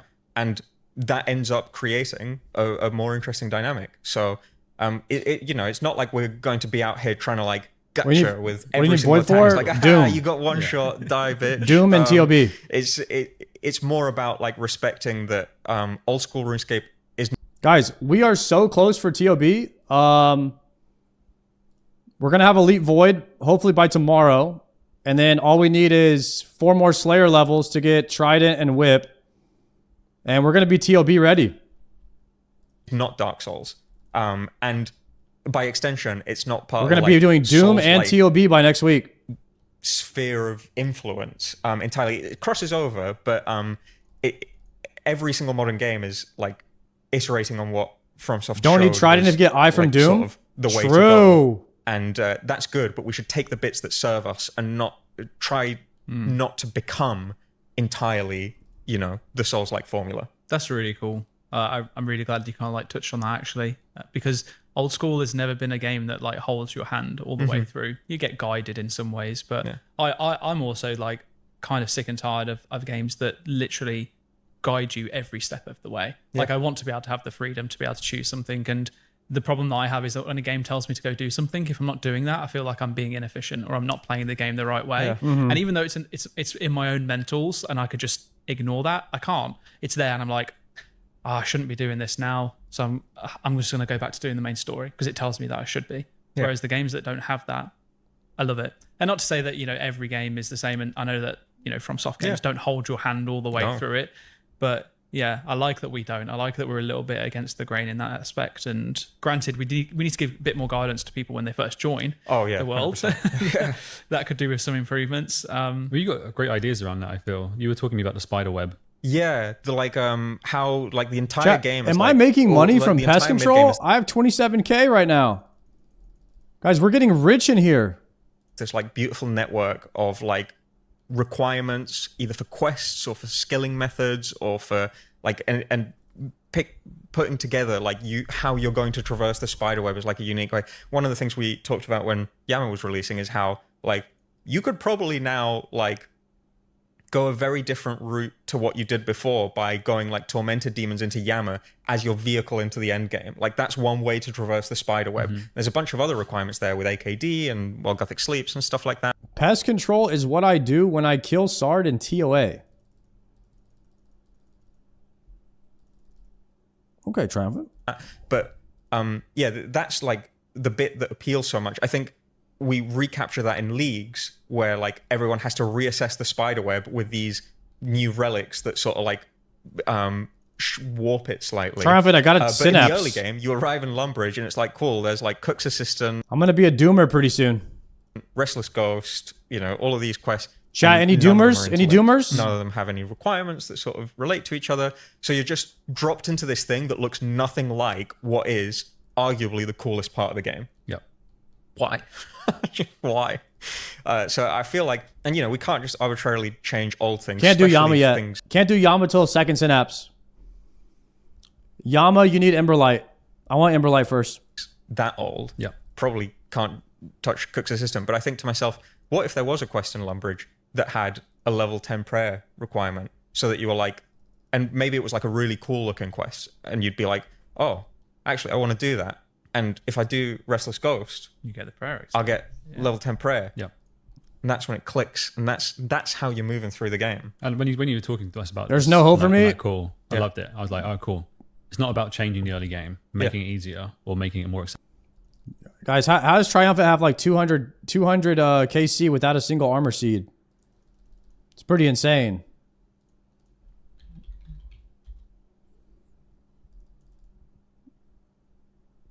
Wait, 300. 274 CGs.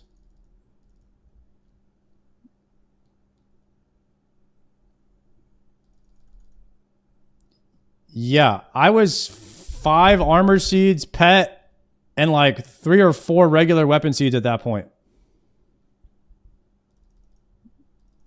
Jagex took all my luck. It's crazy that you got Bofa at 17 though. I'm at... What's mine? I'm at 9 armor seeds right now at 387. 9 armor seeds, 3 weapon seeds, 1 enhance, and pet at 387. Accessible or forcing people on par. It's just about showing them why old school's cool earlier That's on. it. Yeah. And then they're like, oh, sweet, I'll stick with this because I'm progressing and now I have choices. Yeah, and then you pitched an If awesome you quest idea. if you can make it through the CG grind though, guys, you can make it through the rest of the game. Unless you get incredibly spooned. But if you get like a normal 400, 300 to 400 like CG grind, you could do any grind in this game. I'm pretty convinced. Absolutely think we should do at some point. I won't spoil it. You can talk about it if you I'm want. already downloading New World. barely Damn, remember it. Triumphant is I done, need to know guys. it. It was CG so got to good. him. It was like basically it was like He's out of this Gillinor Duke's shit. assistant. So New you World level up style. from Cook's Assistant. Now you're assisting the Duke, and you had to like outfit some guards. So you have Okay. to like give them some armor and some weapons, which like may require you to go to a shop or to do some smithing, and then you have Yo, chat, should we get that as a point redemption? I'm out of this Gillinor shit. New World style. Can we get that as a point redemption? to like show them how to kill a goblin and stuff like that. And it feels like a bona fide RuneScape early game quest. Like it's a sheep shearer, but crucially, you can slap requirements on that, and you can give combat XP for it. Like obviously, everybody knows nowadays you go and do waterfall quests if you want to progress your account efficiently. But what if there was a slightly less extreme version of that in Lumbridge, so that people who didn't know what they were doing were on a more level playing field to people who had, this was their 7th account. I remember it now. Yeah, by the way, guys, we played Ashes of Creation. A lot of people are playing Ashes of Creation right now, but the point of Ashes of Creation is to level up your character, which you run out of quests by level 7, which means you can only group grind. So you're just group grinding, and you're fighting over grind spots with other people because there's not like enough good grind spots in the game. So then you're fighting over tags on mobs. The game is like choppy. It's either too bright or too dark a lot of the times. They need so much like basic work on the game still that it's kind of taken a lot of my hope away for the game. There's nothing more that I want than for Ashes of Creation to be good, but I'm just not convinced that it will be, based on the progress that the devs have made in like a year and a half since the last time I played it. It literally feels like the exact same game. And I'm like, what's another year and a half going to do? Another nothing? And so I just kind of like, at this point, I've just kind of like chalked it up as being another Star Citizen that's never coming out. It's sad because I spent $500 on the game and I enjoy the game. I enjoy the combat. But when the point is to gear up your character, level up your character so that you can do PvP, like the end game is PvP. And then I watch some of the PvP and all it is lag, rubber banding, and really bad, like just like you can't even play your character because there's so much lag. And Steven is trying to say that the game is going to be able to support 500 versus 500. Like, it's honestly, if I owned Ashes of Creation, I wouldn't even show people the game right now. Like, I wouldn't even show people the game. And that's just how I feel about it. But I feel like he's trying to go for this thing where like they're using the testers, or they're letting people test so they can get more testers, but like the game is not even to a point I feel like where it needs to be tested yet. It's too buggy. Definitely, I just don't think it belongs on Steam right now. Unfortunately, and I am like one of these hopeful people, but man, it seems like the project is just too big and too far away, and it's taken all of my hope that I had for the game away, which is sad because like I'm looking forward to this game for 5-6 years now, and they're still 5-6 years away. No, it was about sad. Obviously, there's a mine, and then there's like the bronze smithing furnace in Lumbridge as well. Yeah, they go mine in the swamp, go smith it there. Maybe there's the bronze anvil too. Yeah, and also breadcrumbing, because if you're assisting the Duke, then you're probably assisting the assistant of the Duke. Breadcrumbing like the ham quest storylines and stuff too. Should I give the PvP a 10 out of 10? I think that a small scale PvP can be good, but when the game is built around mass PvP and the servers can't handle mass, what is the point? So they're either going to have to fix the lag and like the layering problems and people getting ported around. I mean, it is alpha too, but server stability and lag should be like high prio so that you can actually have testing. Like you can't really even play the game right now. Like I watch Svan and Shobek fight over a caravan. The caravan is super buggy.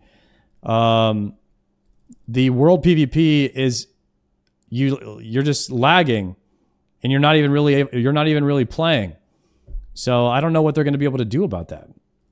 I feel like there is some room there. 100%. And I'm generally like a pretty positive person on this, but I just I forgot about that. I've lost a lot of my positivity for the game at its current state. Game Jam. Here we go, next game jam.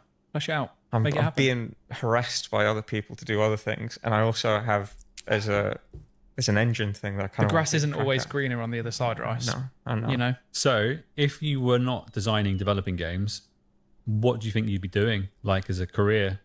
Swinging swords, smithing swords? I don't think those smithing swords. Well, I'd be lucky if I got to do. Actually, a content creator, a blacksmith content creator would be kind of sick.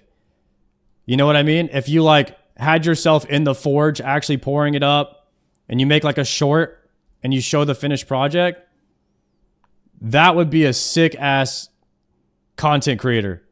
I'm sure there are guys like that, but that would be dope. Do those things. I think the earliest, so I have like a couple of memories of saying like I want to be this when I'm older. Okay. When I was like a teen, or like mid-teens, I always said I wanted to be an engineer because I thought it sounded sensible, made money, and you know I didn't mind physics. There's another moment later on where it's like the moment I finally realized I think I actually do just want to be a game designer, and there's a slightly later point in time where I go, not only do I think I want to do this, but actually I want to go all in on it, and I like want to, you know, not say like, oh, it'd be nice if I got to do this, but like really try and make it reality. Sure. Yeah, we got the synapse. The earliest memory I have is of getting off of a bus on the bridge, or like the stop beneath a bridge. I'm glad he said off of the bus there, because he kind of paused after he said my earliest memory of getting off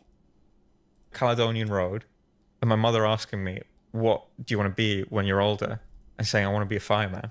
Okay. Very cool. That was it. I was Fireman just obsessed Rice. with firemen. Yeah. Yeah. And I might get the chance soon. Really? Yeah, there's a fire brigade close to where I live, and apparently they're looking for reservists. There are So- lots of them looking for on-call part-time firemen. Exactly. And so I've been thinking to myself, when things settle down, maybe I should...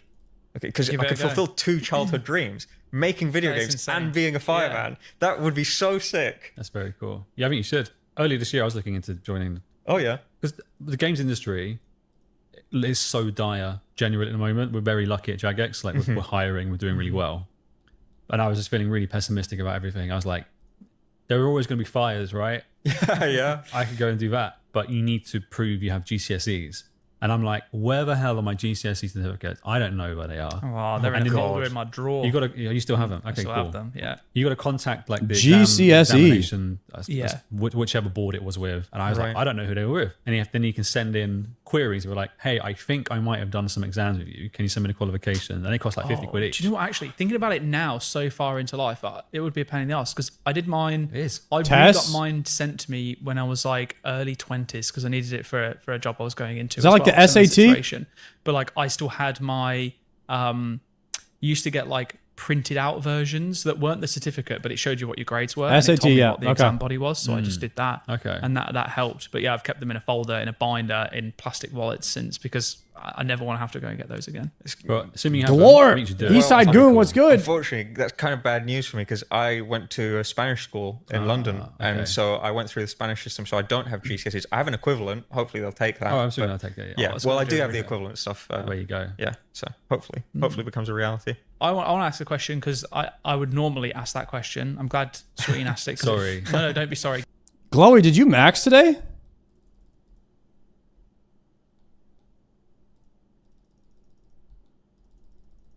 You here? Yo, congratulations. Yo, Jeezy's in the chat for my mod Glowy for maxing today. Yo, huge accomplishment. Congratulations. It gives me the opportunity to ask this one now. And it's a bit of a weird one, okay? Okay. But from all of your experience and knowledge Grad's and king? understanding No, of the Grad's fantasy queen. world, if you could choose a new life to live in a fantasy setting, what kind of life would that be? What would that look to you? Okay, so not a setting, but a lifestyle. Lifestyle, environment, like, do you want to go back to the medieval ages and be an Right. archer? Would you want to be a magician in a fantasy world of beings and whatever? I Yeah. don't know. What kind of, what are you drawn to? I've considered a lot of fantasy questions, but I don't think I've actually asked myself any style of what would I do? And my immediate gut reaction is some sort of blacksmith, hopefully a magical one. I'd like to make magical swords, weave magic into the hammering of the metal. Okay. That sounds kind of cool. And I won't go into it too much, but I have my own setting that I developed for playing tabletop RPGs. Mm-hmm. And in that setting, it's sort of like post-apocalyptic, and there's a guild of blacksmiths, and because they're relatively strong people, and there's a shortage of there's an army, but they're pretty busy and they can't help regular people out. The guild of blacksmiths sort of becomes like a pseudo, it's kind of like a fire brigade, but it's basically there's a wolf's den and we need it cleared out. It's like, right, well, call Okay. the blacksmiths. Oh, so like a mercenary group. Yeah, a little bit. And How did then we just fail a way that- freaking- the whole thing is the way that you earn your title of master blacksmith is by creating a weapon that's perfectly suited to you. And maybe I'd like to be part of a guild like that and work my way towards being a master blacksmith. Mother Ice is so cool. Very cool. Yeah. Thank you. What would Eastside Goon, come party. Thank you guys for the subs. such a How long is tough question. DSIM out for? I think it's another 2 weeks. It depends on what I'm doing. If you get the sub, you in get a my DSIM. mind, I want to slay monsters. I don't want to kill people if I have to. Or tier in this one, I think. fantasy I think tier world, one then, works. Yeah, you won't be happy about it. It is what it is. Like yeah. fighting people. Yeah. You exactly. don't like doing it. I don't but like doing it. You'll do it but- if you have to. Yeah, but preferably I'm fighting monsters, which is lucky for me because I love swords, and Yeah. swords are well suited to slaying big beasts. Now, if you're slaying a smaller beast, or how do I put this? You're probably better off chucking spears at it. But if you can't do that for some reason, sword's a good bet because it has a big cutting ratio. So if you swing it, you're likely to hit something. It's likely to cut. So yeah, I think I'd want some sort of sword because I just think swords are really cool. I agree. And yeah, I probably want to do something two-handed and maybe with like a little curve, maybe like not an actual like historical Nodachi, but like a big long curved. Chat, what's the coolest weapon that a person can wield?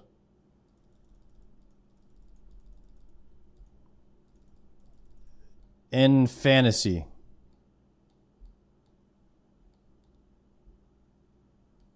Dragon claws, a flail, a battle axe, a katana. Katanas are sick. I think lightsaber. I think a dual wielded lightsaber is still my favorite. The Darth Maul lightsaber, probably still my favorite weapon in all of fantasy. But the Warglaves is a close second.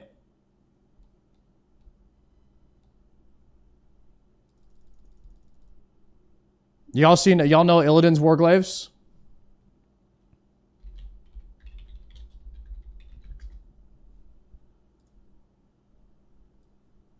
These bad boys. Those are a close second. But dual wield lightsaber, probably my favorite. Two-handed sword, like what the trolls wear in. Is it one of the? It's called the general. Not dual wield. Troll stronghold in old school. You know what I'm saying? Like double bladed. Oh, they do have curves. Yeah. Yeah. Oh yeah, they hold it in one hand though. Yeah. Yeah. Yeah, but they're massive. You're not a troll, are you? Yeah. Maybe something like that. Yeah. Okay. Yeah. That's just what I pictured in my head the first when you said it. Yeah, so. that's cool. When I was doing this quest on my iron, I was like, oh, I wish we could afford those swords. Yeah. I too am like a big two-hand sword enjoyer. That's the way I'd go. Something giant sword like Berserk. I could imagine that with you. Like you, well built. Any RPG Thunder Fury is pretty sick too. Yeah. I could choose any Literally, fantasy race. It's either going to be a great hammer or a great sword. I'm a big white human with a big sword. Well, if you're in Ely sometime, you can come and hold mine, and I'll show you how to swing it. Hell yeah, man! Oh, sign me up. Yeah, cool. I'm in. Okay. Go to Ross's house. Show you how to swing your sword. Yeah, let's do it. Damn, this is getting this is heating up. This interview from people listening back home. No, not at all. As soon as you've said it, I'll say, man, I'm so basic. I'd literally just be like Legolas. Yeah, that's pretty cool. 2 one-handed swords and a bow. That is my ultimate fantasy in terms of like weapon style, and that's what I always go to whenever I play any kind of game, unless there's not an option to, and I've got to be a wizard. I like the two-handed sword. I did like dual wielding when I like was archers. younger, but I like the two-handed sword because when I learnt about like the historical purposes of it, which are highly contentious, because it doesn't seem like it was actually used that much as compared to many other weapons. But one of the things it was used for was for like crowd control. So like being able to swing in a wide arc. You're not necessarily aiming to hit anybody. You're aiming to like keep people at bay, which might be as a crowded street and you're trying to block it, or you're trying to I don't know, the carriage has crashed and somebody's on the floor injured, and trying to keep the bandits away, until they recover themselves. Pass control for Elite Void. Even though it's like a big sort of, we're going to Doom. Swing and hit hard and kill. It's quite useful for defense. Yeah, defense. Interesting. Most things with good. Chat, what else do I need for Doom besides Scobo and Elite Void? I already have a Gwish. I'll have a Chally because I'll have a Chally, full Masori and Tebow. You get a Chally when you do the Western. You get a Chally when you do Western hard or Western medium. What arrows you got? Dragon. I got 4,000 dragon and 16,000 rune. I'll probably use rune to learn and then dragon once I'm on farm.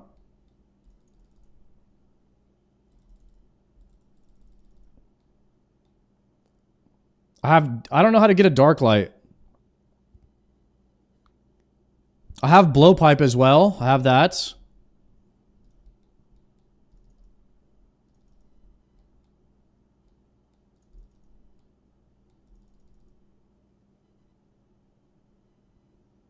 You're going to burn 20k arrows in this grind?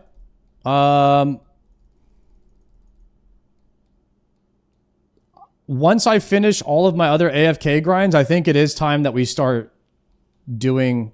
Well, I was going to save mining for whenever OnlyFans happens. And I was going to come back and be like 99 mining. I was just going to grind mining AFK.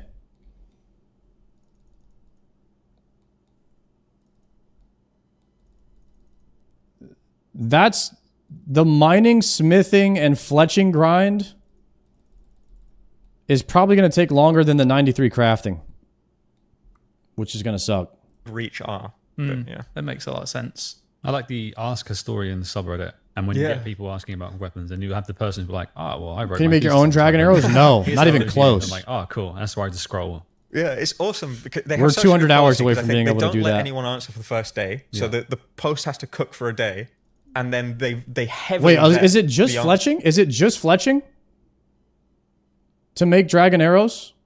If you have the tips already? Oh, it's only 90 fletching.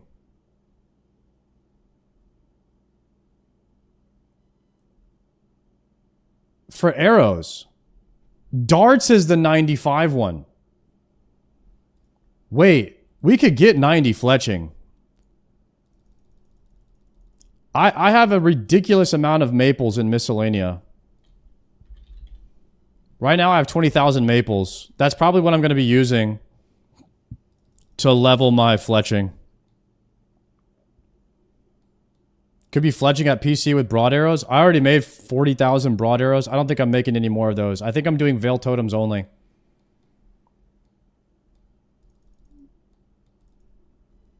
Yeah, and all I need to do is get 86 fletching. Dragon arrow. I only have 730 arrow tips. I died? How are we failing pest control? What's even happening? Is the guy in the middle dying or something?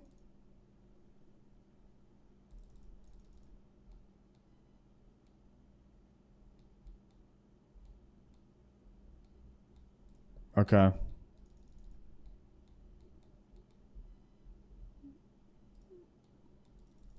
So,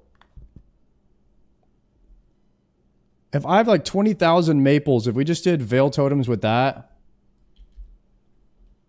Iron Man life, boys.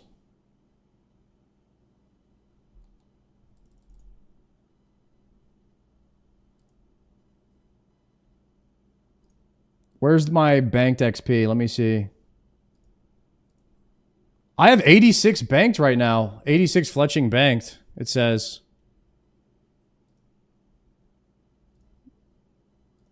That's just making maple longs. Veil Totems might be more XP. That are allowed. You have to like basically request to answer, and so you end up with like extremely high quality responses. It's great. In today's day and age, it's great because the internet. Use? Shit. No, Even sword I have conversation 300 is really use. tough because so it happened recently. I don't know if I should be talking about this, but conversation around the gilded rapier, whether it should be called an S-stock, whether it should be a fast weapon. Yes. I was talking to Husky about it, and he said some things. And I was like, "That's not true." And he's like, "Yeah, it is." Like, I have a heard bunch of that? dragon I went to fruit the pies Wikipedia page, in the bank and I look already. at, and it says it there. And there's a bunch of citations on the Wikipedia page, but every single thing that he said to me that is considered like truth by most gamers has a So citation. we just need 86 fletching. There's literally no source for it. The source is it works this way in video games. Yeah, trust me, bro. That's literally like, oh, well, in Dark Souls, this weapon is really We need 91 for darts, though. 91 is for darts. fast. And like, that's the source. And so, But yeah, 86 it's for arrows. It's really hard to figure out what actually happened back then. And so there's a lot of misinformation. I can't say I'm an ultimate authority. Maybe those things are true and I just don't know my shit. But it's very, very difficult to pin down the truth of things. Do you ever let that get in the way of your designs? No, I don't think so. No. I do think that old school RuneScape is better when it harkens back to medieval stuff, but Yeah. it is medieval fantasy. Yeah. So it has to make some I think a concessions. dash of reality, but Yeah. not so much to the point where it just doesn't feel cool is a good balance. Reality can be really cool, and when you draw on that, it's good. Like one of my favorite Your reality, maybe. Oh man. Well, I was just listening to him. You know, he's a very cool person. Okay, fair enough. And I'm feeling like, okay, yeah, cool. I can build a cabin, but I don't know shit about things swords. weren't so great a couple of weeks ago. I'm pretty happy right now, but it took an existential crisis and remembering I was going to die one day to like figure out like, oh, actually, I really want to make the most of life. Maybe that's where I'm going wrong. Yeah, you need to have more existential crises. I say that as a joke, but actually, legitimately, I do think every now and then, you know, I pick up my phone and check like YouTube and social media all the time to keep like myself distracted. And and this happened because I was like, okay, I really need to like detoxify. I'm gonna just try and spend an hour doing nothing, stare out of a window. Obviously, my mind is raging at me because it wants to do something, so it starts looking for things to think about, and it finds the idea that at some point in the future, I will die, and by my belief system, that will be the end of things. It will be all of infinity will pass in a moment. And I became deeply terrified. It was like, and then I looked back at the past month of being like slightly sad and slightly angry. And I was like, God, do I really want to live this way? And so now I'm on my happy arc where I don't know how we got onto this. No, dude, right on. I love that. I am going to try that, genuinely. Go I'm for going to it. sit and look outside my window for an hour next time. See what happens. Because sometimes I'll just sit and Anybody look at my just phone looking for an outside hour their and window feel for an even hour? more shit about life because of what's on social media. Bro, this is what like old people used to do. They used to just sit on the porch. Y'all remember that? Do people still do that? First off, do you guys have porches? Y'all know what a porch is? Is that like is a porch a term for Europeans?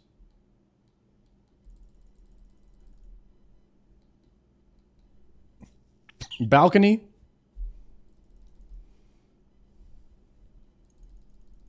Yeah, basically in the South, old people, they sit outside, they sit out front on their porch, on their rocking chairs, and they just like watch the cars go by, or if they're in the country, they just look out at the weather, the pasture, and they just sit there and talk. You go over to your neighbor's house, sit on the porch with them and talk to them. It's a very Southern thing. Yeah. So maybe it is a good idea to just look outside. You got to ask sometimes, like, you know, how did I get here? Do you know what? I think as humans, like we're literally our own worst enemy, aren't we? Playing There are so many OSRS on my porch you right now? reminded me about this Damn, the so you're weekend getting when we were together, outside. actually, in the sense of like, you know, there are so many things that you want to do and you haven't done them, and the only person to blame is yourself, and you don't want to be that type of person. And I was thinking to myself, there are so many things that I want to do. There are so many things that I've started doing and then stopped doing for no reason or other that I should get back into and carry on. And then I spent like £2,000 on stuff for DIY stuff. So hell yeah, yeah, it's damaging. I have a problem with that. I don't know if you guys are similar, but like I have a tendency to get really into something for like 2 months. I definitely do. And then I'll forget about it. I'm video games especially. I'm like, guys, get this game. Yeah. And then you're like, all right. I think you've all learned now. You wait a week and be like, you still playing this? Yeah. Then I'm like, get it. Yeah. Well, that's actually a good. Yeah, you're right. I just stopped playing games. I do that. I do that. I used to jump on board with new games like pretty quickly. And then I realized, wait, I don't need to do this. I can like let other people play the game first and see if they're still playing it, you know, in a few weeks. And that's what I did with RuneScape. I told you guys this before, but I wasn't like, I kind of rolled my eyes when I saw WoW players playing RuneScape. I was like, okay, yeah, RuneScape, how long could that last? You know what I mean? I was like, yeah, we'll see how long they play for. A month later, Guzu was still playing. 2 weeks later, Savage was playing. A week later, Shobek was still playing. I saw Sony started to play, Annie started to play, and I'm like, what the hell is going on over there? I was like pissed. I was like, why aren't they quitting? What's wrong? There's no way that game is good. They should have quit by now. And my brain was like, the hell? I was like mad. I was like mad that they were still playing it. So I was like, now I have to go try it because you guys didn't quit yet. And then here we are 6 months later. Apart from the ones that I know that you will play. Yeah. I think it's why I value old school RuneScape so much, because it plays to the fact that I do really like long-term things. I like investing long-term. I mean, it's not to say that I fall for the occasional, like, oh, this is a really cool rabbit hole to go down, but I rarely end up spending money on it. And I think the point of the weekend, the health and fitness I was getting at, wasn't I? Yeah. Which is pretty not cost, like you don't have to sink money into it. Dude, health and fitness is the best thing you could obsess over if you're going to get really into something. it is the best thing for you, to be honest. Yeah. Well, that's one thing I've wanted to do for like the last year and a half now, but I don't know, the thought of sitting at my computer playing video games or sitting in the gym, I choose the video games every time, and I hate myself for it, but also I don't. Fair play, man. I can't break out that cycle. It's tough. Yeah. I need the window. I need the window. I was going to say, part of me is like, so I've ever since having that experience, I was like, right, this is good, because not only... I'm getting back into health and fitness, guys. I'm getting back in. I was sick for a few weeks. And to be honest, I never really got out of it. Like I still hit the gym 3 to 4 days a week. So that's kind of been the standard, but I haven't been dieting. I've been kind of coasting in the gym. I haven't been doing cardio. And now we're doing all of it. We're doing diet, cardio, and hitting the gym and sticking to it. So we're back. Not only did I have the existential crisis and become happier, but I also started having like ideas for bosses. And I was like, God, they're just coming to me. And it's because I did buy some bagels though, but not the ones that I like. I got the Dave's Killer Bread bagels that have like 13 grams of protein and like 27 gram whole grains or whatever. So we're going like pretty healthy with the bagels. I might actually get one in a minute. my brain hates not having anything to do. So it just finds things to think about. And it's like magic. It's seriously crazy. And so I have this rule now that I don't. Those are good. All right. I don't do any of that stuff. I haven't had one yet. Maybe we'll do a taste I just test stare out tonight. a window. I've now I'm hoping to extend that to the evening for a window. Because I think if I do it from let's say I do it from 6 to 8 p.m. Mm-hmm. And I say right, no video games, no social media, no any of that Just stuff. the window. What happens is my brain goes, what else can I do? And I will say, you are allowed to do the gym. And instantly, right, if I've got nothing to do, if I'm bored out of my mind, and it's like, well, could go to the gym.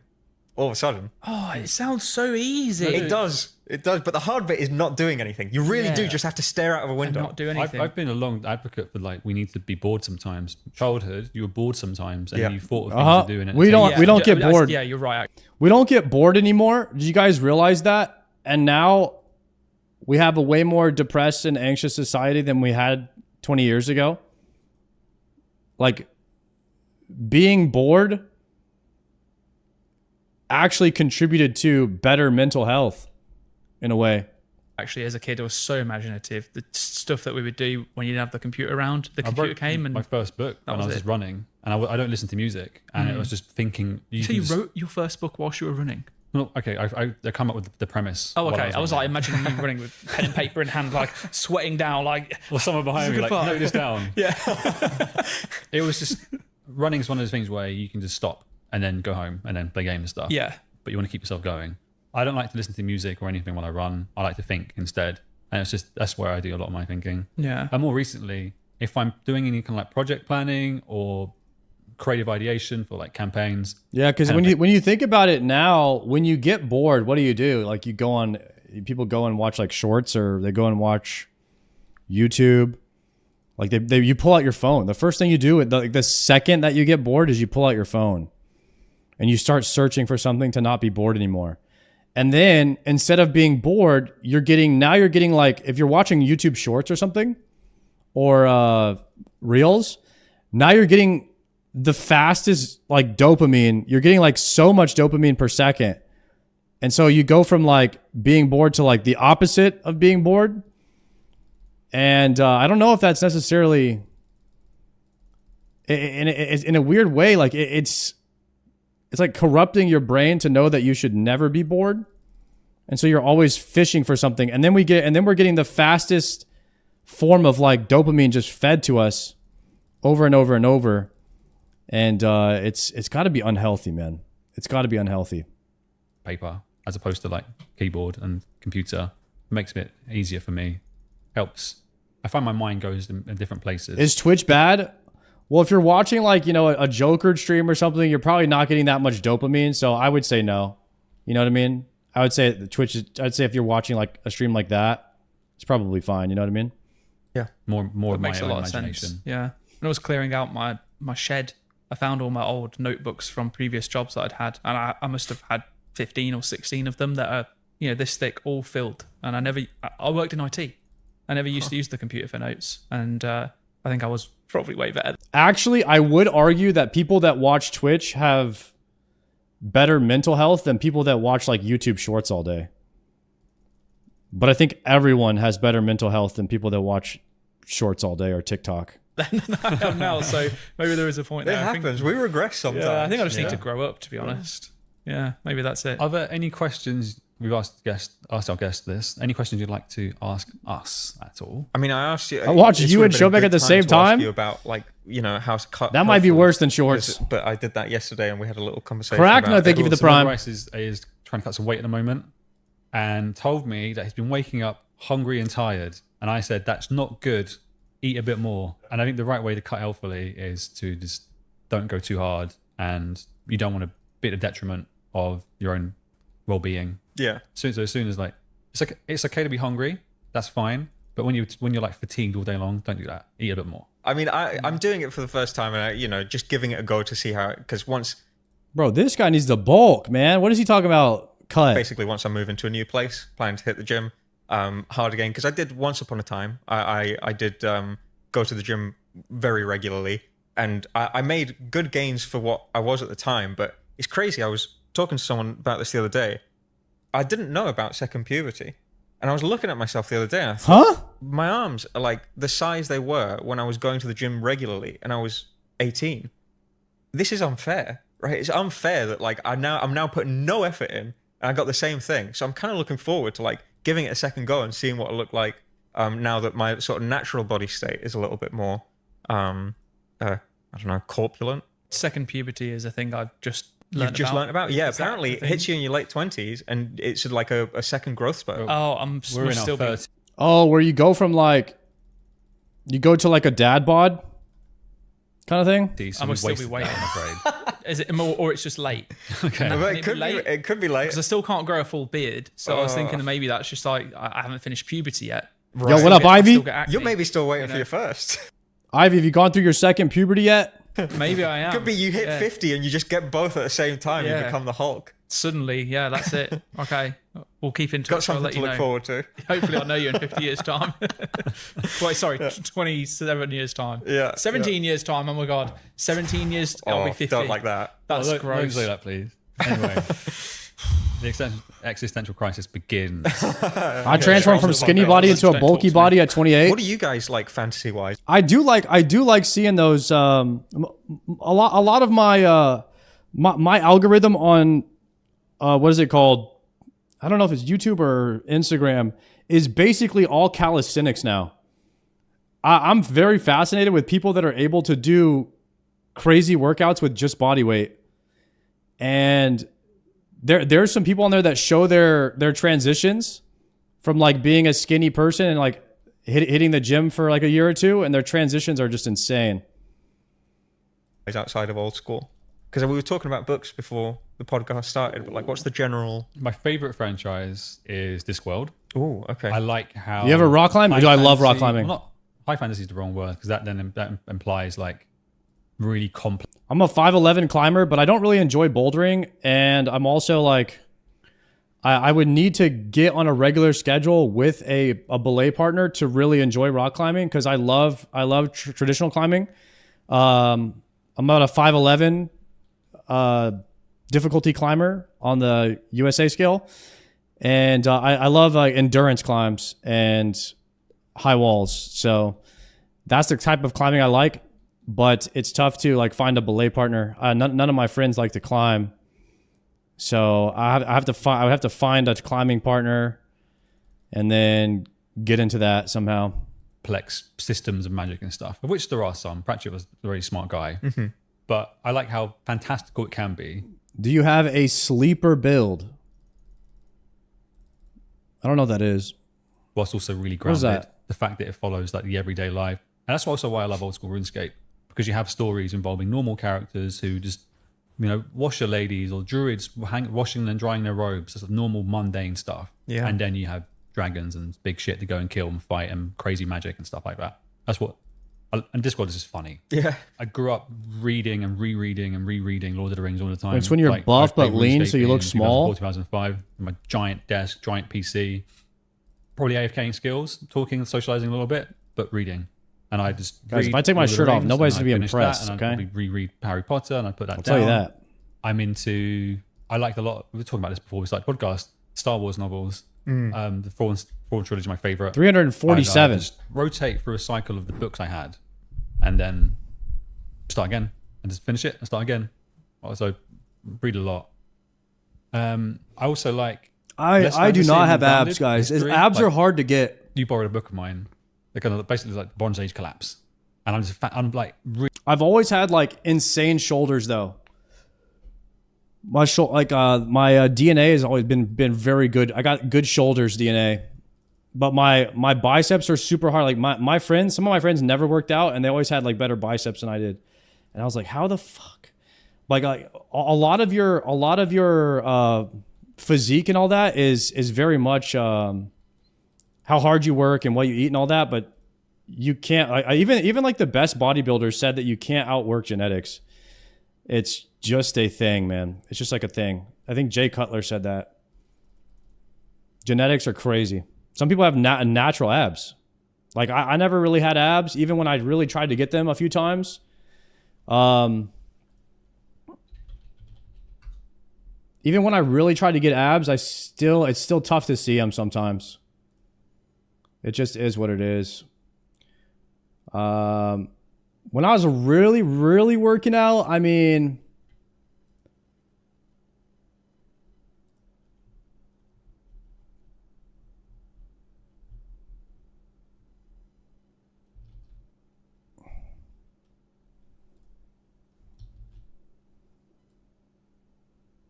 this is when I was, this is like 2 years ago.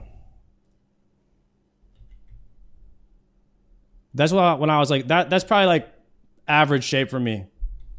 So it's not like, I'm not like anything crazy. But I never had traps either. My traps are ass.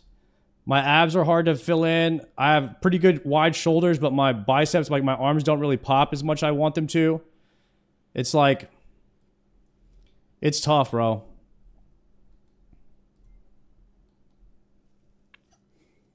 Did you have hair? No. Did not have hair.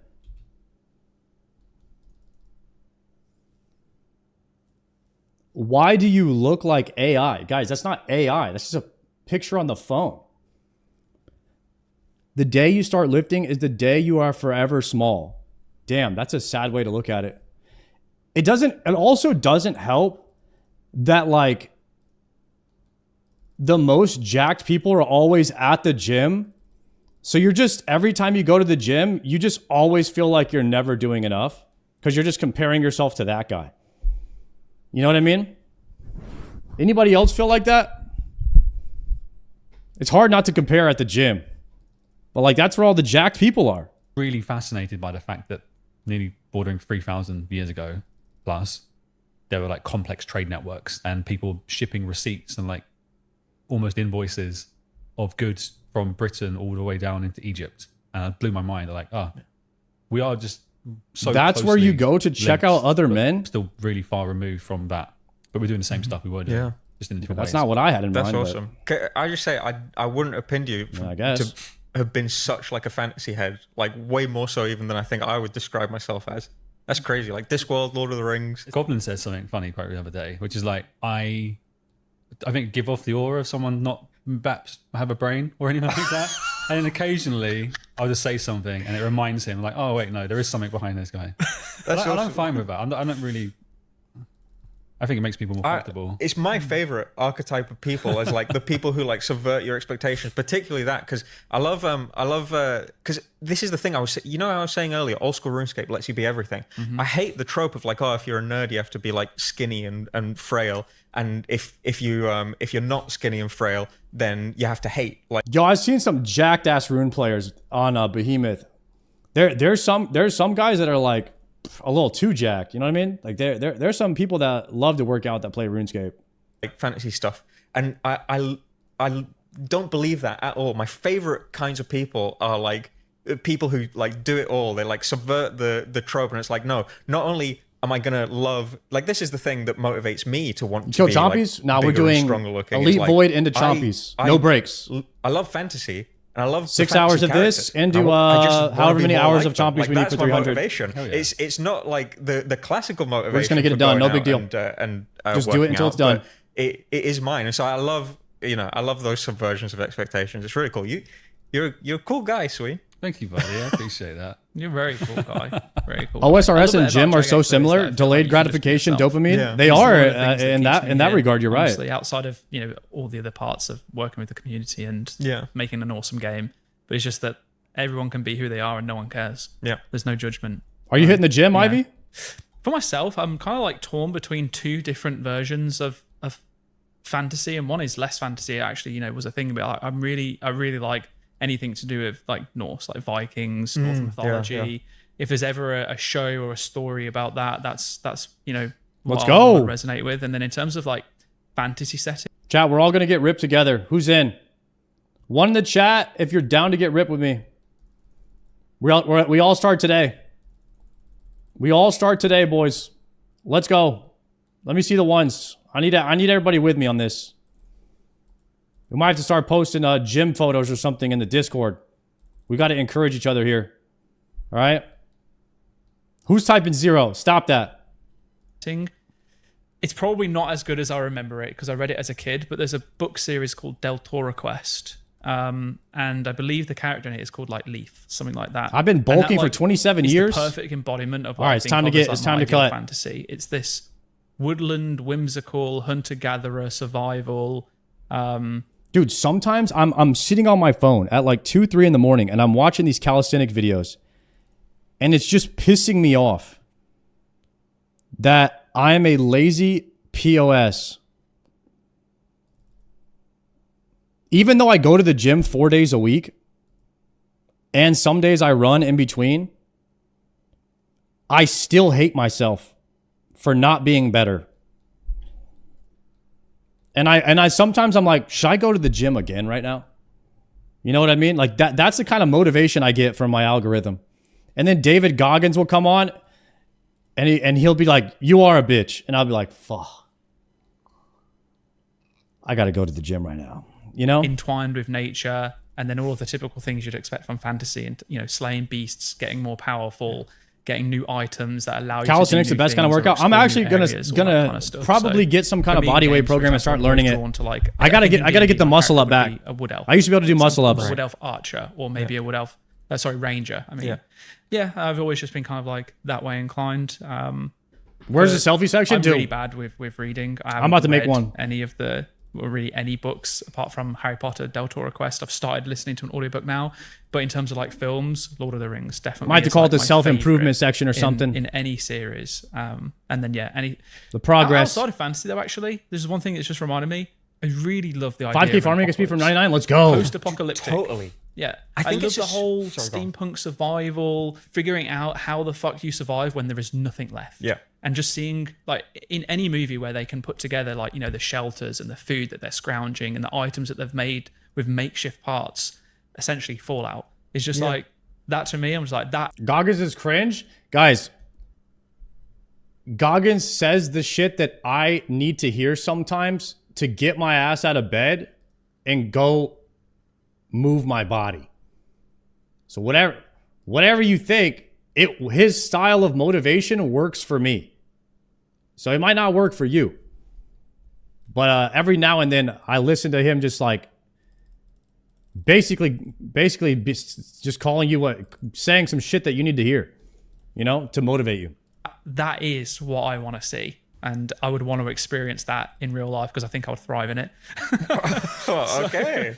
I think it's a super underexplored genre as well, because like I don't see many medieval post-apocalypses, and it's my favorite thing to explore in my settings. Like the main setting that I'm developing right now is literally like, what if there was a zombie apocalypse, but it was like medieval fantasy rather than modern... The only one is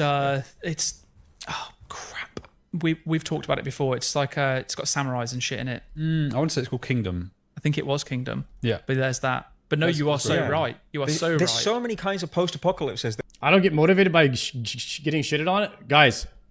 I'm like a very much a self-deprecator. I like talk shit to myself to motivate myself. Like I say some pretty heinous shit to myself, and that gets me going. So it is what it is. I think it is more of a guy thing. To my knowledge. I don't know what girls say to themselves inside their head. But like, I definitely be talking some shit. There's a pretty funny YouTube short of this guy, and he's like talking to himself, and it's a difference between a guy working out in the gym and he's like talking crap to himself, and a girl of what she thinks, and she's like lifting, and she's like 2 sets of I don't need a man, 2 sets of you got this, 2 sets of you go girl, and the guy's like, yeah, 1 set of oh, I'm insulting my entire bloodline, I look pathetic, I'll never be a man. Like, he's just talking shit to himself, and the comparison was pretty good. That could happen, and we've only scratched the surface. But they're too busy worrying about fighting against Vikings. That's a good one, JPC. You seen that one? Kingdom, what would a Viking post-apocalypse look like? I love that skit. You know, these chatted out Norse people, like with. JPC's got the sleeper build, guys. JPC is one of the he's pretty thick. JPC be hitting the gym. Axes chopping zombies to shreds, and it doesn't need to be zombies either. It could be something else. Yeah. Well, I mean, I'm just describing Game of Thrones at that point. A little bit, yeah. Actually, yeah, kind of. To just be fair, that. really, talking about like subverting expectations, probably frame a show that feels like you're witnessing the apocalypse, but actually it's like the aftermath of like a Viking raid. And it's like there's no fantasy elements of it. Girls are the opposite. Like, you're one badass bitch queen. That's what you be saying in your head. That'd be cool. 2 sets of I'm a badass bitch. In a medieval time, and you're over there like doing it squats. wouldn't be down to me much, I don't think. There's a lot of luck involved. Not to say, you know, I'm not trying to scapegoat here. I'm not trying to like say like if I did get transported back, then it's not my fault if I die. But there's like, you know, a lot of hygiene stuff that's just like out of your hands. Yeah. That's the one thing they don't show you in the shows, is it? And shit. Light Bubba doing 5 sets of I don't need her. Nice. It's everywhere. Getting a cut nowadays not a problem, but when everything's covered in shit, that can turn into an infection. An infection can turn into death. In medieval times. So yeah, it's your odds aren't good. I think my strategy would be, because first of all, they probably wouldn't understand me very well, so I'd need to like pretend to be like sort of I guess like a lot of hand signals. Yeah, I mean more like I'd maybe need to pretend. What do they call it? Like I'd need to pretend to be like a savant. Like, oh, this guy can't talk, but he's really good at maths, because my math level for and so I'd try like worm my way. I pretend to be dumb, but like be really good at this one thing, and then maybe worm my way into the service of someone like rich, so that I can like live and then be sort of like low key. I'm also thinking, how does my like physique compare to like a medieval person? Because they're mostly sort of malnourished and stuff. So maybe I could be like an athlete of some sort. If it was Greece, maybe I could like be a good athlete. Who knows?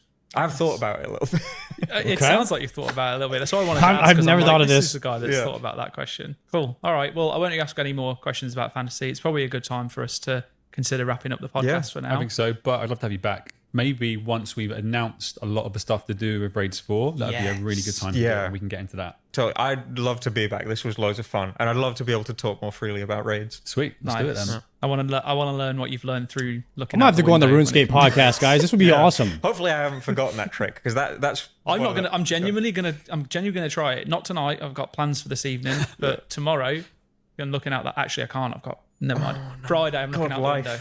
Yeah. Too much time to even look out the window. Stop, Ben, and look out the window. Yeah, I know. Okay, well, thank you so much again for joining us. It's been an absolute pleasure. I've loved it. Thank you. Yeah, W Mod Rice as well. Hopefully, those listening have enjoyed it too. If you have, let us know. And I guess until next time, we'll see you in the next one. Bye for now.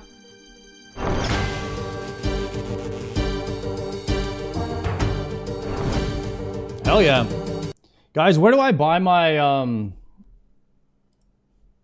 After this, can I see if I have enough points to buy anything? I'm guessing I buy the Do you buy the elite set, or do you buy the normal set and then upgrade it? How does it work?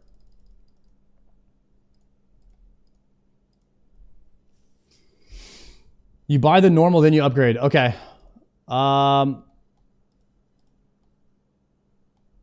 I think I'm around 400 points or something like that. How many points are we looking at for a normal piece?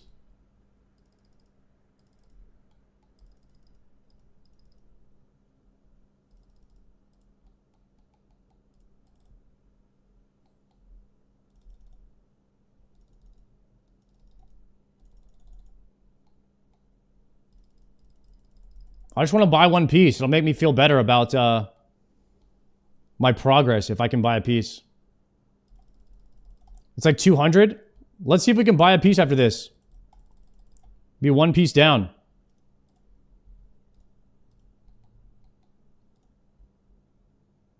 Yeah, we get the one piece right now.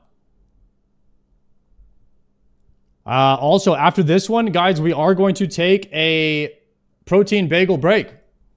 So everybody prepare yourself for that. We're going to make a Dave's Killer Bread protein bagel today.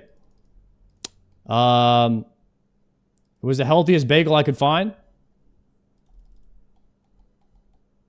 And we're going to do a review on that. Everybody get your cream cheese out. 400 points. You can speak to a Void Knight to exchange your points.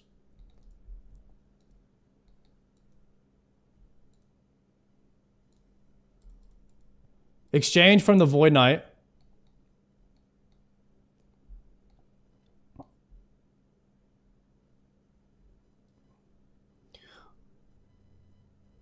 Oh. Void Knight robes. Wait, do I have to buy every single helmet?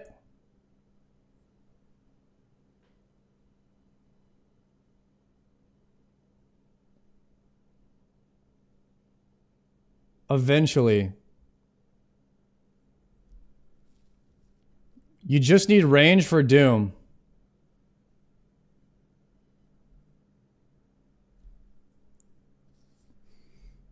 Just do the range one for now. Okay, I'll take the Void Knight top. And then we get the robes. Oh, you need the gloves as well?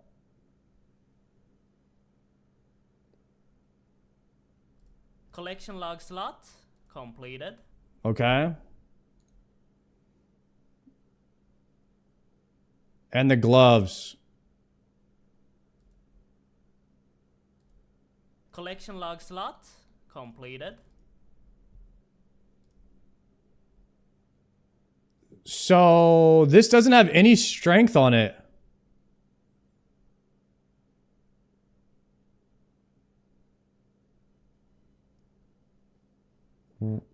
There's a set. Oh, there's a hidden boost with the full set.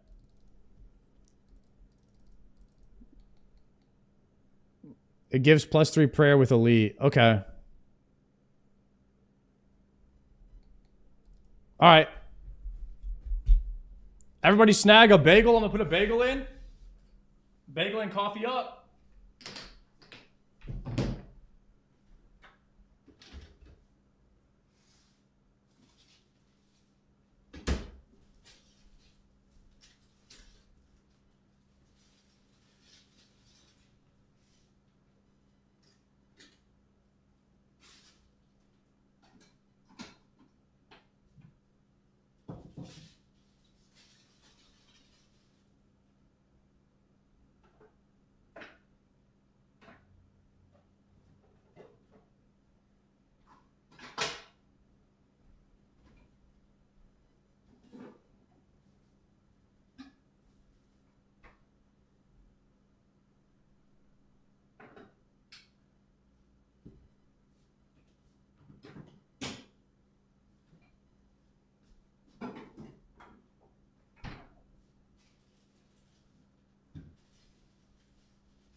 We got the Dave's Killer Bread coffee. Give it a shot here. Haven't had a bagel in like 3 months.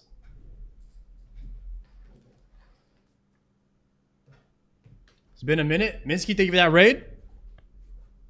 Yo. Let me go ahead and get into pest control so we don't waste XP.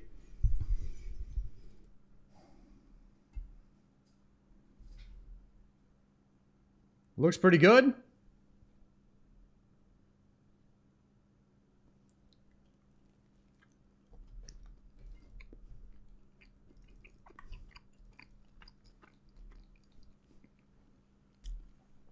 Okay.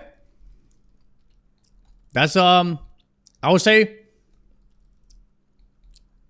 it does not taste as good as the normal bagels, but it tastes damn good.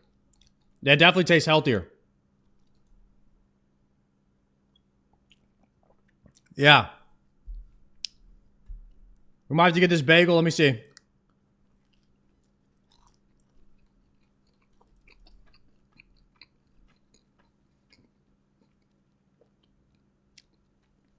I give it like a 7 out of 10. It definitely tastes way healthier than my other bagels. I'll tell you that.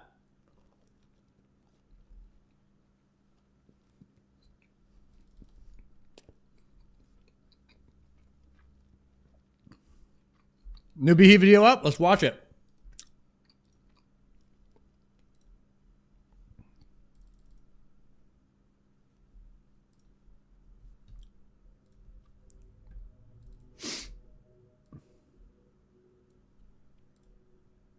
First things first, we talked about the player-made island suggestions in the last video, and we have seen some incredible submissions so far. There's one that really blew up that I wanted to show you guys because it's genuinely very impressive. After that, I'll show you my personal favorite. But this one right here is called the Sea Gnome Outpost, which, first of all, this is beautifully designed. Well done. This is submitted by Ninja Pig. That looks like Africa.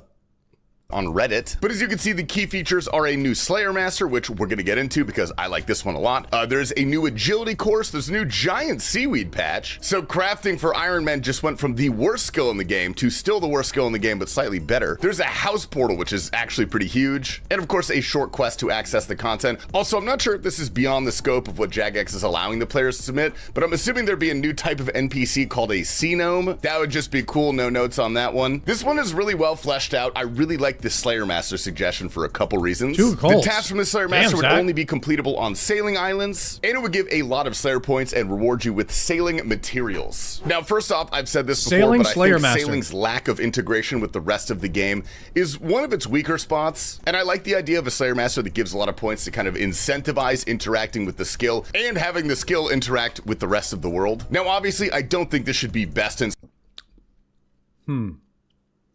Yeah, I'm gonna need a better incentive to do sailing than the Marlins.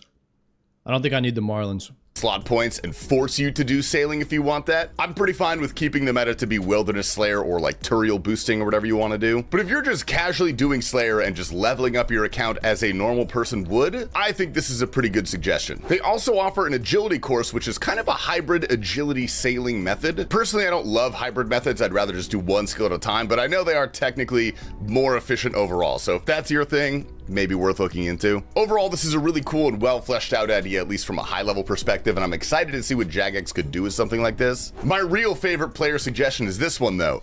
Invade Greenland. Some US political humor for you guys. Sorry, this is a stupid joke. Anyway, under our main story of the day, something is happening at TOA and I don't know what. And neither does anybody else, dude. I asked a lot of people why this was happening. The TOA rewards specifically are randomly on a big come up this week. Mostly the Shadow, you could argue this one has been pretty undervalued, but this thing hit a floor of below 700 mil, which is when a mega rare goes below 1 bill, I just get sad. Now it's all the way back up to 900 and I have 47 of them in my bank, so keep buying them, thank you. The Light Bearer is also up over a mil, which is a significant amount because it's tasty rich. This thing is like $4. and Missouri slowly back on the rise, up about 10 mil. Anyway, that's our economics segment from someone who has no idea how economics works, but neither does anyone else, so now you're updated. We also showed a guy the other day that got double rare drop table rolls on a clue and rolled noted potions both times. You guys seem to really enjoy his suffering, so I've got something even worse for you. This poor Iron Man died as soon as he got an imbued heart drop and couldn't get it. It just despawned. So that's our daily dose of sit the hell down. Sorry that happened. I also got this sent to me of someone using an ultra-wide monitor to play RuneScape. This is cursed. I don't normally throw out my own random opinions there, but please don't play full screen. What the hell? Yo, chat, is anybody gaming like this right now on the ultra wide? What is going on? There is no way. Screen. I mean, actually do whatever you want. If you like it, do that. But if you want to get better, consider it. Anyway, gamers, welcome to Behemoth. My name is Tasty Life. I just got back from the casino for 3 hours, and I made $1. We're jumping off with an incredible clip today, dude. You guys might remember the UIM from this video a couple weeks ago that wiped when he was sailing to one of those weird little potions in the ocean. I remember We'll play a little flashback of the clip so you guys can see what happened. As you can see here, I clicked the second option as well, and it didn't teleport me out. I tried to escape and died. So he lost a bunch of items when he was sailing, like a significant amount of items. And this man is on the rebuild. Today, he went to Tombs of Amasket. Come on. Come on. What? No way. Go on. We got it! No way. We got it back! We got it back! They got the shadow back on the UIM. Bro! I love you, man. I love you. Insane. I'm so happy for I'm actually happy for you, mate. That is brilliant. So good. Not a bad start, dude. Here he is showing his checklist of what he needs to get back. As you know, I have a checklist right over here. So, oh my god. The Kodai, the Rancor, the Nox Halley, Dragon. Oh my god. And the freaking Bando sword. Dude, this guy has... I ain't gonna lie, I would have quit. Guys, if I had to grind these items again, I'm sorry, I don't know if I'm still playing. I think I'm de-ironing immediately if I die like that and lose those items. We're gonna check. This is my checklist.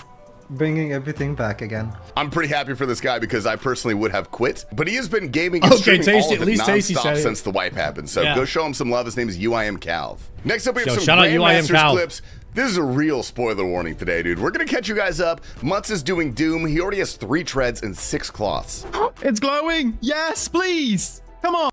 Yo, I shouted out UIM Calv if anybody wants to follow that guy and be along the journey of his pain and suffering of grinding all the items that he's already grinded again. There you go. There's his channel. Die! Another boots! Okay! Sure! Number 4! Number 4, baby! At least it's not a cloth. That makes me very happy. Oh, number 4. Dude, my heart is 5K racing. Doom, I was KC. so nervous for it to be a cloth. I'm so happy it's not. I'm Nice so happy boots. it's not. He only wants the eye. The first one was not it, but maybe the second one is. Chat, should I get Mutz to teach me how to do Doom? Or do you think that I should go into Doom and just blind figure it out and one-tap that place with no help, no guides?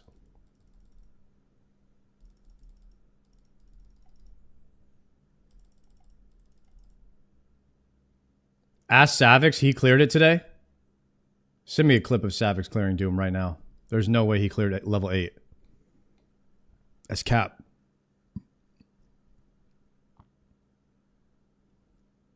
Blind Doom 8 harder than Inferno? No way! Do a prediction. Oh, man. And you got a cloth? Descent and tell you won't. You're right, I won't. What am I getting hit Wow, by? guys, another cloth. Oh, no way. Yippee. No, it's not. But then disaster strikes. Okay, we have Mookie and Vic duoing TOB. Oh, this is about to be me and Ivy and TOB soon. Ivy dead and me trying to finish up. Bro. And poor Vic giving us the run back of what happened. Like, I didn't even realize he was in webs until like very, very late. So what happened with me is I got webbed, or I got stuck on a web because my pathing was insanely bad. I took the NATO, which I knew I was fine. I still had a lot. Oh, I had a lot of brew to brew for. I was sure we can get the 5%. But like, what happened with Mookie here? Oh god. Oh no. Oh no. Like that. Even there. I didn't even know he was on web. Like, I thought he was like just eating or stuff. Like, did the GMs have another death? Mookie's gonna have to answer for that one. I don't know what that was. Matt Wood is a little over 300 KC on the iron. Wow. Oh my god. 3 of 5 we now. Got something. We got a fucking purple. Dude, oh my gosh. Alright, we just have to pray. We just have to pray now that we get the Fang. I mean, hardcore group Iron Man is insane. It's so much pressure. I don't know if I'd be able to do that. Like, imagine that, like, you're the reason, you know, because like I wouldn't be able to handle that. It's okay if I die. If I'm the reason that I die, it's fine. But if I'm the reason that someone else dies, I'm not okay with that. I don't like that. Okay. Let's go, like Mr. dude. Mammal, 5 out of 5ing the farmers. God. You're telling me Mr. Mammal died 5 times and lost the farmer's first hardcore run. All of his... No way. Mammal lost... He did 4 times? There's no way. He died 4 out of the 5 deaths. That is crazy. Mammal, what is going on in that stream? Look! Look at this! Dude, that is insane. 306? Roydy is back from a software update checking out some sailing. 800 XP. Portal Fluid has a funny feeling like he's being followed soup at 800 XP. Save some luck for the rest of us, will you? Here we have an entire GIM team at Cox who are having a very good day. Money! Oh, you got her T-Bone.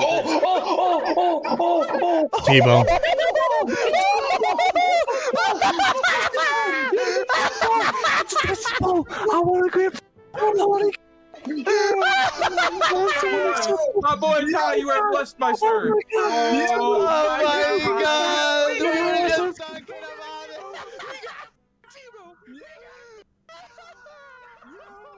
This is proof to all the non-RuneScape players out there that the grind truly does not stop.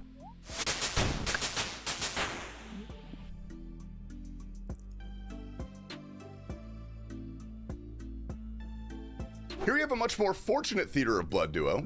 He's DJ? 2 brews left. No way! It's a purple and it's in my name. And it's in my name. And it's in my name. No milk. Pants off, hearts up. Pants off, hearts up, no milk. Let's go. Pants off, hearts up. Oh, no milk? Let's go. It's funny. Hold on, before you do it, it's funny because that broke. Easy. Oh my god! It's right. And Dino with one of the most undeserved PKs you will ever see.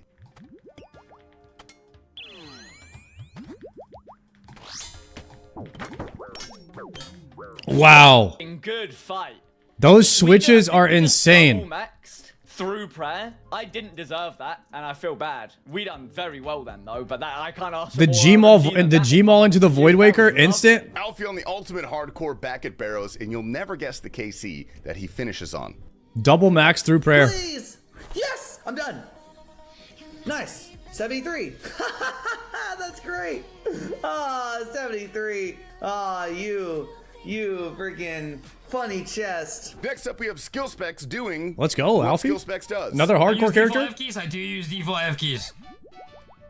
Gonna give me the amulet? Yes, you are. Of course you are. Bro, brother Filmo and brother, yes, please don't. Dying on my hardcore Iron Man. How is that even possible, bro? Bro. Take a look at this one. All right, this is so sweaty. He's dual logging mobile titans. PKers aren't real? Are all PKers just AI? Pretending to be humans?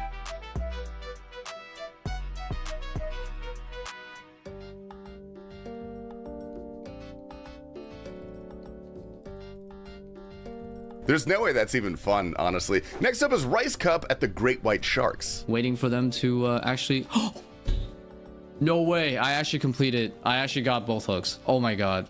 Yo, Broken dragon hook. Crazy. Look at this. Look at this, bro. I mean, we still went over raid, but I'm so glad I decided to not take a complete break. Holy shit. I just got the second hook. And I can't make either of the savages, guys. I can't even make a single one yet because of the sheets. I think we might just be full-time Huey, honestly. Yeah, I think it is a full-time Huey angle. Holy shit. What drops at Huey? What is he talking about at Huey? What does he need from that? Dragon Hunter wand so that you can do frost dragons? Why does he need a Dragon Hunter wand for frost dragons? What's the tech?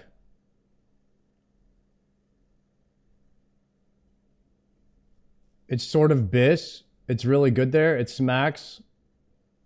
It's Biss and you can save spot. Does Dragon Hunter 1 have some... How many attempts for Infernal? 75.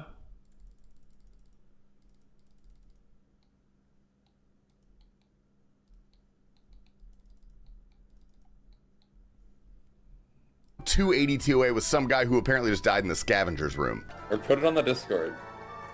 I'm dead. I died to a scab. I'm getting another Already going. Quick hearts, quick hearts, quick hearts. Go, go.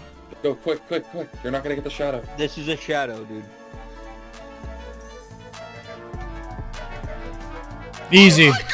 Another one. Wombino's so excited he forgets to actually milk the purple. Oh, this is gonna be me tomorrow, guys. Oh, no way! I didn't mean to even do that so quick! No way! We did it! Kaza! And right after, he takes his ill-gotten gains to the chambers of Zarek. Purple! Oh, I don't know what it is. I don't know what it is. I don't think it's a unique. I don't think it's unique. Oh! It Ooh. is! Let's go! Let's go! Oh yeah. That's actually pretty nice. Gamers, that's all we got for you guys today. I hope you've enjoyed this video. I love you all. I will see you tomorrow. Joker, take out the video. That was so many chompies, guys. Bro, somebody dropped a third age pickaxe. Wait, are you a third age pickaxe? What? That's a player. How is he transformed into that? Bro, what the hell? You can do that? How do you do that? I've never seen anybody do that.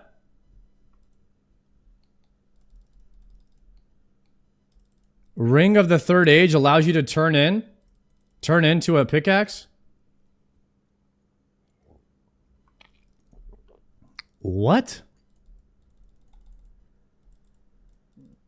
That's an insanely rare or insanely expensive item. It lets you turn into any Third Age item. How cool is that? That's how you skull trick in the wild. People actually using that tech in the wilderness? That sounds pretty scandalous.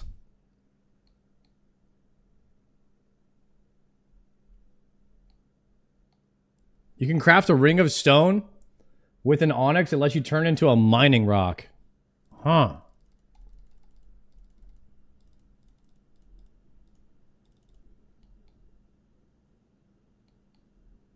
This is the most cursed gear combination I've ever seen. Are you talking about me like that?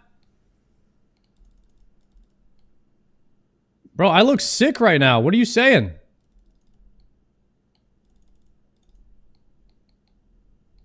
I got the proselyte legs. The torso.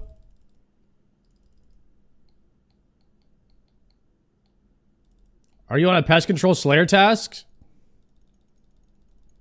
Yeah, right. Guys, we're getting into Doom. We're getting into Doom as fast as possible. There's going to be some major upgrades. Major upgrades in Doom. We might have to go on a freaking Doomathon or something. Until we get the boots. I want the boots bad. And the wand. I want the boots and the wand bad.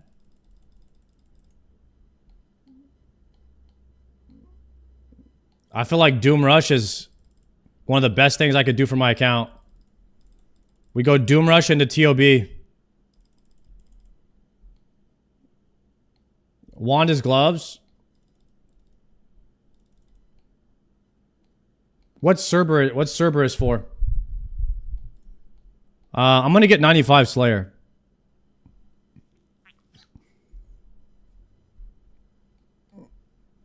For Prims, boots aren't good unless you have Prims. We're probably gonna be getting a few Slayer levels a week for the next few months. That's the plan. Unlock Lizardman, already done. Took me a year to get 95 Slayer on my main. It might take me a year too.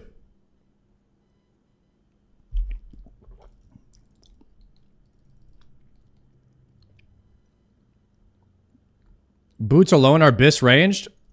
Yeah, we need those. We need those ASAP. I feel like those boots are so good for TOB as well. If you're, because you're going to be in Void, you go Void with the boots, and that's just more tri-stat items that you have. Tri-stat BIS is crazy good. You doing safe spot methods for shamans? So I've never done shaman, so I'm not sure. I'll probably ask chat when I get there what I should do. We need to get a Dragon Warhammer at some point. Joker got the Aranea boots a few days ago. If you had a Vernic Treads, would you ever wear Aranea boots?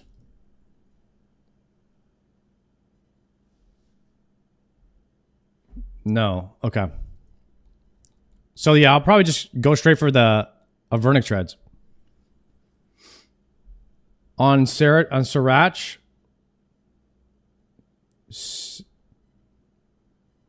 Sarachnis. It's for AFK Sarachnis.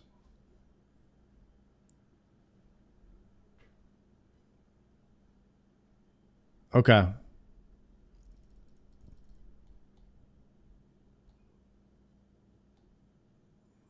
It ignores web attacks. So it has a pretty niche usage. Okay. We're learning.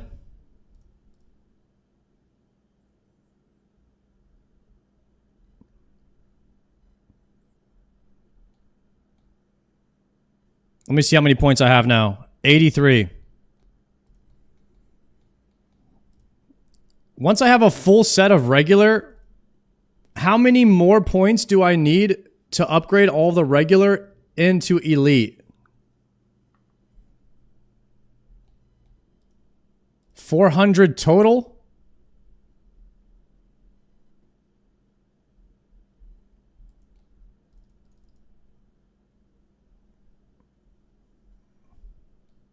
$99 range today, guys. Congratulations.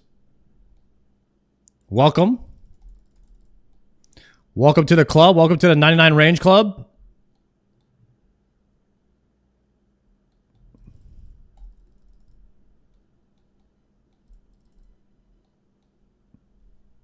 You only upgrade the top and the bottom. Okay. So that's why it doesn't cost so much.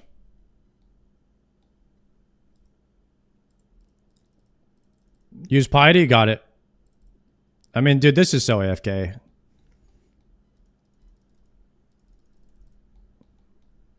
We're getting there. You got a synapse? Yeah, we got synapse. I told you guys, as soon as I got a synapse, I was going to no life Elite Void. So we can go right into Doom.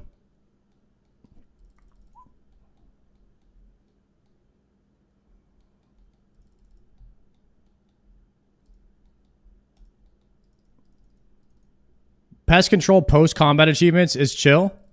You mean the hard CAs or whatever? You can fletch broad arrows inside of here. Yeah, but it costs so much money to buy the broad arrows.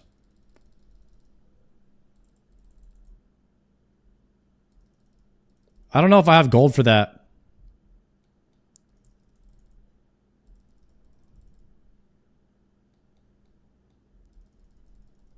I do need to level fletching really badly. When are you planning for Coliseum then? I don't know if I'm going to be getting the Saradomin God Sword. We'll probably go before that, but right now I'm just trying to get a whip. So we could start sending Coliseums as early as 85 Slayer. And I either need a trident.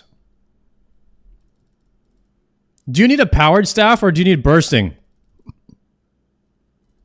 For Kala. What staff do I need?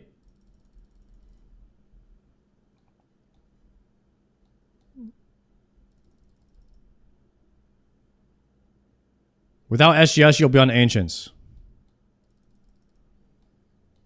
So you want an IAC?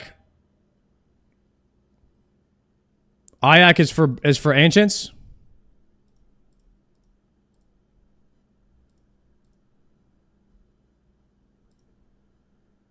IAC or Trident. Either one.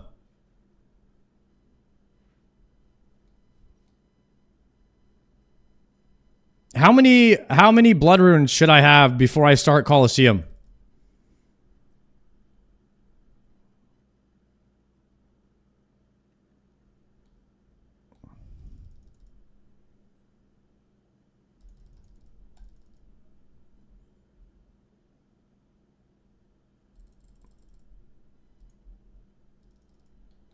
I don't know if I'm going to camp Sarah until I get an SGS. That's a lot of kills. Even if I was doing like 20 kill trips, that's a lot of kills.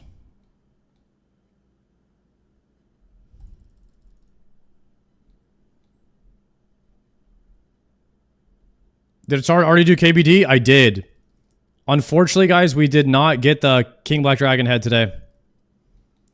I killed about 25 KBDs today. We got 40 KC.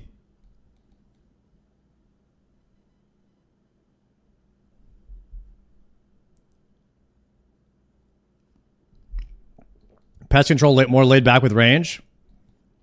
I already have 99 range, so range is a waste of time at this point. It's a waste of XP. We're not going for laid back. We're going for what's the best XP to advance the account. Can easily bump it up to 50 kill trips if you watch a Sarah video and use the tiles for 0 stam. I gotta farm the keys too. I gotta farm the ECU keys off stream. I don't know how to do that. I know it's in the wilderness somewhere.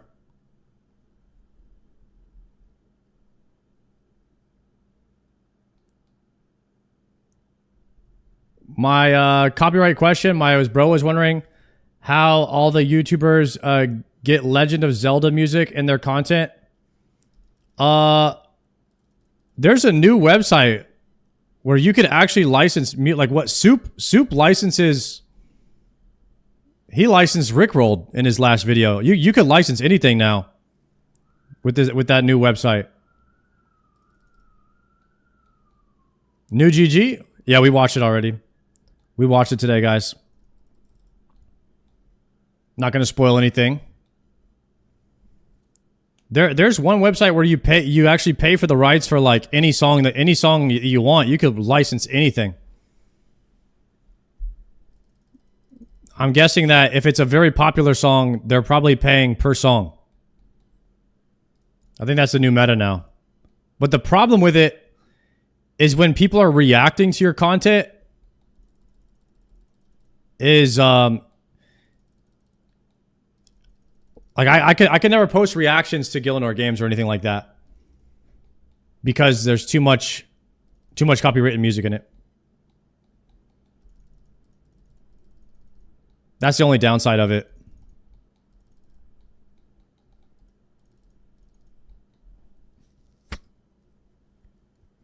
I joined your stream mid GG, so I had to leave for like an hour. Yeah, I bet you don't want to like come in halfway through and see what happens.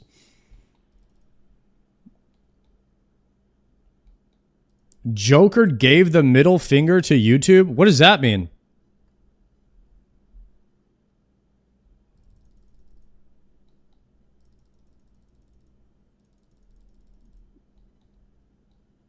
He stopped streaming on YouTube. Really?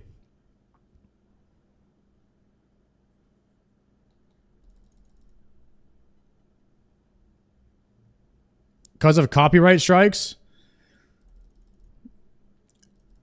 So I finally figured out like how to split my audio. Well, I figured out how to split my audio on YouTube. And then every single day, like every day I watch Gillenor games, I have to go back in and I have to delete the songs out of the VOD on YouTube. So every day I watch Gillenor games, I have like work to do after the stream because I have to go back in and delete all those from the VOD.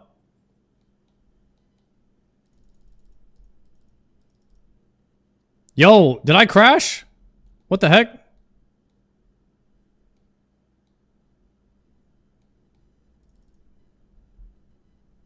We're back. Little lag spike.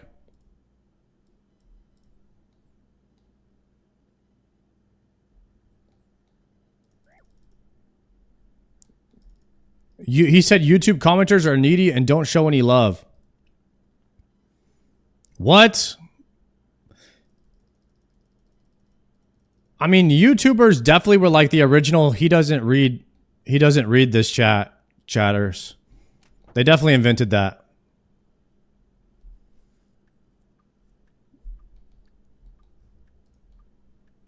I like my YouTube chatters. They're pretty chill though. I don't want to stop streaming on YouTube.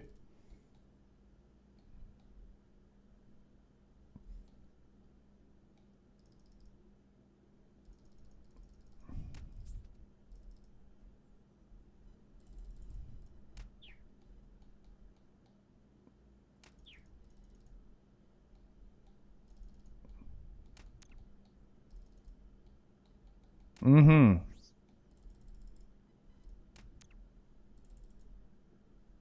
Chat, I don't want to do any more pest control. I'm bored. But I can't stop. I have to finish. We can't be weak.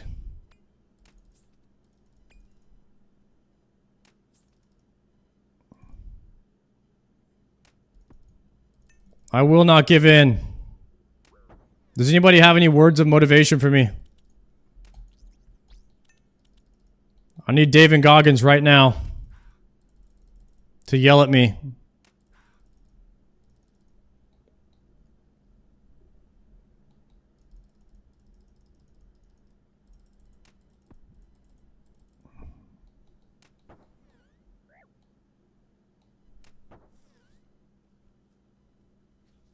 Watch the Shia LaBeouf just do it.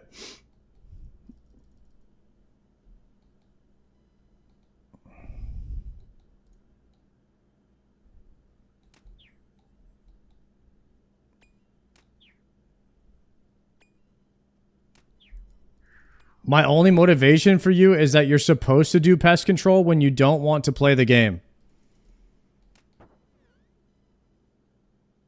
You mean you're supposed to AFK in here and let everybody else do the work while you're doing something else?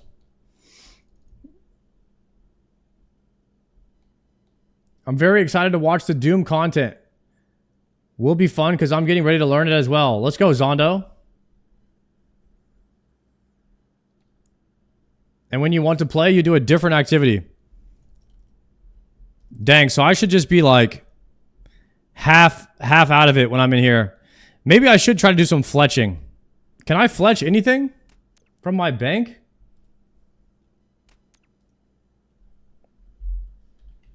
The only thing I could do would be arrows. I have headless arrows and 5,000 broad arrowheads.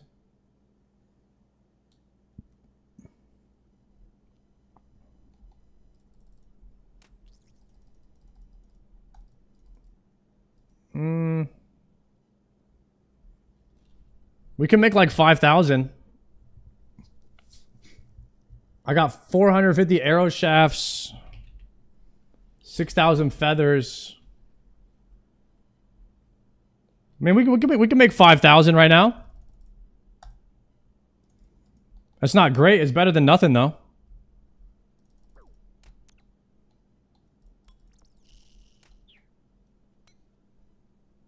Just do Veil? What? Wait.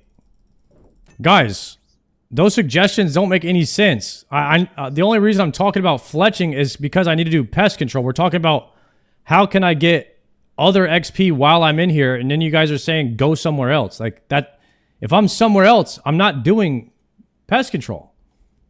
How does that make any sense?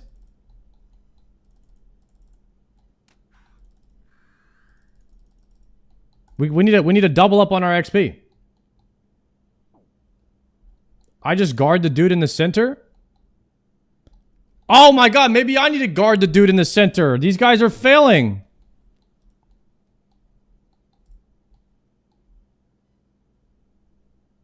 Wait. Let me go to the bank.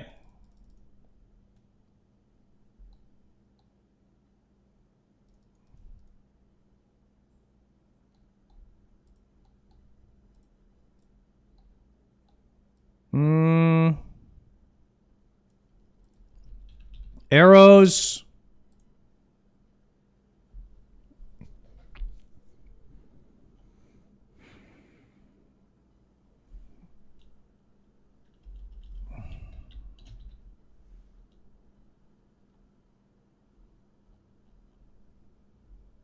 Oh. Headless arrows, arrow shafts, feathers.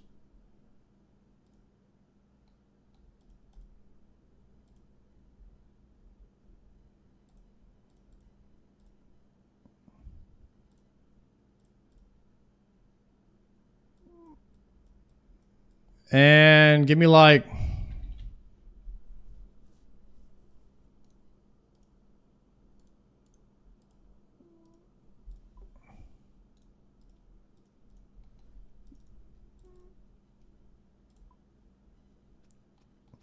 Make a couple more arrow shafts here.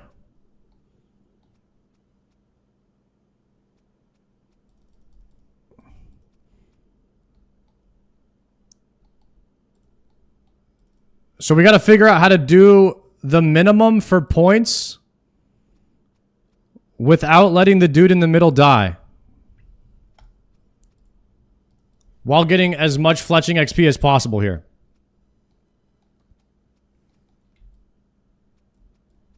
All right, let's see if we can do this.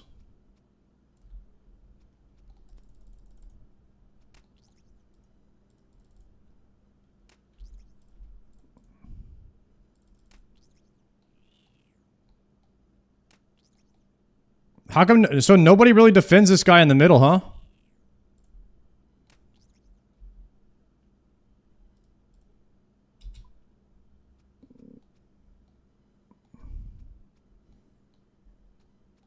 Make my arrow shafts. You can do entity hider in here as well. If we need to, we will.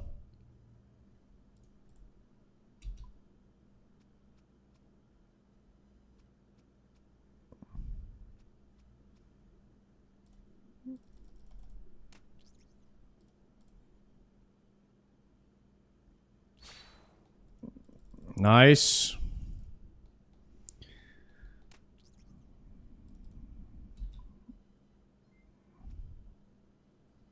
So all I have to do is keep this green bar above 0, and I get full XP. And we need to make sure this guy doesn't die.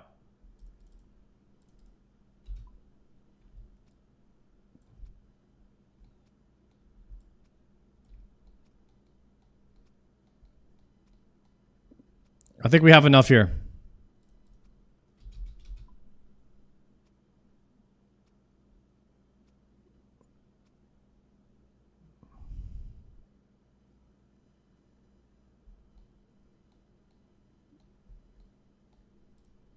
It's going to be close.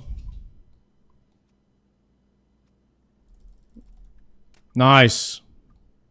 8. We got 8 right there. Perfect. So all we have to do is like 5 auto attacks. We're in the money.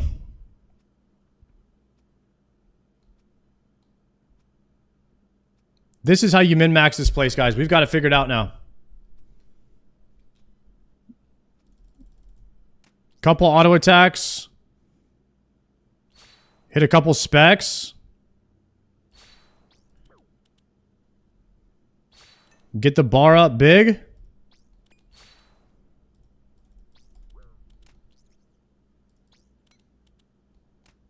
Okay, boom. I'm at 93% now. Now we craft.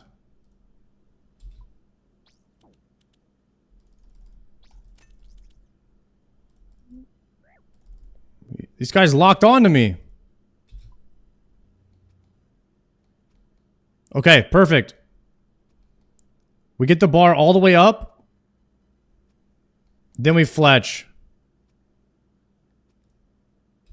Going for 5,500 headless arrows. And then from here, we're going to... Once we have 5,500, then we're going to start doing the broad arrowheads.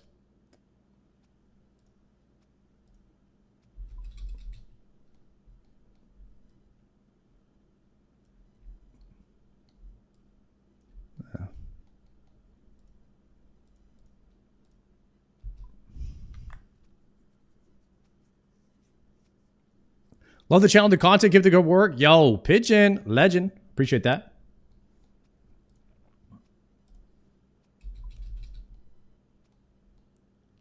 All right, there's just one portal left. I might need to do like one more auto attack or something here.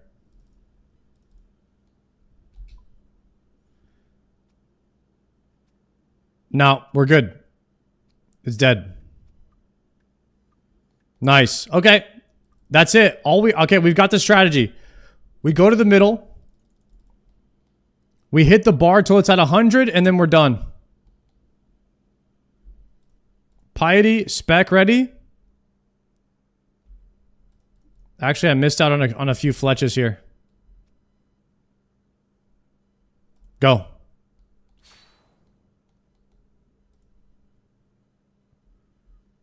Nobody better be taking my strat.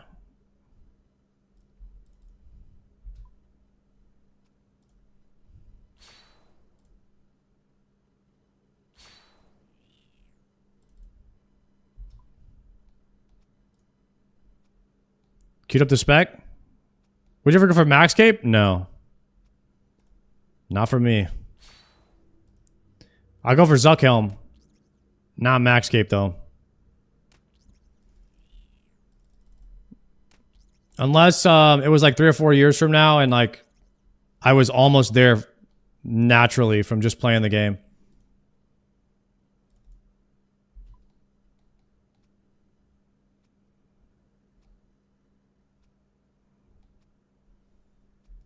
Look at Jelly. Jelly's over here fletching too.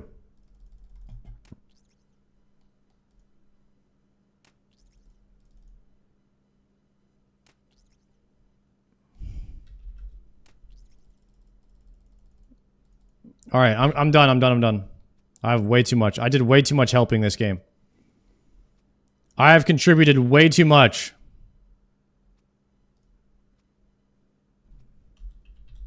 Yo. Thank you, sir.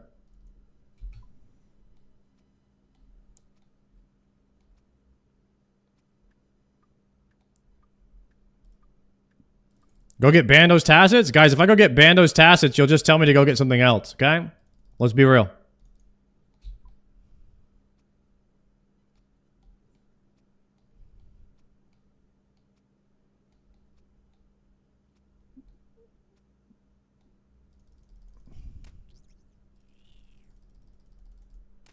Savic's cooler. What? I gotta ignore this guy. What the heck? Alright, that was easy. Alright, yeah. Yeah, anything else? Anybody else want to say something crazy today?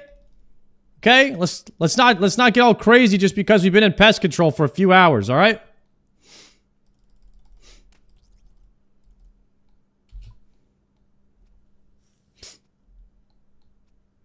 Sorry, do you have a pest control task? Yeah, we got a pest control task. That's we're leveling up our Slayer in here.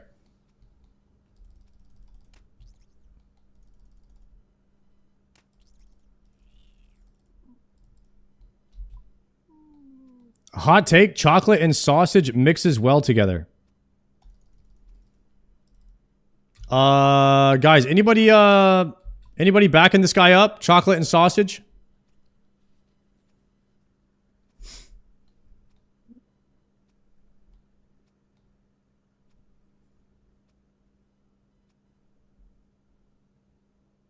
Sweet and savory? That's a ban right there? Oof. Maybe a timeout for that one. I don't know, guys. That's... I need to hit something. I'm at 0%. No! I didn't contribute enough. Dang it!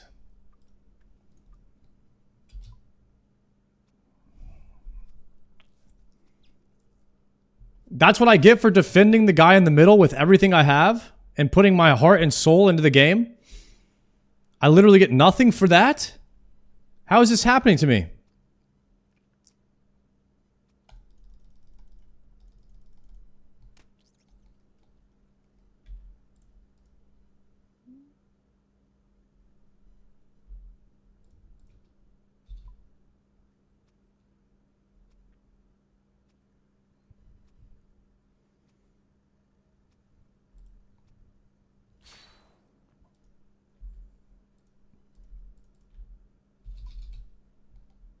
Yeah, we got to go outside. There's nothing going on in the middle right now.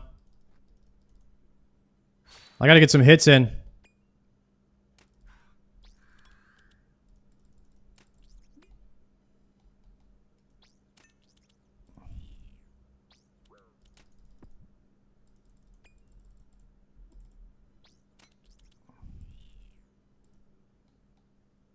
Now we're going to hit this portal when it opens. We're going to fletch behind the portal, then we hit the portal when it's vulnerable.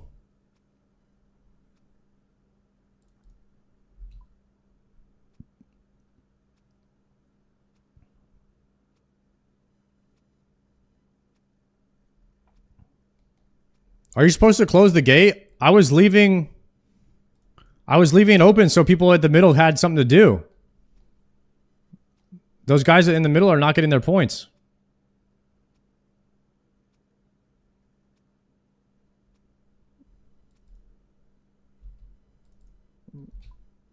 Okay, attack.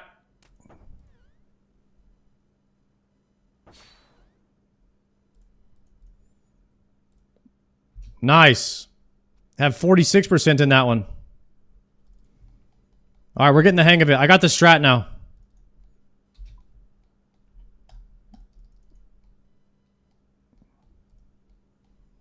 We got the strat, boys.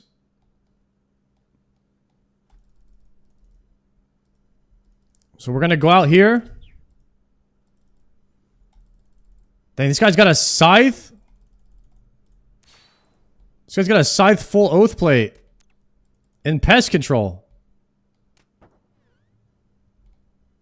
Okay, one more hit here. Okay, we're full.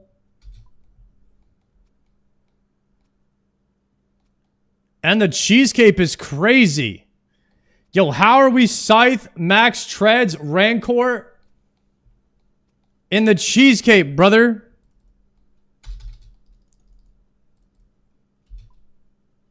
This guy beat the whole game already. This guy's been everywhere but the Inferno.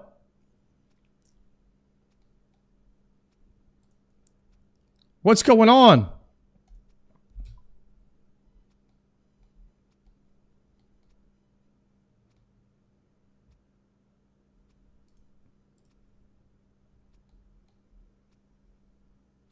What? This guy's got no boss kills.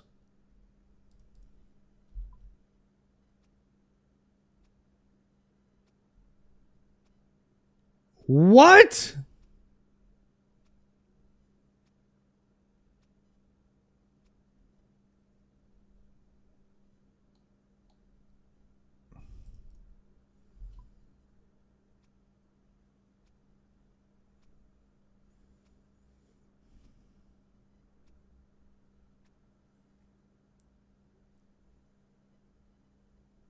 This guy's level 1 sailing. Wait, I need to hit something. Shit. 3%? 1%? Yes! I did just enough right there. I did just enough. Sometimes, guys, you do just enough in life, you know? There it is.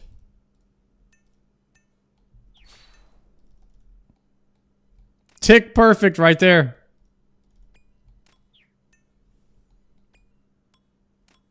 Guys, why am I the only one at this portal? What's happening? Do I gotta do all the work in here?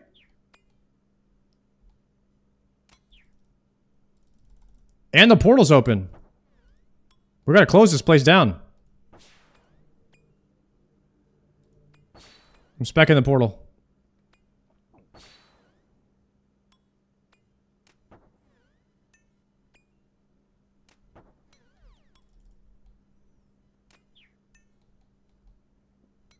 Alright, after this,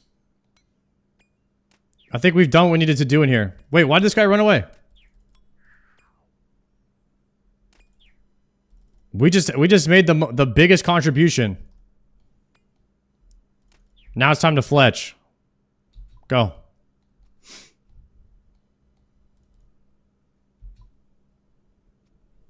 Did you get a synapse? I did. Yeah, we got a synapse. If you want to do an exclamation point synapse, you can see it. You can see us getting one today.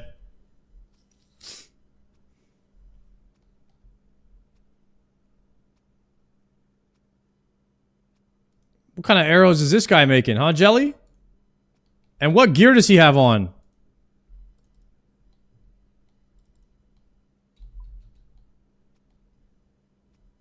What gear is this? Ultimate Iron Man. Death Storage has my stuff. Damn. That's rock shell? Rock shell armor. Oh, I have the rock leg plates. They're slightly better than rune.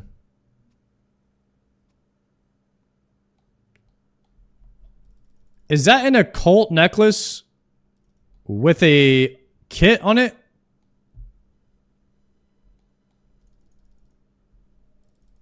It's a glory kit. Okay. Damn, glory. Forgot about glory necklace. I think I only used glory necklace for like a week.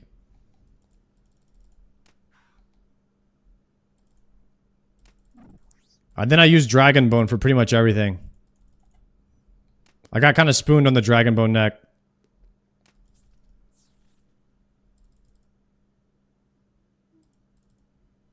What world are you on? The pest control world, yeah? 344?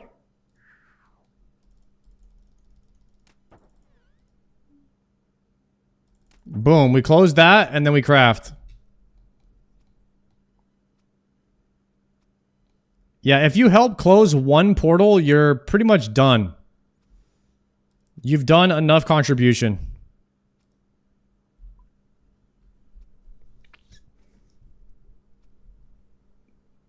Dang, if I had way more arrows.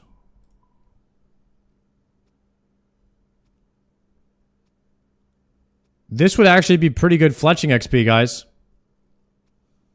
And we really need the fletching levels.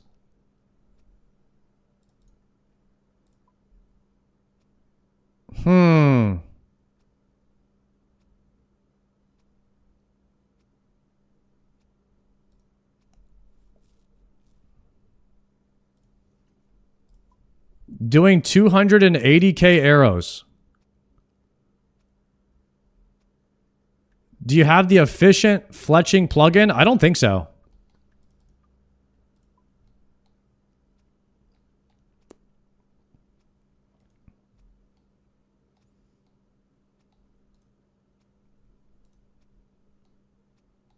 Alchemy is blocked inside of pest control, is it?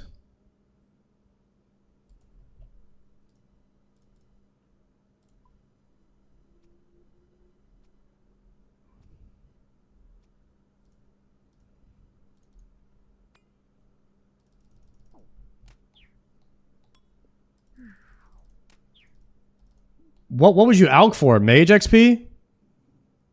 I'm halfway through 97 mage.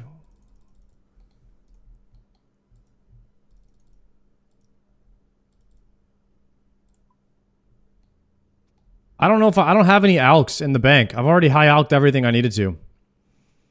I don't think I have anything else in the bank that I could high ALK right now to like make me more money.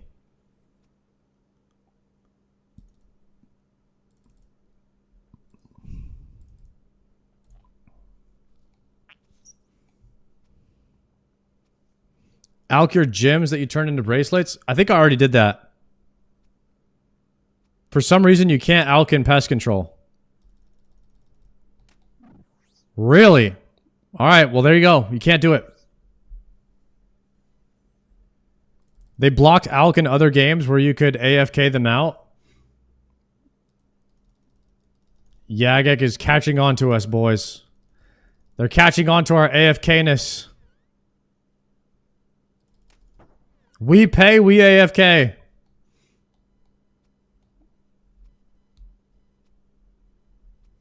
I think there was some way to ALK pest control boat without getting time logged with an auto clicker. Okay, now we're getting intense with it. We might need one more auto attack. This is getting down to the wire.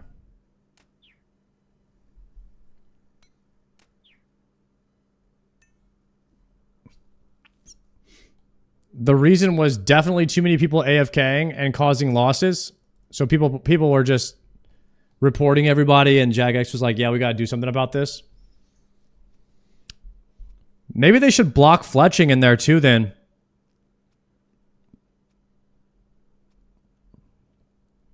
You think fletching is causing too many losses in pest control?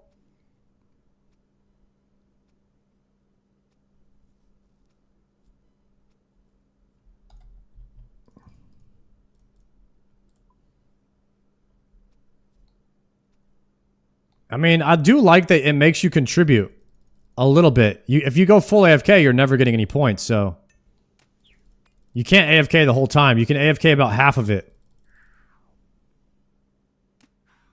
Definitely want to get your bar up. Once you get your bar up to like 100, you're almost done.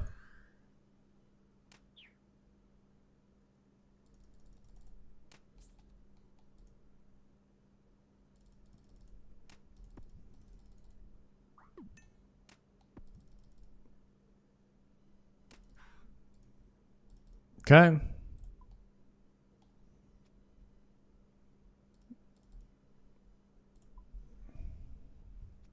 That's enough points. Originally, bots ALKed on the ships way back because random events didn't spawn when you were on them. Oh, okay. People also used to train agility with a toy mouse in the PC boat since the boat would confine the mouse to a small space. How are they training agility in here? Sarge, you got Blood Moon? We're full green logged on Perilous Moons, yeah. We have all the armor sets.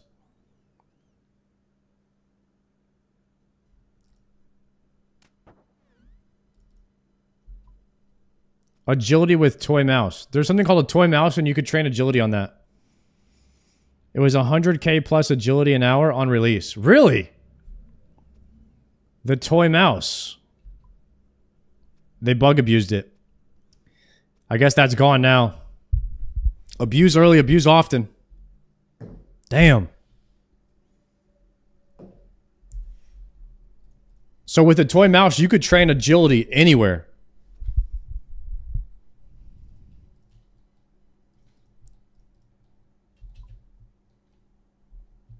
That was like the 3rd month of OSRS release. Huh. Damn, so you guys figured out how to, They probably won't put anything else like that in the game again, I'm guessing.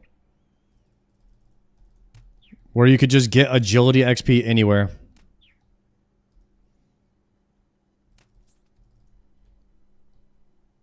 Chat, what is the fastest agility XP in the game? Is it Sepulcher or Wilderness?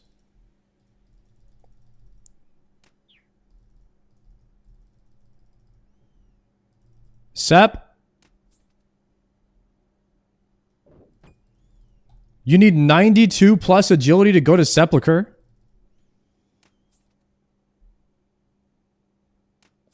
Oh, heck no.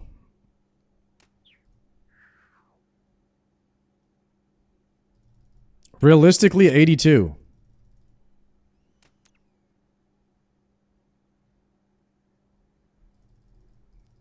$92 is the floor that gives you the best XP.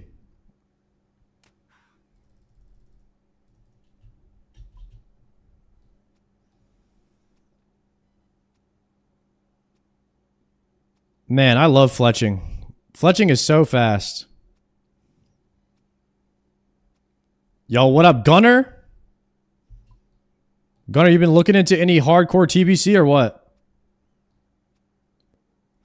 I've been looking into it a little bit. I think it's gonna wreck. I think it's gonna wreck everybody. So you ain't been messaging you? Yeah, I was. I played a little bit. I played a couple dungeons with them, and they just rolled back the difficulty of the hardcore servers. So now it's gonna be pre-nerf heroics, which means it's gonna be one-shot central, even for tanks. Heroic dungeons and hardcore are gonna be literally off limits. It's gonna be so sketch.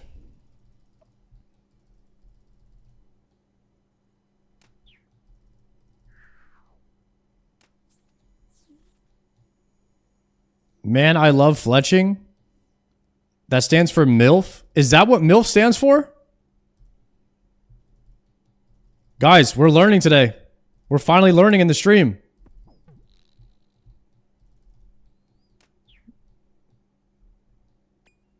Is anybody excited for the new Jagex, for the new content coming to RuneScape next year? I'm not gonna lie, sailing was good, but it's not for me. It was not for me. I am looking forward to the Blood Moon Rises and Raids 4. I'm all about the combat. You know what I mean, guys? I'm a combat kind of guy. Combat challenges. Difficult. I'm excited for the Doom boss. We're hopefully getting in there to our first Doom kill tomorrow.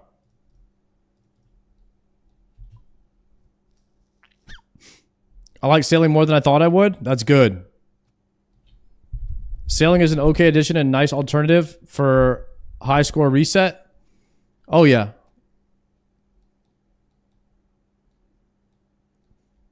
If you like combat, play RuneScape 3. Is RuneScape 3 more combat?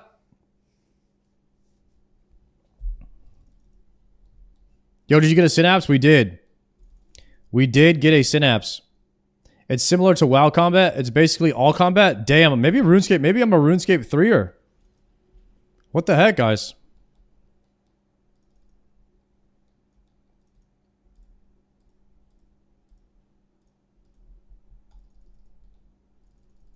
Would anybody be upset if I just re-rolled RuneScape 3 today?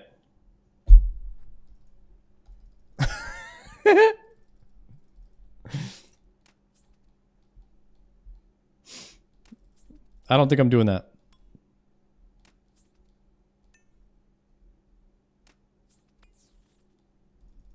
RuneScape 3 tried to be WoW.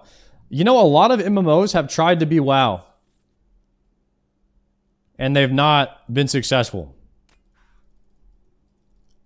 For the past 20 years, I have been playing the WoW killers that come out. And long story short, they are not WoW killers. Every single time.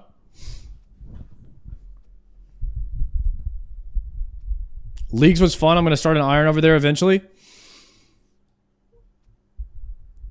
Maybe next RuneScape 3 Leagues, I'll give it a shot when my Iron is closer to max.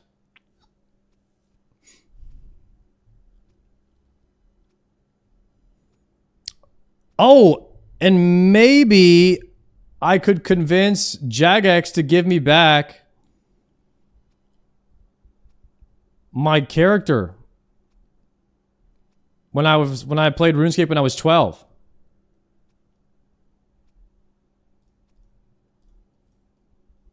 You think they would?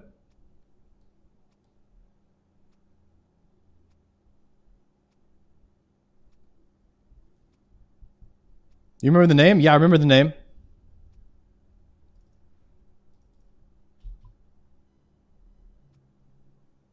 What if you had like 10 party hats? I had a party hat at some point, and a Santa hat, and a Halloween mask. I've had all of those things.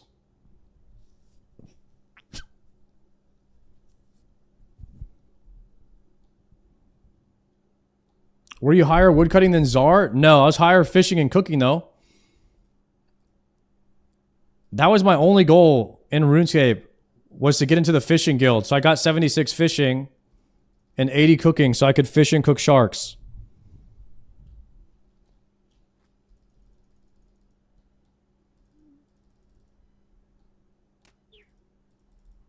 But the problem is I won't have access to that account. I don't even remember what email that was.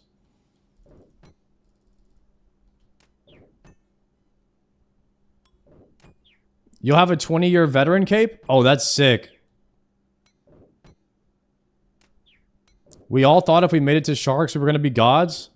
I mean, I was kind of into PvPing and stuff too.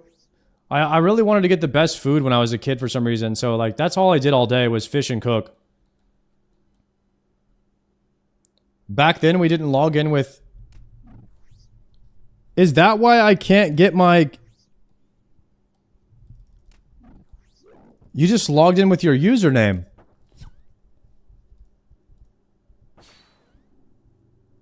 But wouldn't you have a forgot password linked to a...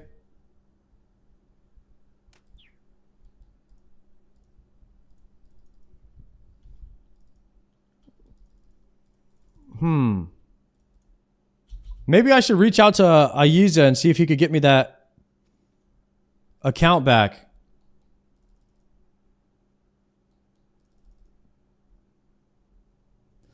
Try logging onto the website with the username. RS3 login.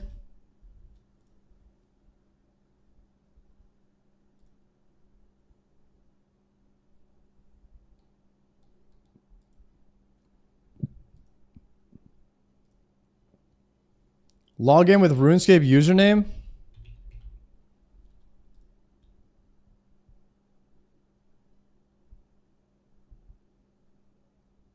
Can't log in, question mark. Reset password. Lost access or forgotten email address.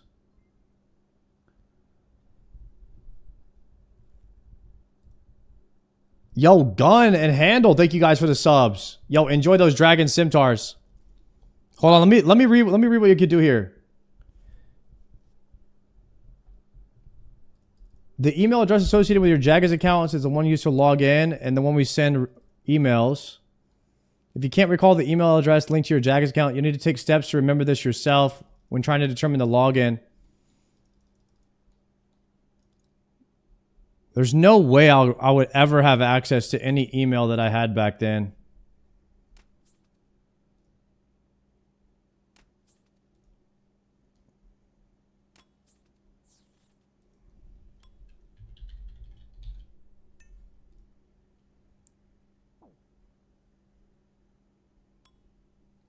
Wait, I think I remember my password. Wait a second.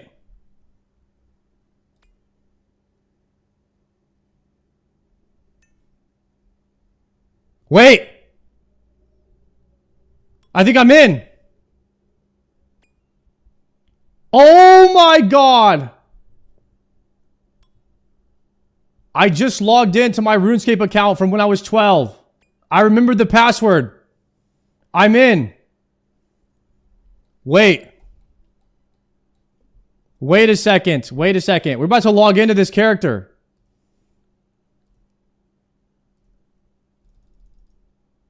We're about to log in.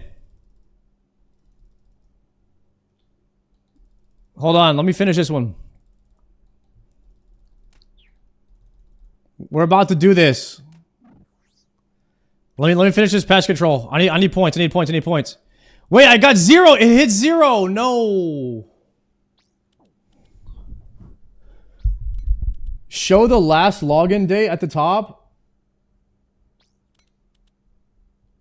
It looks like I might have logged in and changed my username at some point because my username is science. And that was my Twitch name like 8 years ago.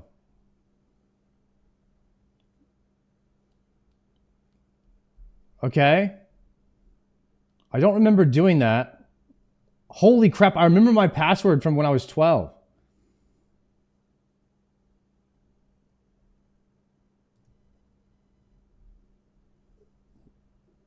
Am I able to change the email on my account so I can actually...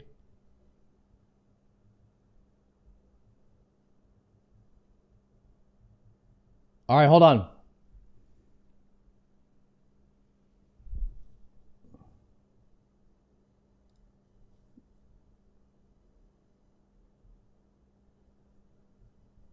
The best way to upgrade your account is to upgrade to a Jagex account. Should I do this really quickly? I have to upgrade my account.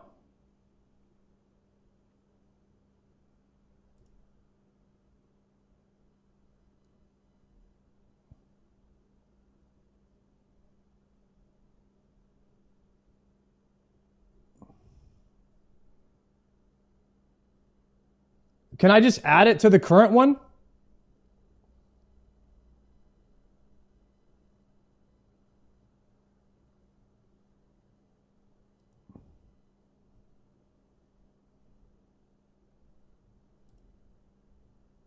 Let me see if I can add it to a current one.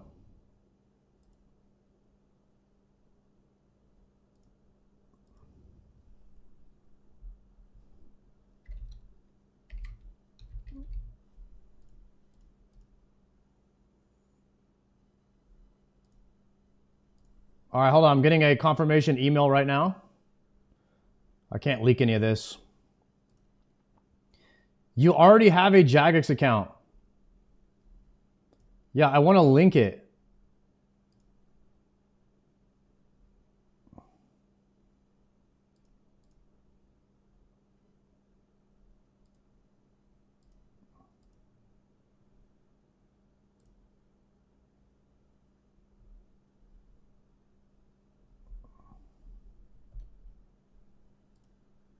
Okay. How do I want to link my account.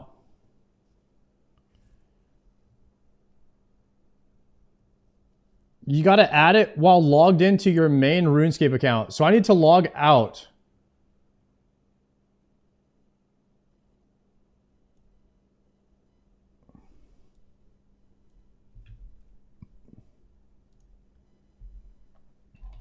Let me get a notepad real quick.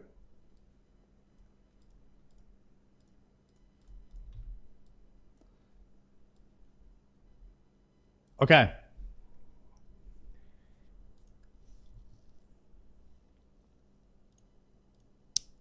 Let me log out on the website.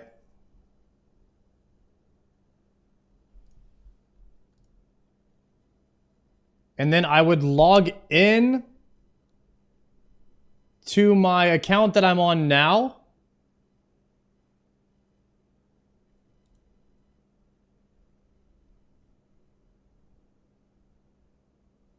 On the website.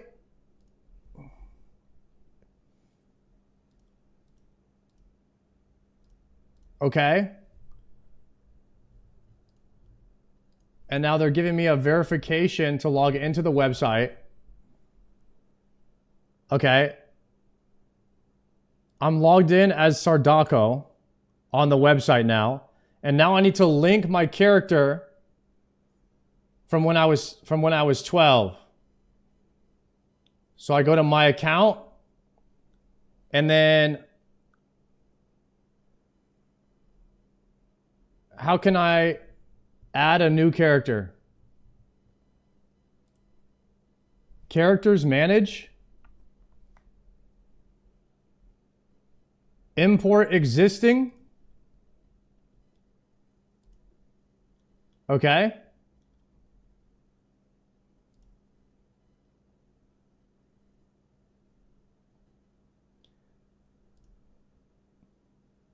Your character has been imported. Oh my god. Done. I leaked all that. Yeah, I was taking a bunch of notes watching on AGI, and I was taking a bunch of notes like I was in a college class about AI taking over the world and stuff. Okay. So are you guys ready to see my character from when I was 12? Should we log into this thing? This is really exciting. How do I, let me exit out of the OSRS real quick. So maybe I should log out. I would have to install regular RuneScape, right?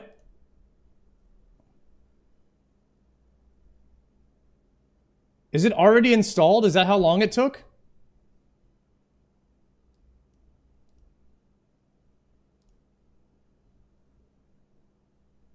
Science 422. I do not remember that. They must have changed my username.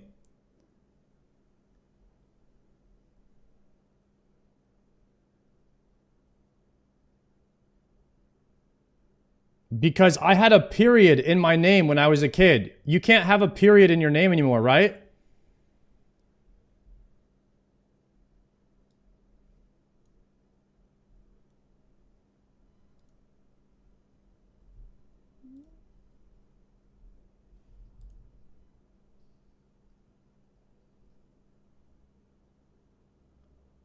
Last logged in 2,865 days ago.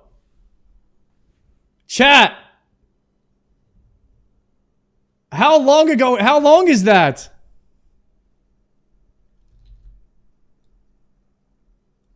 We're back, boys. That's 8 years ago when I logged in. I think 8 years ago I logged back into my character to see... I think I just logged back in to see if I still had access to the account. And when I was trying to log back into it, they made me change my name. I don't even remember this, but this must have been what happened. Because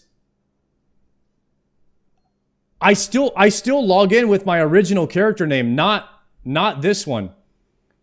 My original character name was Dr. Zedaman, and it had a period in it. This is crazy.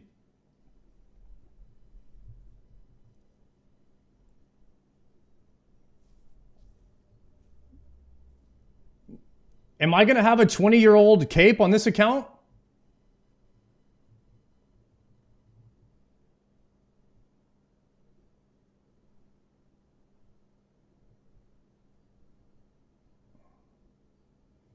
Can I hit play now, or do I have to wait for this cache thing to download?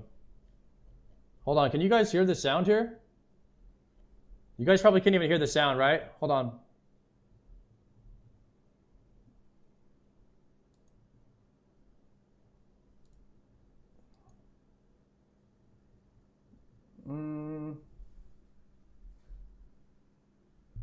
Where is it? What would this be? Just like a RuneScape client? RS2 client RuneScape? It's loud.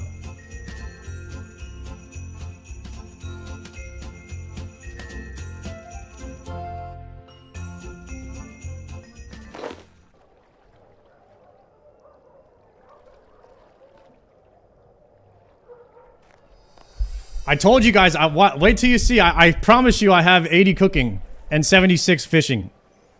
I'm level 88. I think I'm level 88. If this is just from what I remember. Holy brother. Here I am.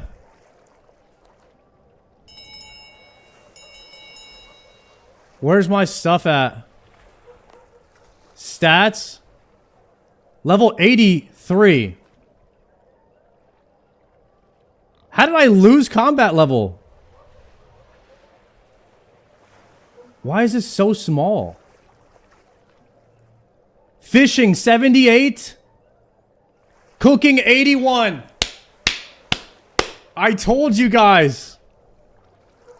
I told you. How can I make my UI bigger?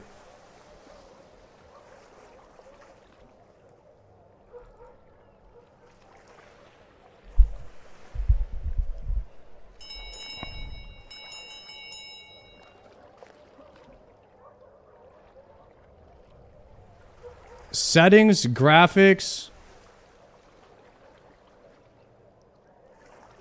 I need the UI to just be bigger, man. This is craziness.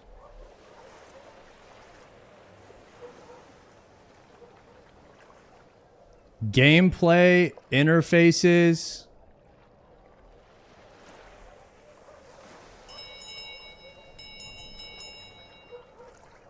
Scaling.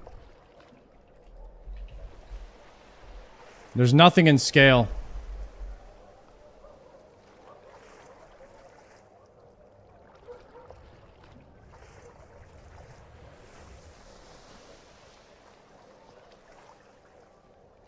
How the hell do I just make everything? It's all so small, man.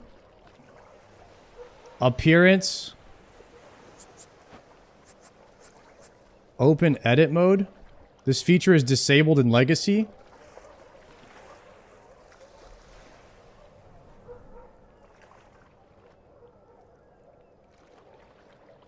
I can't see anything, guys.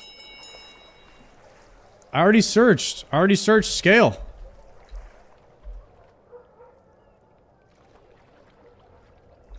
Oh. Undo legacy. Undo legacy interface mode.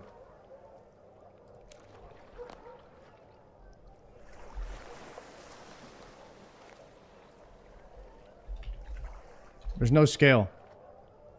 Fix layout that closely resembles old school RuneScape. Graphics. Interface scaling.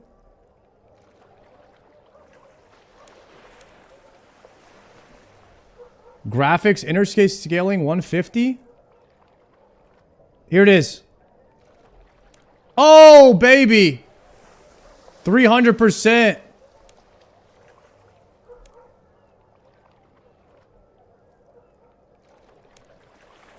All right, 150.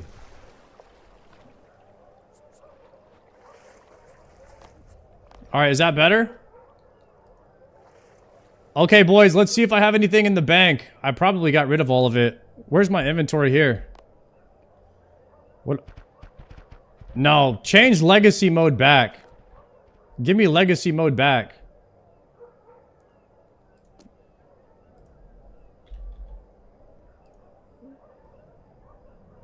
Legacy interface mode. Switch it back. Make this look more like old school RuneScape. All right, this is better. And then we can make the graphics interface to like 200. Yeah. Okay, now we're pumping. Ring of Dueling. I have nothing. I'm broke. Wait, I have a monkey speak amulet and a Gree. Damn. I got hacked. Cape of Legends? Anti-Dragon Shield.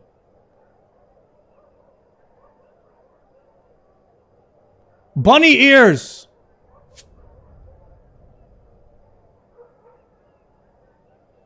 That's all you need, guys.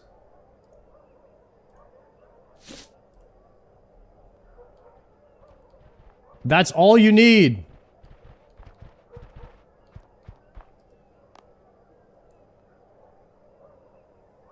Small pouch, medium pouch, large pouch.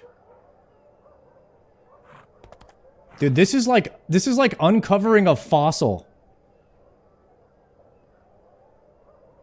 I have nothing in my bank. Should we go to the GE really fast.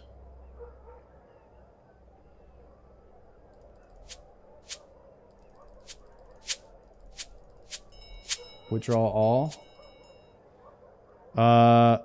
Magic. Do I have magic? Where the heck is magic? Powers? Can I not teleport anywhere? Barack. There we go.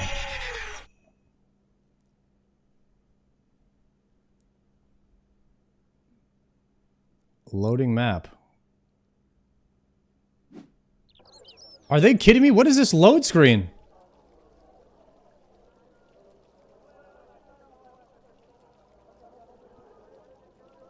What is this? I've never seen this before.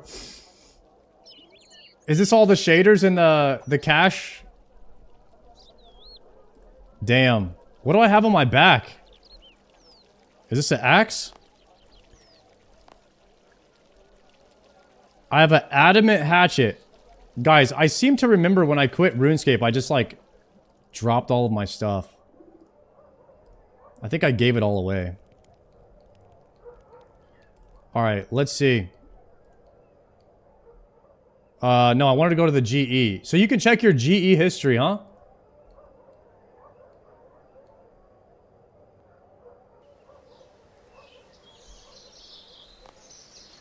I tried to tell you guys I was that guy in the fishing and cooking. That's all that was the best thing I ever did on my account was fishing and cooking. And then I did some quests, but like not very many. I have most of the quests, I think. Quest points 120. Yeah, I did Underground Pass, Heroes Quest, Grand Tree, Legends Quest. I'm pretty sure Legends Quest was like the biggest quest I ever did back in the day. Alright, bank. Not bank. Will I be able to see the Grand Exchange history? No.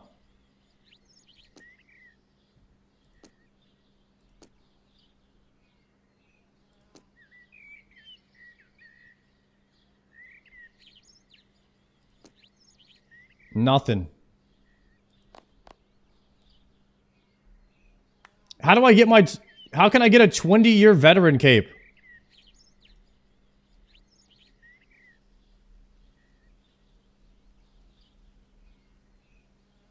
Hans and Lumbee? Is there a minigame teleport? Hans and Lumbee, make sure you have GP? I don't have any GP.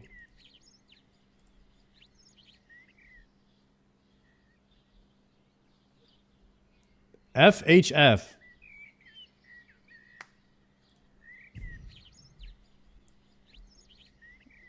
What is this? Ensouled pumpkin mask. Yo, thank you.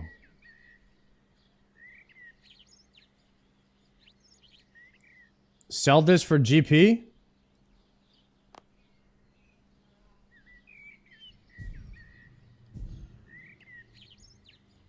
Is that worth money?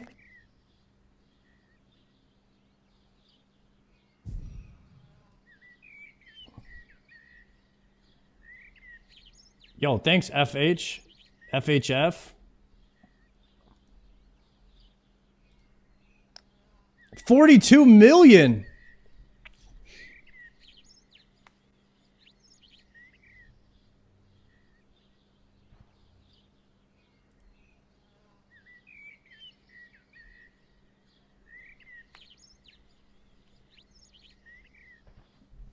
I got my bunny ears. Maybe sell it for 41? I need some money to get to Lumbridge. I gotta sell this mask. -5.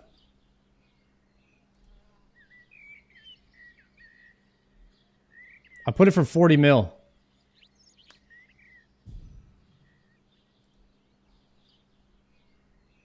Uh-oh, no one's buying.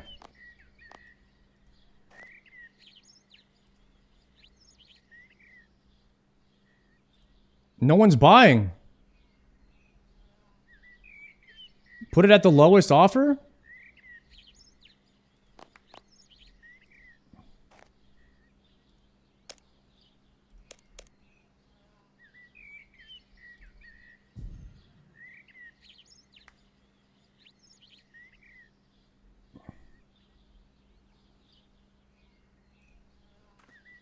Put it for 1 GP?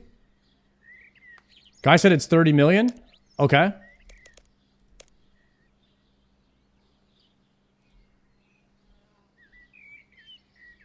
$29.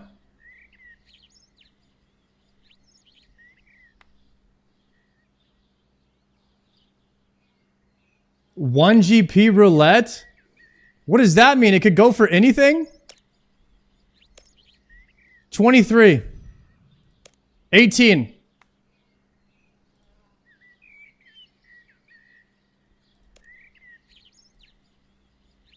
Sold for 24 million. All right. We have money now. Fantastic deal. Thank you. Thank you. Rage quest. Guys, I think I have enough money to get to Lumbridge now. Powers. Magic spells. Telekinetic grab.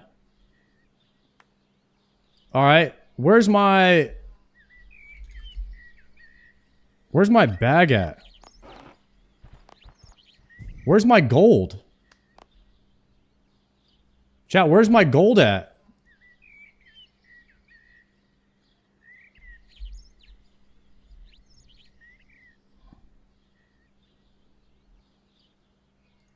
I have 24 million? Wait, do I have like a gold pouch or something?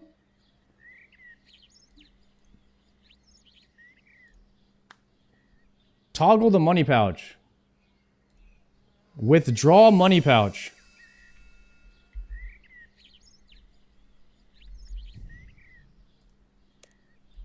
$24M.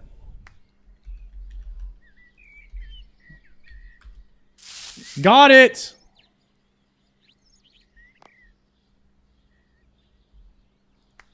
We got 24 mil. Okay.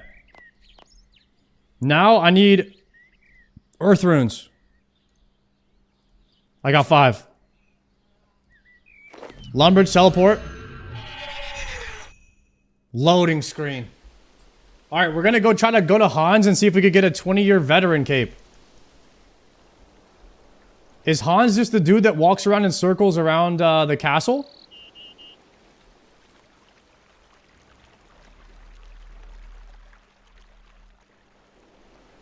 Okay. Guys, if you're just tuning in, I got into my RuneScape account from when I was 12. This is it. And I'm going to see if I qualify for the 20-year veteran cape. The last time I logged in this account was 3,000 days ago. I'm trying to find Hans. Is this him? Here he is. Buy capes. I'll buy the 20-year veteran cape for 200,000 coins. Oh! He gave it to me! Type shit! Are you kidding? No way. Guys. We hacked back our account. Not really hacked, I just remembered the password. And we have a 20-year veteran cape. I told you guys I played Classic. That's the last time I played this account. That is so cool. Do the emote? How do I do it?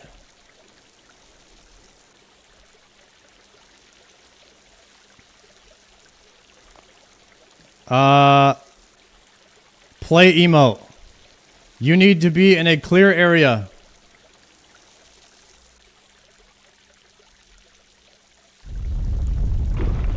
Oh, sick.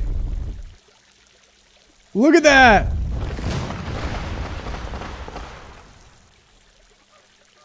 That is dope. Look at these 20-year veterans over here. FHF and Pacquiao.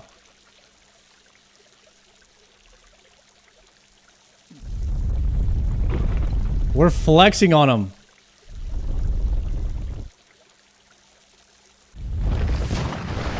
This is so cool. Close your quick chat. Pacquiao has been awarded veteran cape. You just got yours? Close your chat and scroll up. You've just completed your first achievement in the following area.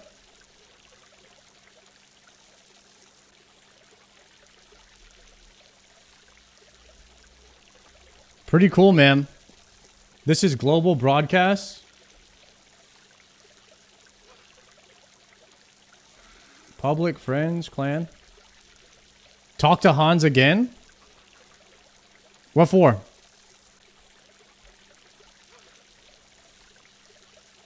Talk to Hans and ask for your account age. Oh. Yeah, let's ask him. Where is he? Is he still over here? Talk to Hans. Hello. Have you been here as long as me? You spent 37 days. 8,692 days ago. That's when I arrived. Chat, what year is that? What year is that? February 26, 2002. Damn, guys. I tried to tell you guys I was a RuneScape player. I tried to tell you. Look at that. Hold on a second. We got to get this clean screenshot right here.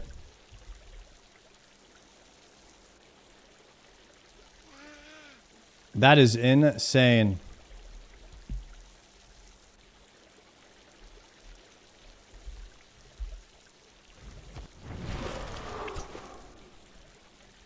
The 20-year veteran cape. We've been this account. When I was playing RuneScape, Zazima and Blue Rose were very popular at this time, from what I remember. Those were like the popular people. You never quit RuneScape, you just take breaks. Damn. Yeah, I took a 22-year break, guys. A 22-year break.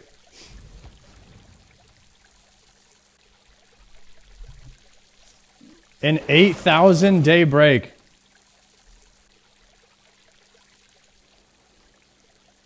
Man, I kind of wish I would have kept all my cool stuff on this guy. Christmas wrapping paper?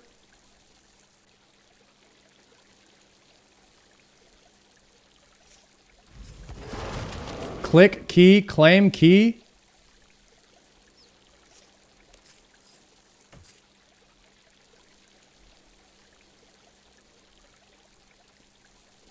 Teleport Christmas wrapping paper.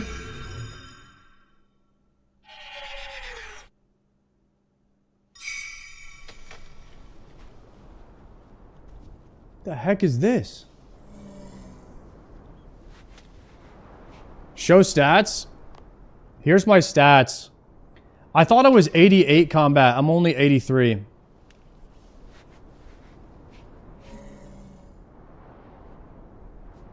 Yeah. Back when I was playing, guys, I would mainly duel people in Lumbridge. And try to stake. I would stake like rune legs in duels. And I would pre-pot before the duels. And sandbag my items. You know, just stuff you do when you're 12. Is the bunny ears like pretty OG? Is it hard to get these anymore?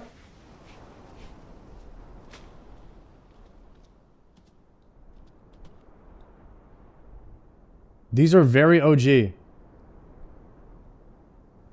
The only reason I still have these bunny ears is because I probably couldn't sell them.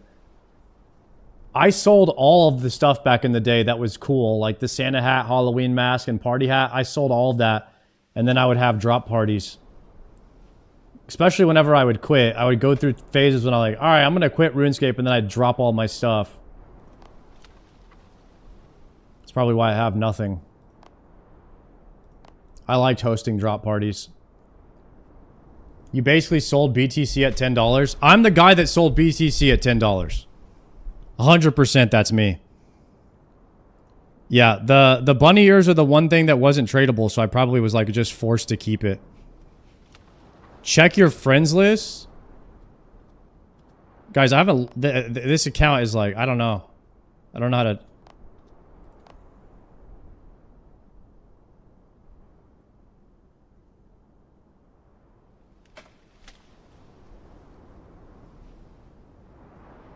None of my friends are online. What the heck? None of my friends? These guys are casuals. I told them I'd be back in 22 years.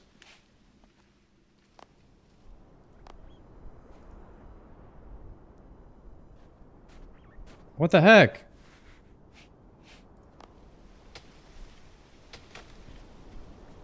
Let's go back to the, Can we get back to Varrock or no?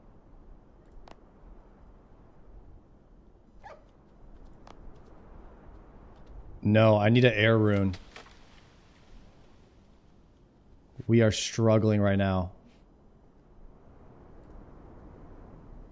Home teleports? Lumbridge.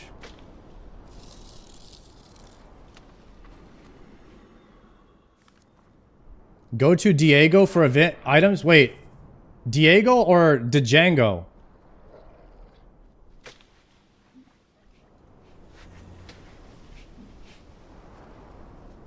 Django. Django. I call him Django. Okay. Let's go to Django real quick and see what he's got for us. Run speed, 95% energy. How do I open the world map? Why does old school RuneScape run smoother than this game? And there's no load screen. Am I only getting load screens because I haven't... All the cache isn't loaded yet?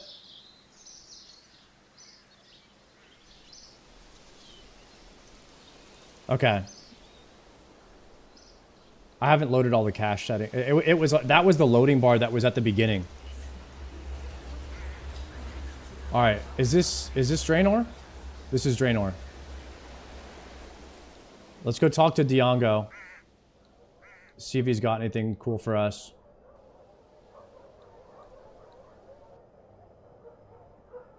You can turn load screens off. Okay. There's Pacquiao right there. Fortunato. Retrieve Django. Oh, what is this? Golden Cracker? What? What is that? Is that a party hat? It's not a Christmas cracker. Dang it. I got excited for a second.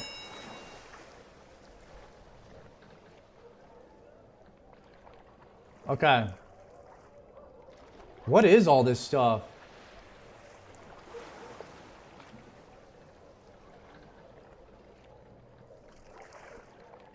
Cape of Validation?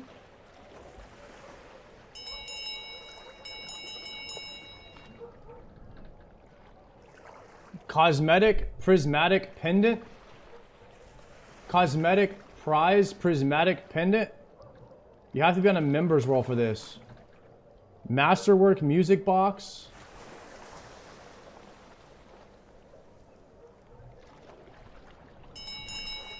Ceremonial robe top. Astromancer's robe top. Astromancer set. Pitchfork of Justice. Achievement banner. Large gnome ball and gnome baller shorts.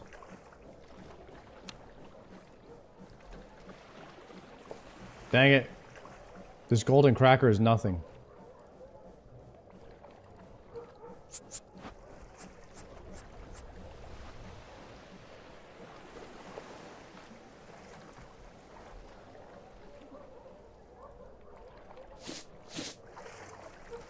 Alright, I've got my Astromancer set.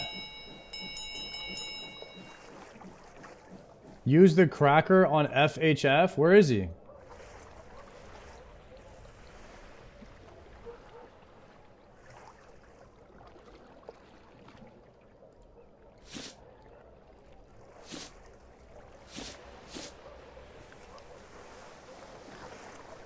Plant recall achievement banner. Read. View stats. Huh.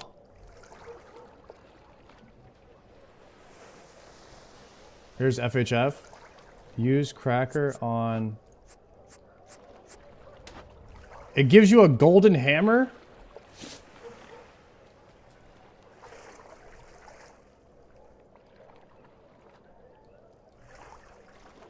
Why is your name Science442? That my original name got changed because you can't have periods in your name anymore. My original name had a period in it.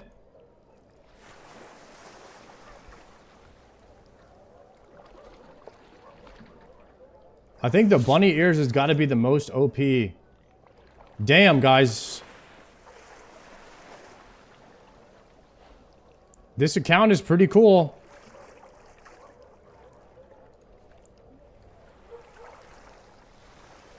Alright, recall. Recall the banner. Use your Gamba keys if you have any. How do I do that?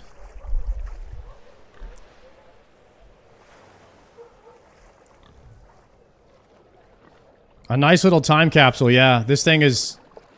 It's crazy to pull up a 22-year-old account. 23-year-old account, actually. Almost... Actually, wait. This account is almost 24 years old. This account is going to be 24 years old in 2 months. That's insane.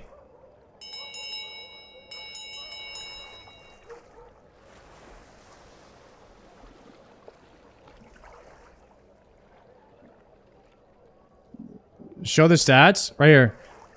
Okay, who can teach me how to do some kind of gamba you guys are saying? You're not a member, you can't explore the marketplace. Treasure Hunter. Dungeoneering level 1. It's Treasure Hunter. Bottom left of that window that you opened.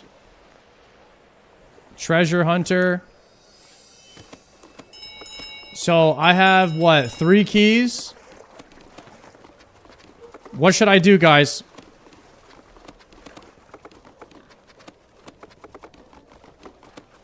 Key use, single or multi?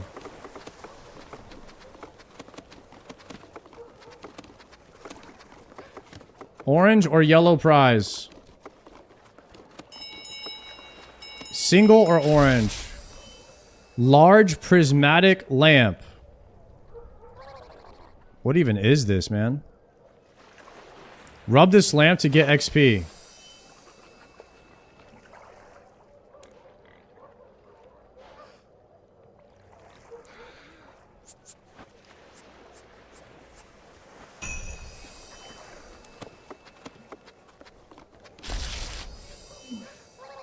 Three times lamps.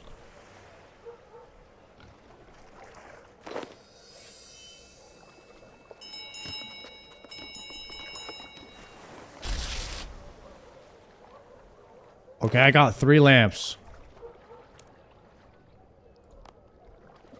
Large prismatic lamps. Are these just XP?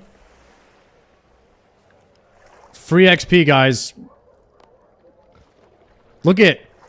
Guys, when I was playing this game, farming, none of this stuff was in the game. Construction wasn't even in the game yet.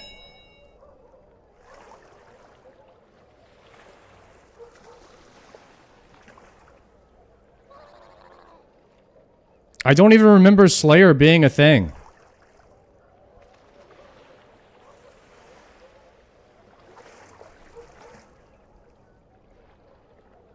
I don't remember any of this stuff.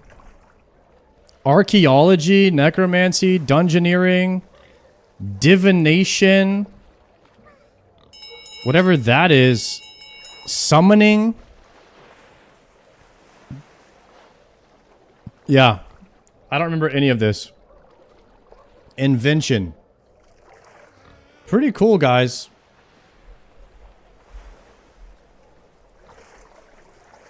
I tried to tell you guys I played RuneScape. Yo.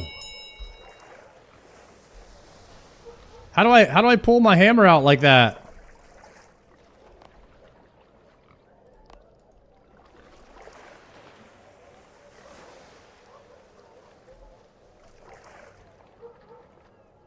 How do I unsheath? How do I unsheath my weapon?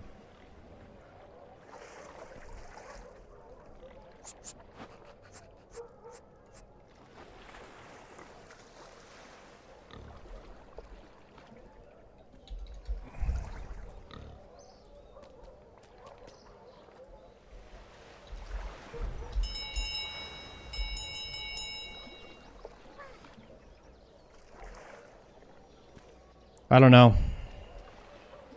Wield and right click. Nah, nothing's working. I don't know how you hold yours like that. Mine's on my back. You can't in Legacy. Oh, okay. Alright, boys. I think we're going to go back and start grinding that pest control. That was super cool. This was super cool to get access to our account back. I was going to message Mod I used it to see if he could help me get this back, but I was like, wait a second. Why don't I just actually try to log into it? And what's crazy, guys, is I was a, what do you call, a teacher's assistant. I remember this very vividly. I was a teacher's assistant for Miss Martinez in 8th grade. And I used her login. I would log into her program to help keep things organized. And I remembered her password. I used her password as my password for RuneScape when I created the account. Because I was like, what password should I use? And I was like, whatever, I'll just use the same one that I used to log into Miss Martinez system. And I remember that password still to this day. It's kind of crazy. So now Miss Martinez, if she's listening right now, she can hack my account if she remembers that same password. Hopefully she's not listening right now.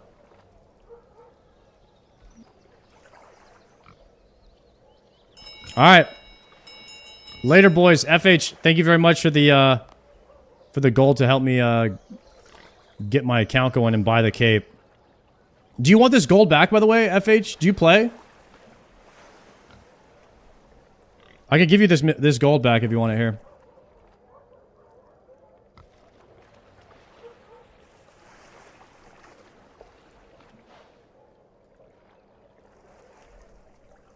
You good? All right, thank you for the donation, man. If I ever play this account in a future thing, I'll have a little bit of gold on it now. And I'll save these lamps. I don't know what I'm going to do them on. All right, let's log it. Back to old school, boys. How about that, guys? That was pretty freaking cool.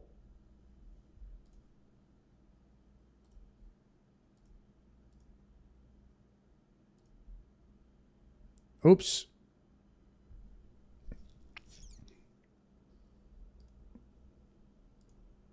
Wrong character. Swap back to OSRS.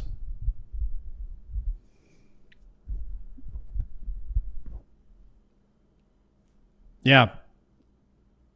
That was pretty cool, guys. I have a 24-year-old RuneScape account. I'm about to get my 25-year-old veteran cape soon. Seeing RS3 gave me depression. Huh? Nah, you'll be all right. 422. Wait, what was the world for pest control?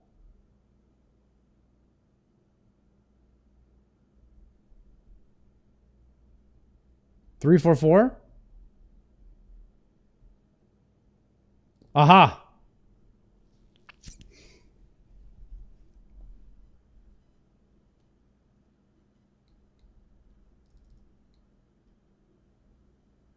What year did RuneScape come out? I know I was kind of a little bit late to the party, but I was pretty much there at the beginning. I was there very close to the beginning. January of 2001. So I started playing RuneScape about a year after it came out.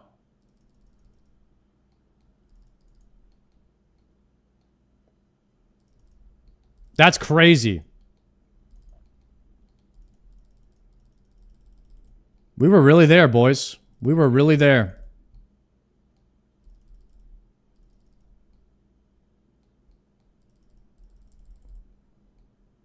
I never played old school RuneScape though. I only played classic. What year did OSRS come out? The old school, like the RuneScape 2.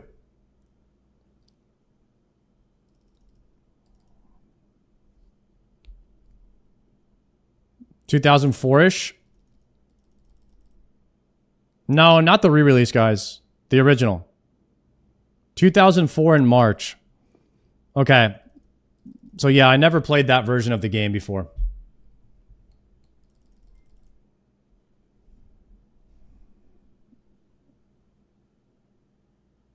I have holiday items from 2004. I wish, dude, I freaking wish I would have kept my items.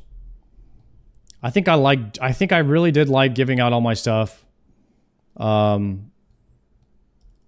I was going to quit, I'm pretty sure I just dropped everything I had. But yeah, in hindsight, I wish I would have kept my Halloween mask, Santa hat, and party hat. That would have been sick. Triumphant has 2 enhanced seeds. No armor seeds and he has double enhanced? The hell?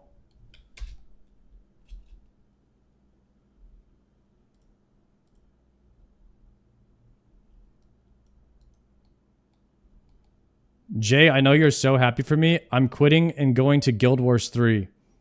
Good luck, guys. There's no way.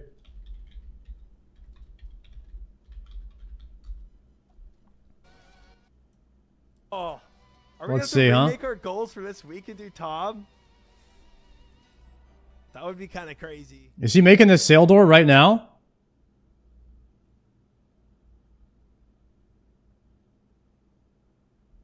Try can join in TOB now? Damn. I can't believe he's got the salad. This guy got 2 enhanced seeds. His account is busted. He's got 0 armor seeds and 2 enhanced. That's so backwards.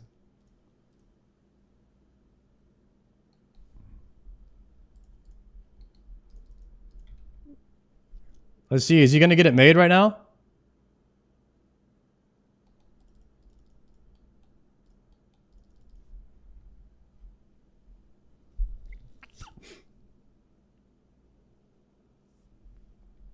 LMGD has 3 armor seeds and 5 weapon seeds at 80 KC. That's insane.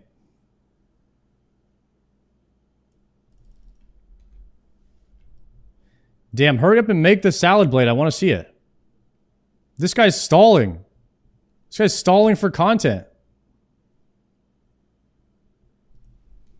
Quit stalling for content and make the blade, streamer.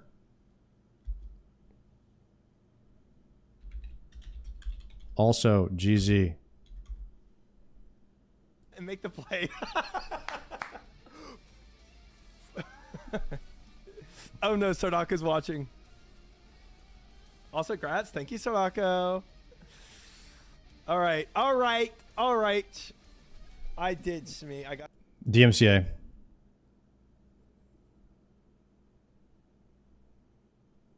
Let's see him make this thing. You don't have all the materials required? You don't have materials required to make anything. What? What is he missing? You don't have the levels. Wait, What- what's the what crafting levels? level? Wait, she can make it for me, right? Oh, you tell her to make it for you. Place. Can you sing a song for me? Yes, please. Okay, there it is. Blade of Saildor. Another Bofa. Double Bofa would be tragic. There we go. 07 misclick. I would cry. I would cry. All right, here it goes, guys. Blade of Saildor. Dude, this is the biggest milk ever. Click the button, dude. Okay. Sings a beautiful song, transforming the crystals and creating a blade of Saildor. Let's see it. Let's see it. Done. Done. With me with my fishbowl on my head. Hey. Nice. Oh, that's good. That thing is badass. Oh, that's all right. good. So that's the best slash weapon. That's like the best slash weapon. I think it's even better than whip. And I don't even have a whip yet.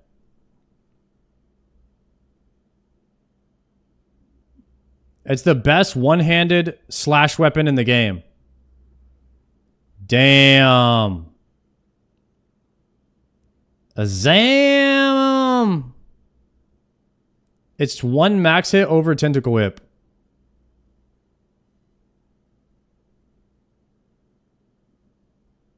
Inferno Cape but no whip is a wild statement. I don't even have Elite Void. I'm literally the only idiot doing pest control and an Inferno Cape. Look at me. I'm the only one.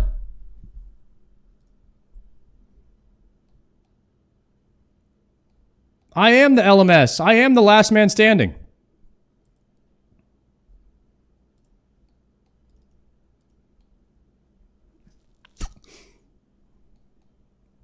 Mix hide boots with the Inferno.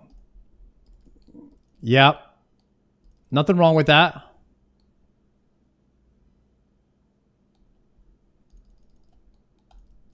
Mix hides are solid.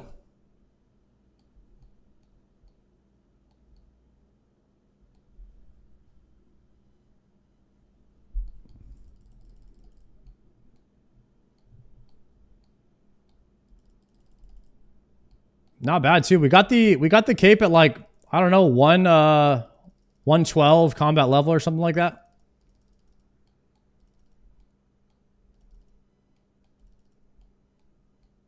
I guess I did kind of do it backwards. What? Let's do a poll. What is normal to do first? Infernal Cape or Quiver? What do you guys think is the normal thing that you would do first on an account? What's a normal thing to get? Wow.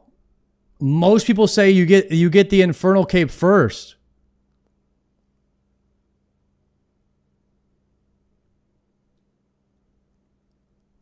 Wow. I did not. I thought that maybe Quiver might be first.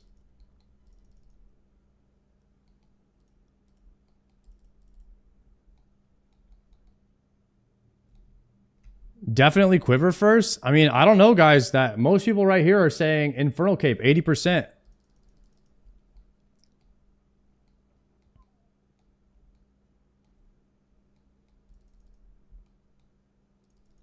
Quiver requires death fees. Yeah. I guarantee you, though, Inferno is going to be more expensive for me. I mean, than Quiver will be. And just the amount of money I spent on runes.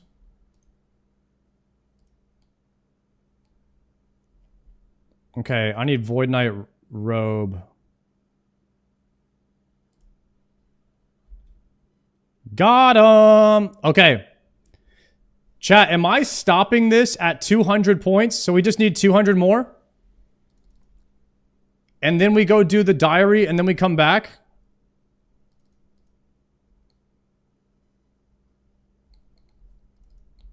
Or do I need all 3 helms?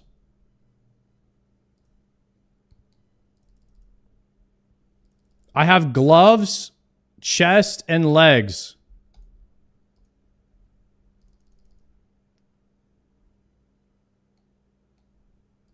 Make sure to do the lower tiers as well for the diary. Let me see. What do I need for medium Western Province diary?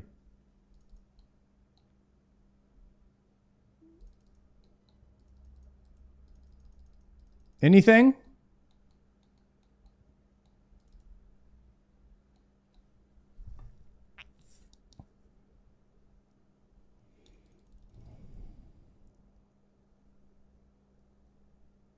You're going to need all helms for TOB.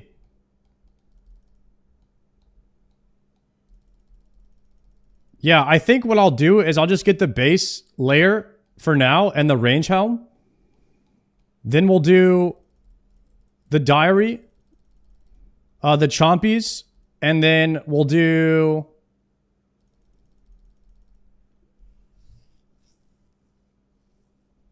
more pest control to unlock the elite version. And then once we have elite, we'll go straight into Doom. The chompy grind is worse than the void grind. I think I only need 300. I think it's 1,000 for the elite or the. I'm just gonna do the hard diary.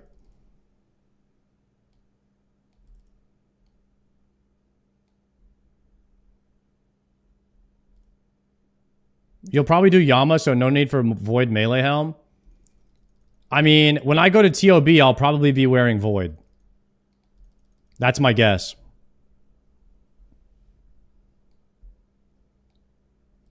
The chompies are not bad, honestly. Yeah, Joker just did 2,000 chompies, I think.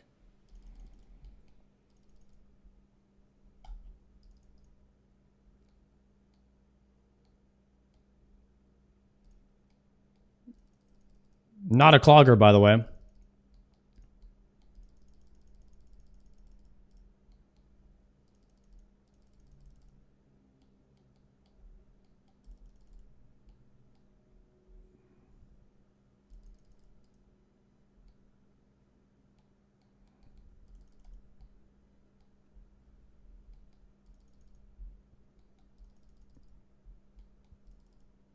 Man, that made me happy today, guys. Getting that old account back.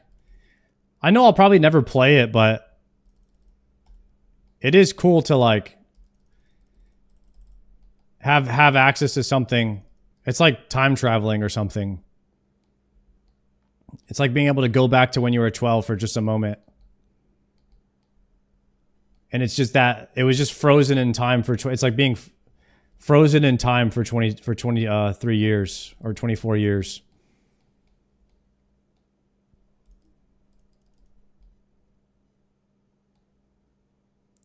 Use your old account as a main on OSRS. How?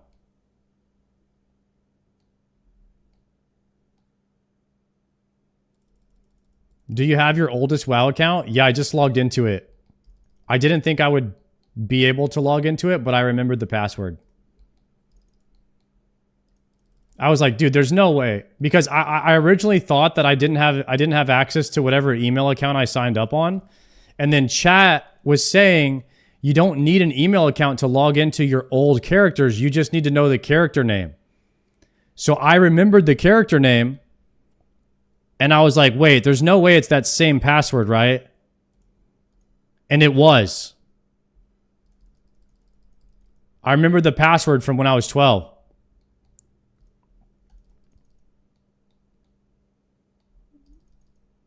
That's pretty insane.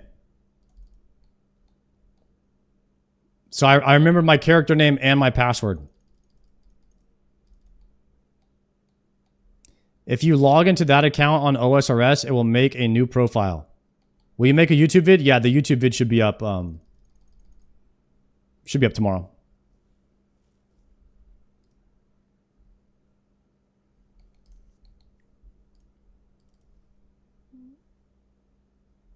Oh, he's talking about an OG WoW account. Oh, my bad. I thought you were talking about OSRS. Yes. So I have a WoW account from 2000 and well, whenever WoW came out, so 2004. I have a WoW account from 2004 with achievements and everything. But the problem is they didn't have achievements when the game started. So my achievements on the account are like from 2007, when the first year. Were you streaming back then? Yeah, right. Streaming wasn't even a thing. Guys, YouTube wasn't even invented yet when I was playing RuneScape. And WoW. Literally, YouTube wasn't even out yet. I was playing RuneScape before MySpace was invented. I was playing RuneScape before MySpace, Facebook, YouTube. I don't even know if... Brother, when did we start Googling things?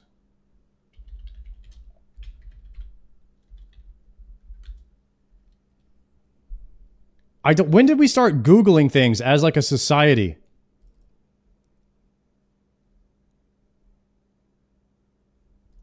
I don't remember. That shit's crazy.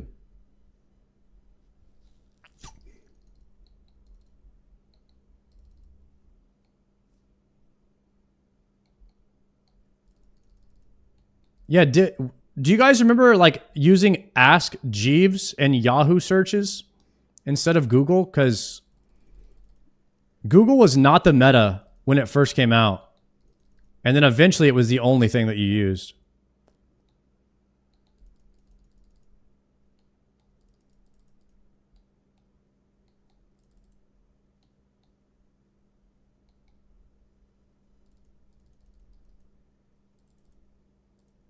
Damn.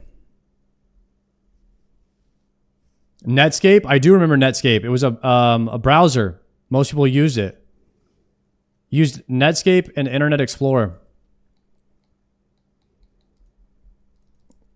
And dial-up, bro. Dial-up internet? Kids these days will never know, man.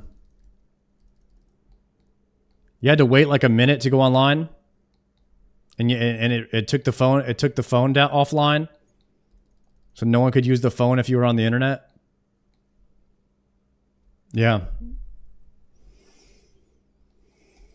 That was crazy.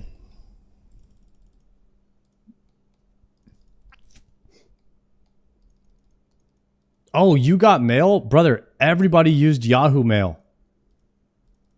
That was like the #1 email system.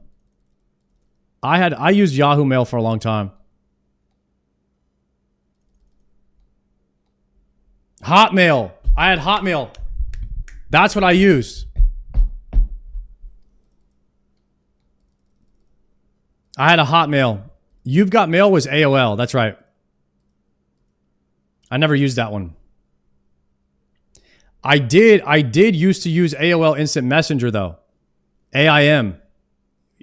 That was the first social media was AIM. I would try to get like girls' instant messenger accounts in middle school and then go home after school and just message them. That was the first form of texting we had. I was like, yo, what's your aim? I get their usernames and go home and message them. Sheesh, guys. AIM was meta. That's how you talk to all the shorties back in the day. That was the first form of Riz right there. You had to get their instant messengers. I remember that.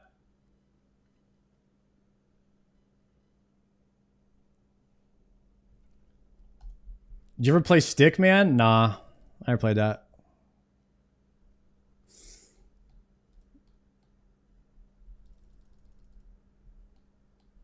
That's crazy.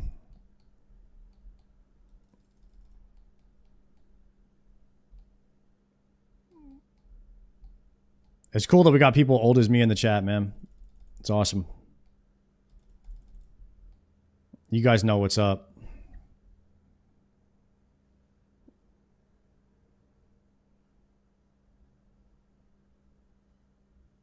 Bro, I'm only 32. I really feel like your age and stuff doesn't really matter after like... I think I stopped caring. After like 25, I just... kind of... It doesn't matter. Like, I always hung out with like older people and it didn't matter to me. I feel like after 25, you just don't care. Especially after 30. You just stop caring about that stuff. 30 and still single. You know what's crazy is like how fast time goes. I could have sworn that my 30th birthday felt like a month ago. And one day I just woke up and I was 36. Time just like evaporates and you don't really even remember it. Like if you really try to think about what you've done in the past 5 years, it's like a blur. You know what I mean? And time is only going faster. Time is accelerating.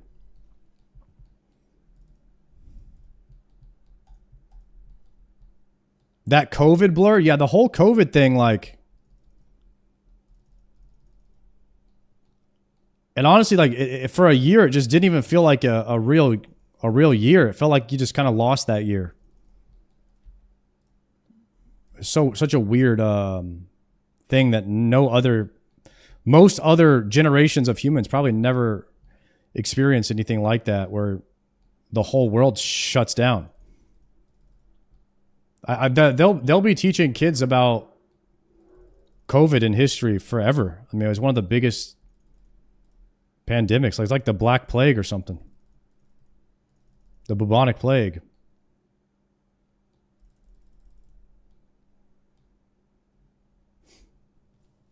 COVID happened 5 years ago. Let that sink in. Yeah. It doesn't really feel like it's been 5 years.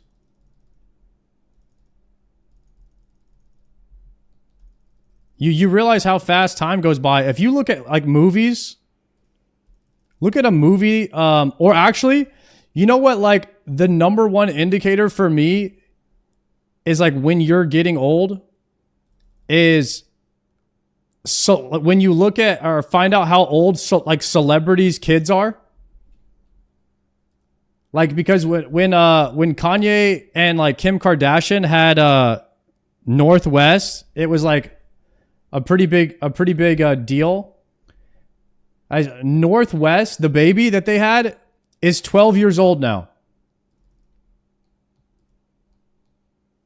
Let that sink in. Or Blue Ivy? How old is Blue Ivy now? 13. Blue Ivy's 13 now. That is crazy. Let's see, what movie came out 10 years ago? Damn, the movie Gladiator came out in 2000? That's still my favorite movie.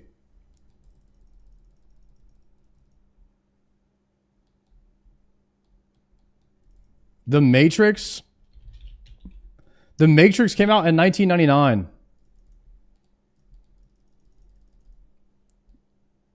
Matrix came out 26 years ago.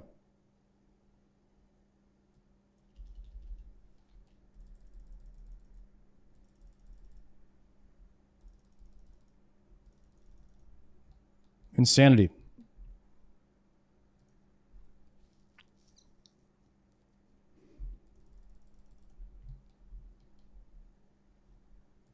Lord of the Rings release date 2001 December. Damn, why are all of my favorite movies coming out right around 2000 or 2001? And my favorite video games came out between 2002 and 2004. See a pattern here.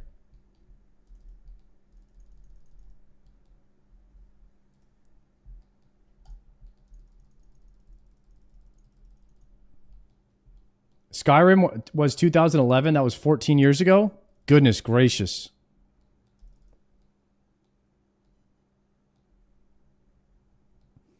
Everything was better and more authentic in the early 2000s. It's right. It's like right in that age where the internet was starting, but really wasn't a thing yet. Like the early internet, you couldn't really do much on it. You really only used it for researching stuff for school. And it was really more of a thing where like they were just trying to teach the internet to people back then. And a lot of people didn't have computers in their home. It really wasn't like a thing.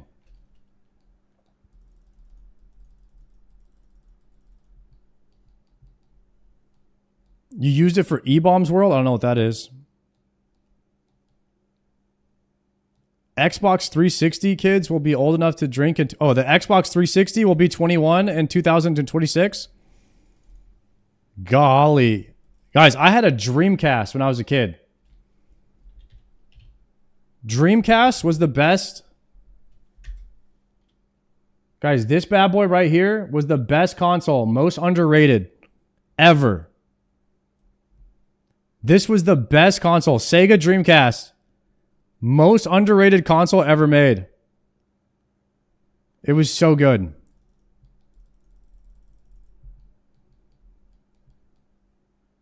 Did you use LimeWire? Oh, shit. We use LimeWire for everything.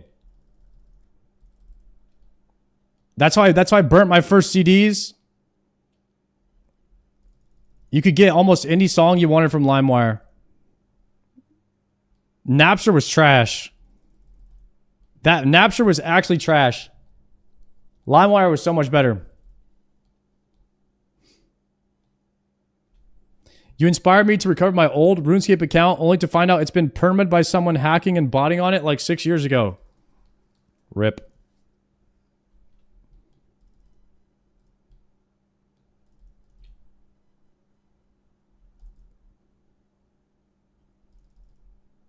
I love Frostwire. I don't know if I ever used that one. I think they both kind of did the same thing, though.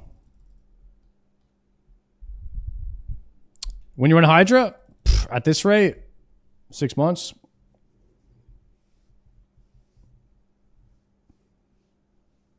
I hacked and botted someone's account 6 years ago. Uh-oh.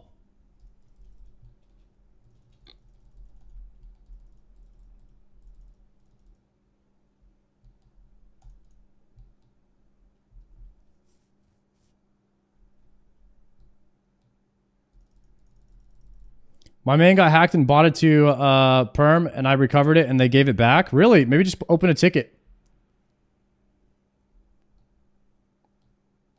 LimeWire gave my family mini viruses. Yeah, that was one of the problems with it, is you could definitely get a virus on your computer.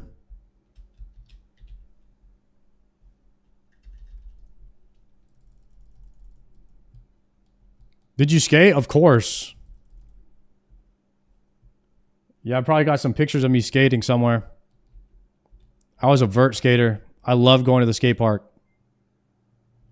I could never do any cool tricks. I was never a street skater. I just like to drop into the half pipes.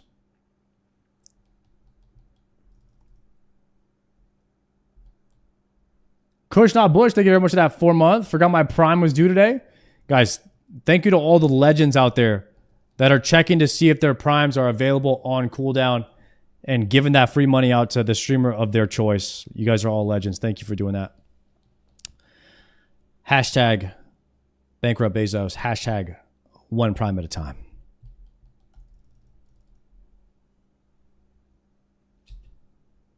I'm on 65 right now.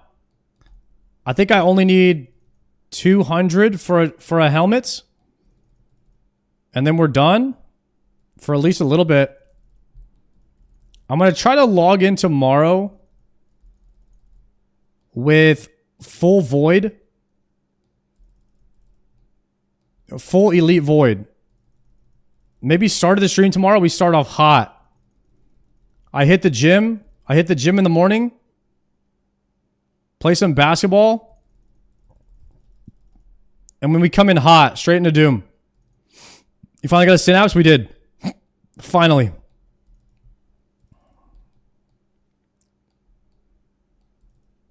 We are officially that guy. We have the Scobo. We already made it.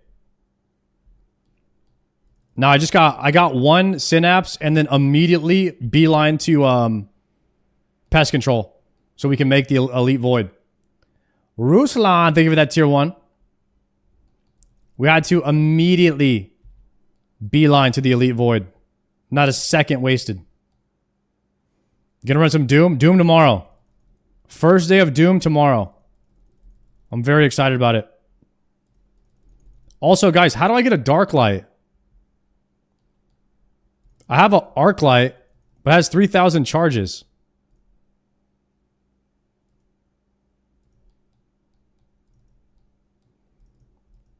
You buy one in Varrock.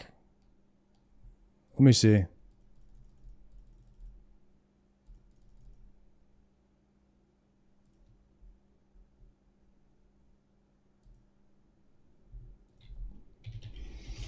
Dark light. If lost, it could be reclaimed from Sir Prizeland for 1,000 coins. You cannot have it in your inventory or bank. You can use it you can do a drop trick. Okay. So we have to go to Sir Prizeland. Southwest part of Varrock. We drop our arc light on the ground, then buy another ember light from him, or dark light from him for 1,000 coins.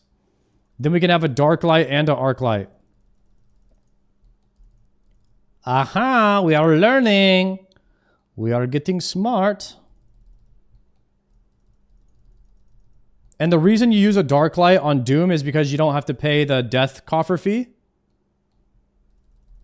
For using a arc light or dark or ember light, right?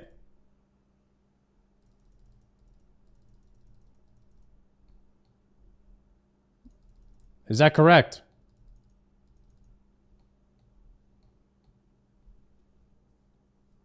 Every Sir in OSRS is a word. Oh, surprising is like, oh, okay. I see. Sir. So I see, yeah. Surprising or certify or certify. I think it's kind of a funny sense of humor that Jagex has with their names.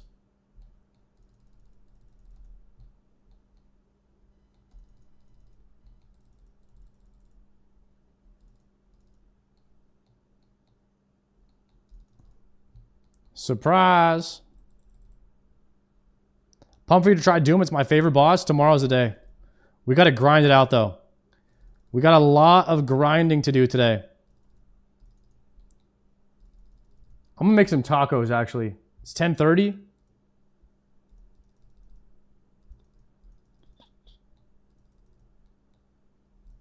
Guys, what do you think about some ground beef tacos with a little bit of pico de gallo and hot sauce? How's that sound? I might have to fire that up tonight for a little dinner.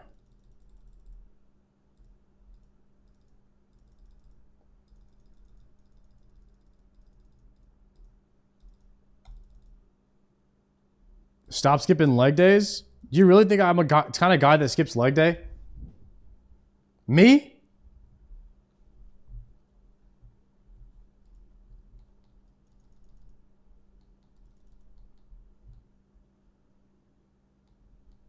Definitely not. Does anyone actually enjoy pest control? What I've learned about RuneScape is that if I don't like it, somebody else loves it. 9 out of 10 times. Whatever you don't like, there's somebody else that loves it. And I'm not going to lie, guys, this is infinitely better than agility laps. Infinitely.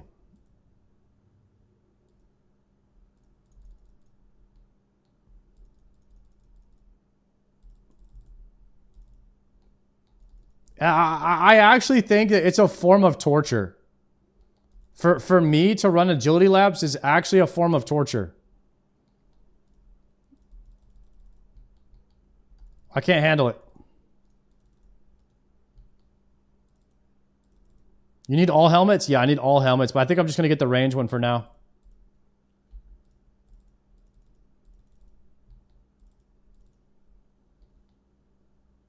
Is agility that bad? I'm about to get 70? Yeah. If you get to 70 agility, like that's all you need.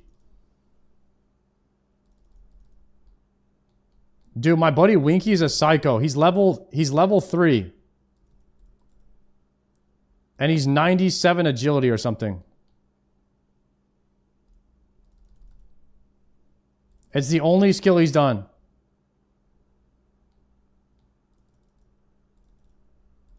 He's like, yeah, I like agility. And that's all he does. He's like, I'm going to get 99 agility. That's all he does.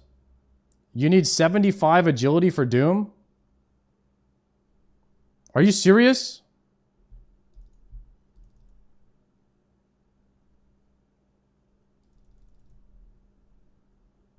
I'm not doing that.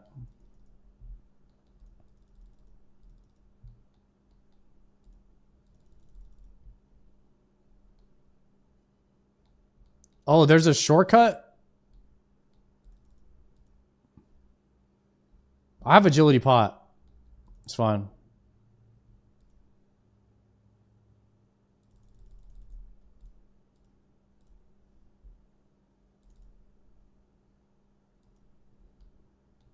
It shaves 15 seconds. I mean, eventually we got to get our agility like 82 so we can do Sepulcher.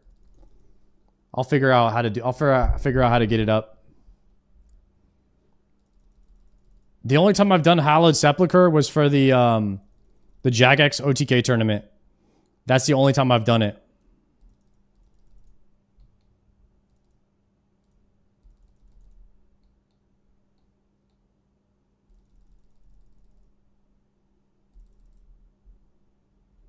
I got 99 agility yesterday. You're insane, bro. Congratulations.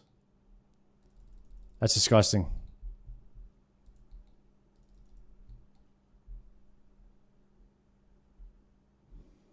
I can hook you up with a contact. He loves doing agility. Guys, I'm not giving my password to anybody, okay?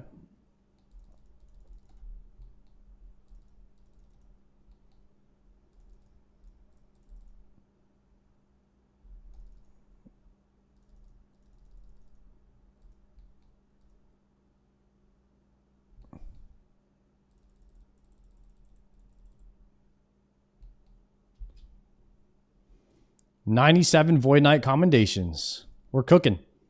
Halfway there. I just hit 94 Brimhaven foot pedal at work goes hard. Are you using the are you just jumping over the same spike over and over with detached camera plugin? I think I saw Perp doing that one day.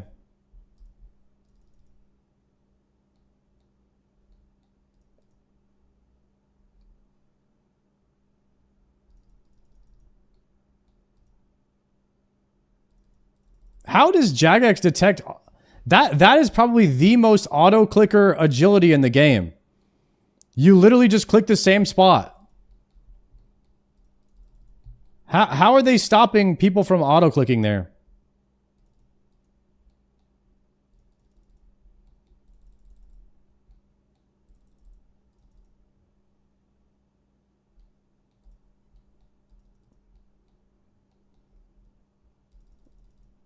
They don't.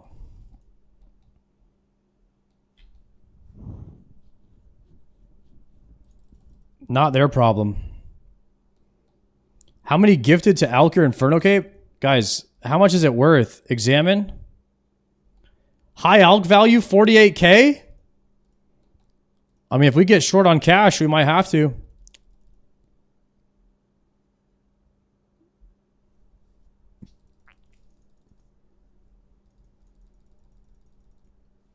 Yeah, 1,000 gifted, boys. 1,000 gifted, we Alcar Inferno, and we have to go back in.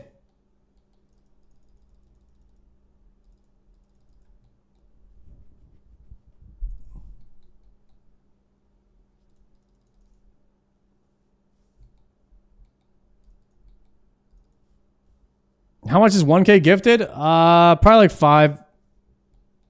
5K.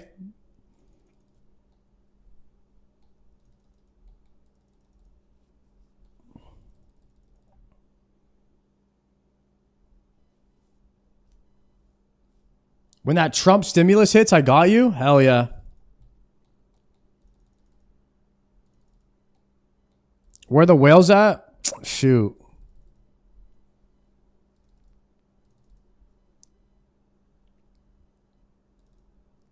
I'm not gonna lie. I don't have a lot of whales in my chat. Some people have people that gift them like insane, like there's some gifters that are gifting like 30,000 subs in some streamer streams. It's insane. Speaking of whales, have you had a run-in with one like gifted Zonos? That's not the most gift that I ever got was from a guy named Glub, and he gave 1,000 subs in a month one time.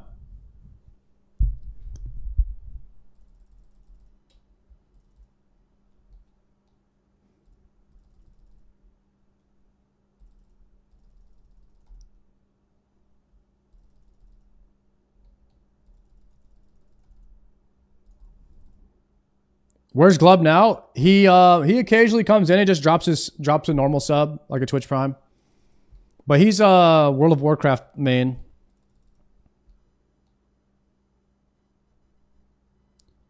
Oda has a doctor who gave someone $500 for killing Oda. Really? Last I checked, Peo has 9K subs. Peo is the best streamer at getting people to sub. But if you count the number of times Peo talks about subs in his stream, I would say he averages mentioning subs or people subbing to his channel at least once a minute. So I'd say probably he's averaging like 50 to 60 times he's mentioning subs every hour. Dr. Midnight, thank you very much for the 4 months. DJ Rose, thank you for the tier 1. He's really, really good at getting people to sub. You see the Pale clip from 2 days ago? Yeah, we saw it. Peekaboo's sub is just him thanking subs 80% of his stream. Peekaboo's a legend. I mean, what can you do? He's been playing the game for 10 years. You know what's crazy? Is in World of Warcraft, every single streamer that PvPs on a rogue has the most amount of subs per viewer. It is not even close. All of the World of Warcraft streamers that play rogue are the richest ones. Peekaboo, Peo, Shobek, Bobka, all of these guys that stream on Rogue, Wreckful back in the day, like, they were all very, very well off.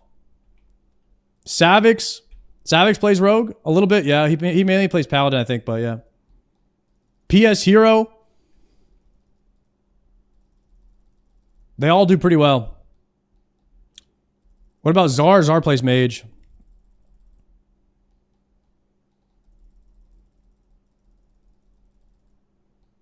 Snuts. Yeah. They all did very well.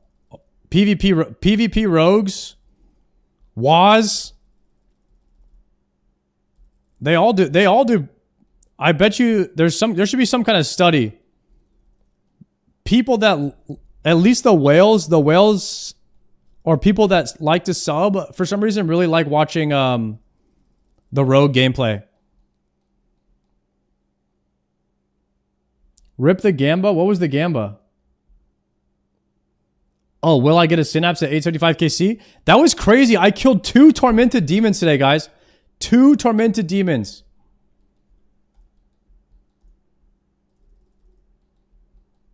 And we got a synapse.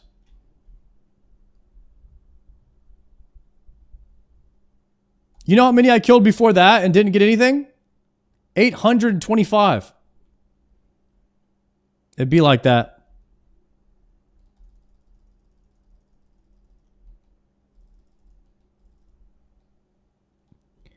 Is iron herbalism as bad as people say? Yes.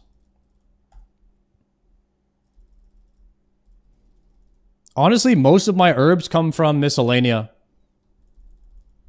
Just play the game for like a year and keep money in your miscellanea. You'll get there eventually. That's my plan for herbalism. And then mixology.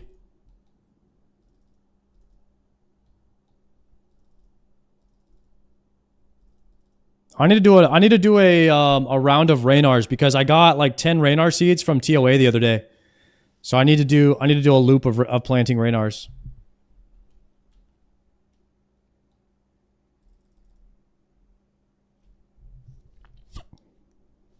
Is Triumphant going to get a 3rd armor seed? Dude, if he gets a 3rd armor seed, his death coffer is going to be, or 3rd enhanced, his death coffer is going to be set for life.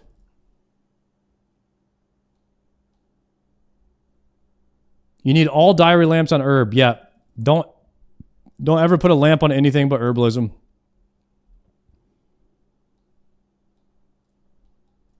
I have an insane amount of banked XP for mixology right now. Joker started lamping agility.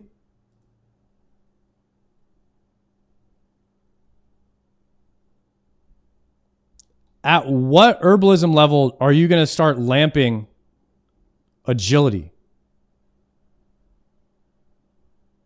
At 90 herb?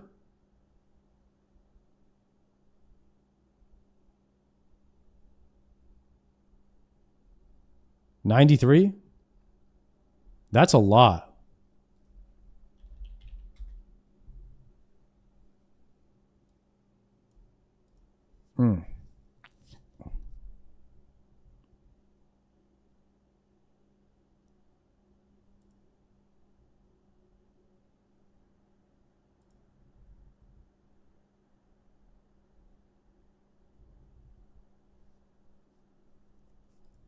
Freaking Triumphant getting the salad blade, man. That's crazy. I need a salad blade. I don't know how much CG I'm going to do, though. I guess if it get... I think Slayer is going to provide enough money for me to where I don't have to do that, hopefully. Slayer is like a slow trickle of money. A slow trickle.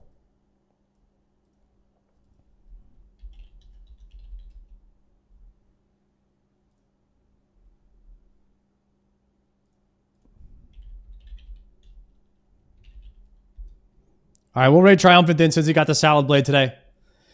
Guys, 07's in the chat. You enjoyed the stream today. Thank you guys for hanging out. I am super excited about getting into Doom tomorrow. If you want to watch me do Doom, I'll be live tomorrow at 3 p.m. Make sure you hit the gym. We're all waking up early to hit the gym.